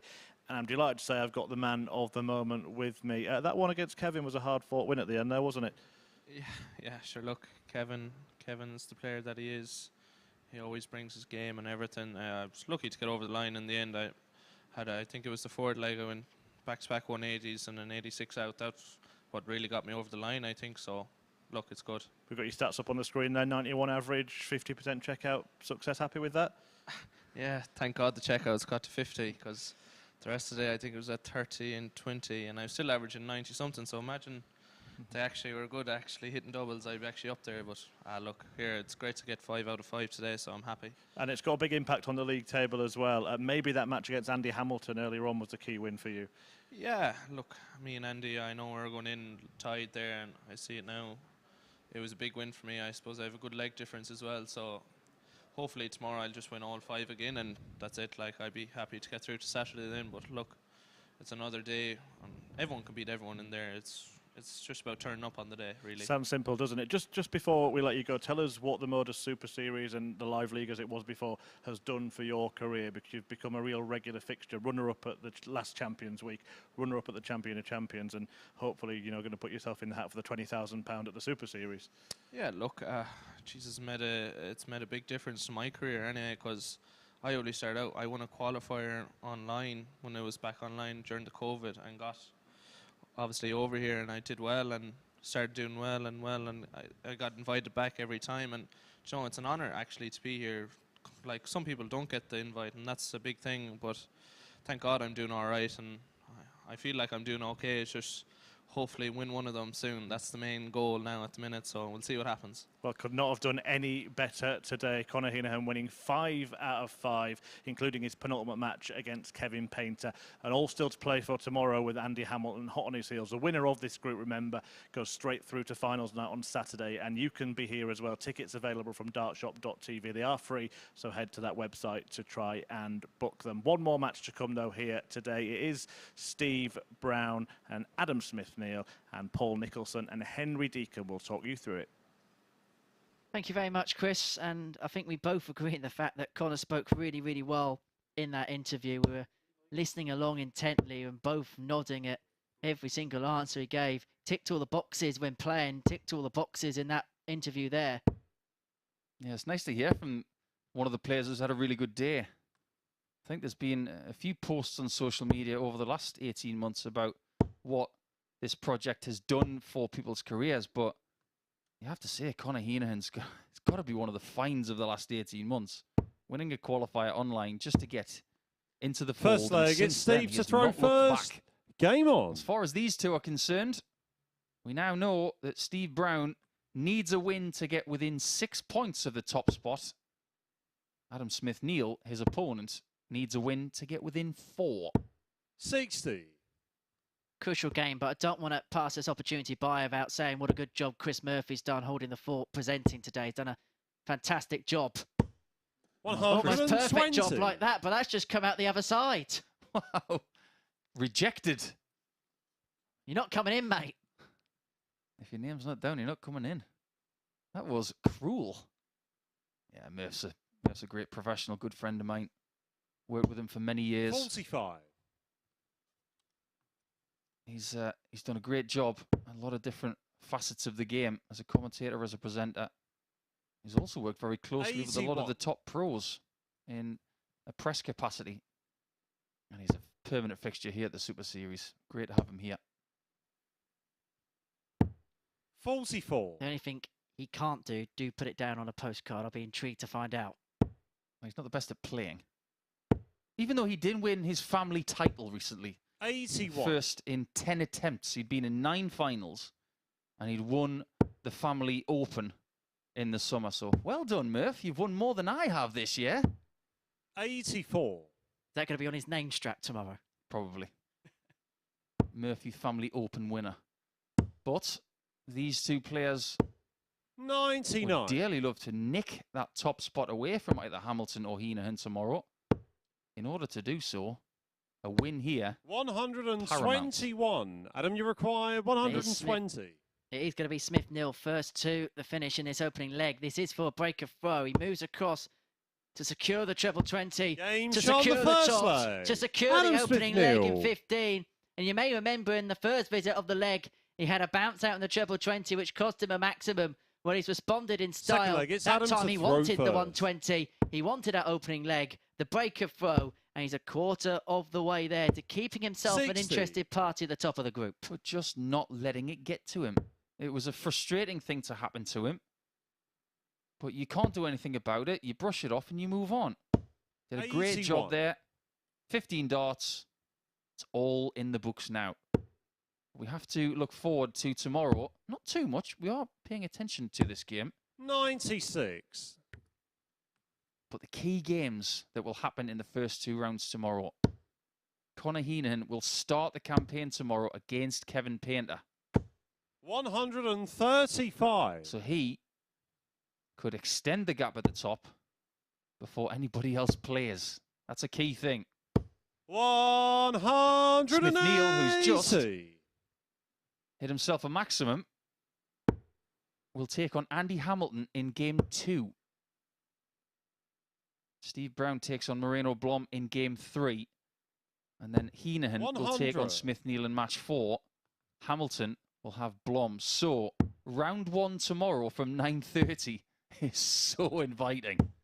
57. Just to confirm, they are randomly allocated, but they've been set up so nicely. Oh, they've been on my screen for the last 48 hours. They haven't been set up that way. It's just a case of they've fallen that way. So sometimes you find on a Wednesday 96. that you have to wait until the Adam, very you end of the require session to get the 108. matches you want. Not tomorrow. Going to be good from the get-go. Smith Neale's been good from the get-go. Has to readjust after dropping his die. Gets one at double 16. Only needs one at double 16. 2 legs, 1 with 2 ton plus checkouts. 2 from 2 on the doubles. An average touching the ton. 2:15 dart legs. This has been really good so far from Adam Smith Neale. He opens up a 2-0 lead, and there's not much Steve Brown can do in response. 85. There's not a great deal of dart players with double-barrel surnames, is there? No. Alan Warren a Little comes to mind. But he was always called Alan Warrener before 60. he married his wife Brenda.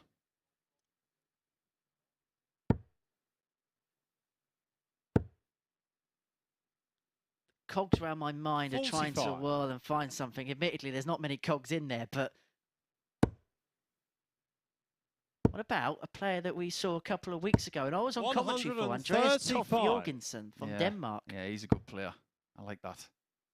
That's thinking outside the box, that one, because a lot of people would have just gone 100. straight to the English and British players. But Toft Jorgensen's a good one.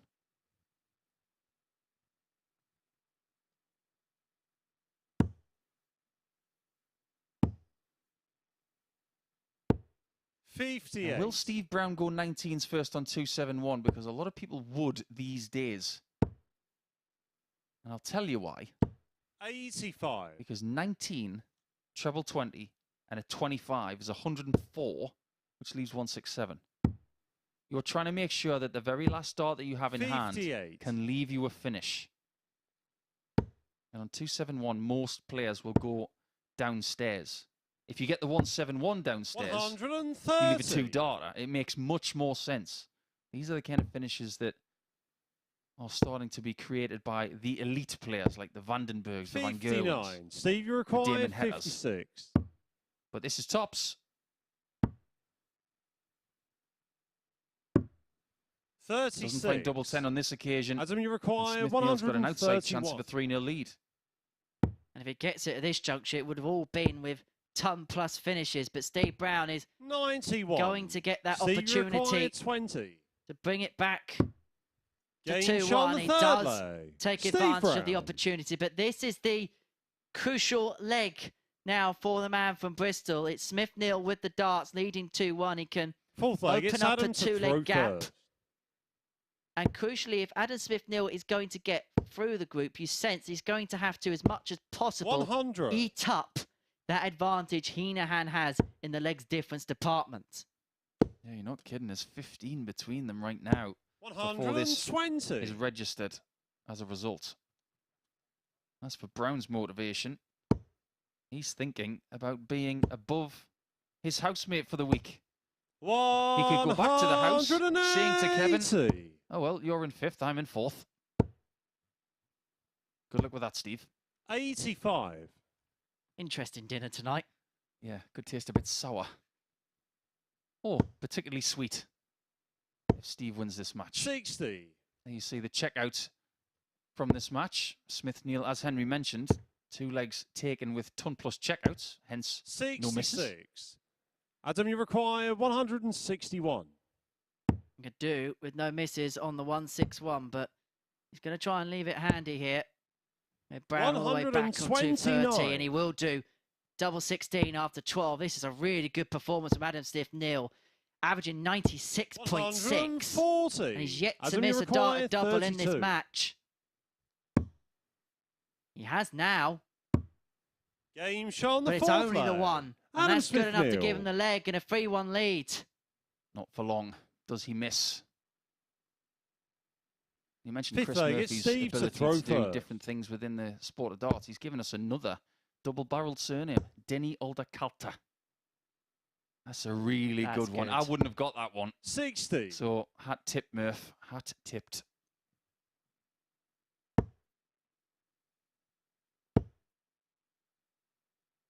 $140. Time for a start for Smith Neale. Brown has to hit back here in this visit and does. They make them tough in Bristol, don't they? 55. Chance. Now, Smith Neale will start 19s, or at least he should, on 306. 85.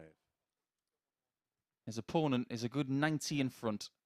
So you're trying to get a 139 here. Or a 136. 58. Have to understand what number you need to get to the finish and how you get there. With the last dart in hand, still 100. Being able to get you there. It's just part of the elite game now.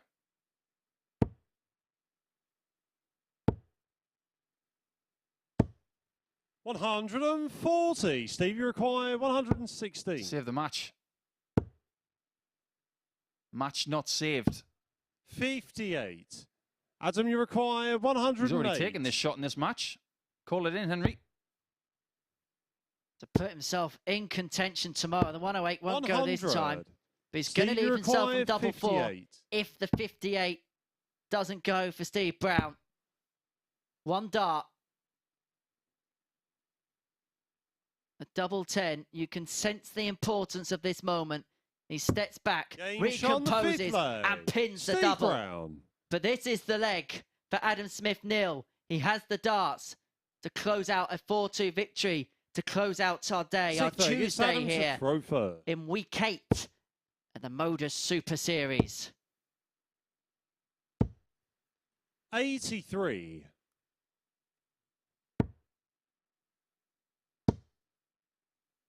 He's had that look all day, Steve Brown. That look of focus. He's only won one match. He's been put to the sword by many. 37.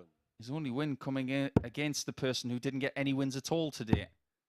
And he had to work really hard for that win as well. That was 4 legs to 3. But we are discounting Steve Brown from getting to the top of the table because of the fact that his leg difference is 25 worse than the top spot. That's pretty much the equivalent of 3 wins. 43.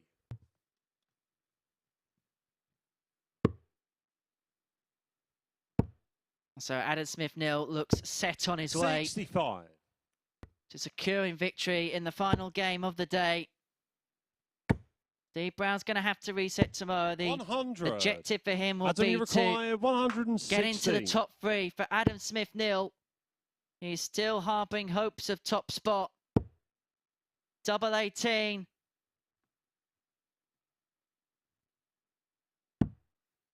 Goes just inside, but he is going to return for the double 9. All Steve Brown can do here is apply pressure. 121. But this is the moment for Adam Smith Neale to secure victory and to put himself in with a chance of qualification from Group A at the end of play tomorrow. He's 4 points behind Conor Heneghan in the group. He's going to have to rely on a couple of snookers, but he is giving himself a chance. That's the important thing. Let's have a look then at the match stats from that 4-2 victory for Big Dog with an average of 94.4, 2 maximums to his name, 4 from 7 on the checkouts. That equates to 57.14%. And the first 2 legs were won with ton plus checkouts. It was a good day for Adam Smith-Neale, but no one has had a better day than Conor Heneghan on day 2 here at the Super Series. He was 5 from 5, 5-star from Conor Heneghan. He picked up all 10 points available, and it is he who has a 2-point lead on Andy Hamilton going into the final day's action tomorrow, which you'll see from 9:30 a.m. We're going to head up then to the studio and get some final thoughts and reflections from Paul Nicholson, who's alongside first Chris Murphy. Thanks, Henry. Yes, it was a good day for Adam Smith-Neale, Paul, but as Henry said, an even better day for Conor Heneghan. 5 out of 5, but Andy Hamilton not far behind him. It's going to be a really interesting Wednesday, I think. Adam's got himself a really vital win at the end there, but you do sense that his games against Heneghan and Hamilton will tell the story tomorrow. If they pick up the wins against him, he's going to be looking for the top 3 spot. But he's the kind of player that is going to think about tonight, and when he comes back tomorrow, he will fancy his chances. He's never short of confidence, but he will eye those 2 matches and say, right, if I get those 2, I'll fancy my chances of getting all 5 tomorrow, and he still thinks he can make it. Absolutely. A grandstand finish set up then in Group A, and the table looks like this going into the final day of action. So as Paul was saying, Heneghan is the front runner, but it's not a certainty that he's going to book his place at finals night. Hamilton just 2 points behind. Adam Smith-Neale 2 points behind him. Paul, for Kevin Painter and Steve Brown, it's looking like trying to maybe squeeze into Group B, but for Moreno Blom, not even that. Not at all. I think Moreno is just going to need tomorrow for experience, just to try and get some confidence. He hasn't won a game today. In fact, he has lost, was it 9 games in a row now? So just trying to get some wins. Maybe more than one tomorrow would be a good day for him. But you just sense that Smith-Neale just will not relent. And he's going to need to win all 5 tomorrow to get to 22 points. And even if he does that, he needs help from the others to take Heneghan out. If Heneghan only loses to Adam Smith-Neale tomorrow, the likelihood is he's going to be safe anyway. Well, it can be done, of course. We've seen Conor Heneghan do that here today. 5 out of 5 from him as he takes a step, if not a leap, towards qualifying for finals night on Saturday. He's looking to book his place there, and you could be there as well. Tickets are available for free. Can you believe that? From dartshop.tv. You could be here in the live lounge watching the players in action on Saturday night, battling it out for a place at the first ever Champions Week and the first ever £20,000 first prize. Paul, I'll get a prediction now. Who is going to book their place? I can't look past Conor Heneghan. I know it's really easy for me to say that, but he just looks so assured. When he was talking to you in this very spot, he looked really comfortable. And the experience he's gained over the last year and a bit, coming here as a qualifier and ultimately being really close to winning a Champions Week and winning a Champion of Champions, I just get the feeling that he's boiling up to something. I'm going to stick with Conor, but I think Hamilton will get the top 3 spot alongside Adam Smith-Neale. I don't think that top 3 is going to change. Well, Hamilton second in the race. That's a familiar story, isn't it, over the last couple of years? Conor Heneghan has taken the lead in the race that will end tomorrow. The winner of Group A will make it through to finals night on Saturday. We will be back tomorrow from 9:30 a.m. for the conclusion of what is looking like a very gripping group live on Sporty Stuff TV. We'll see you again for more action from the MODUS Super Series.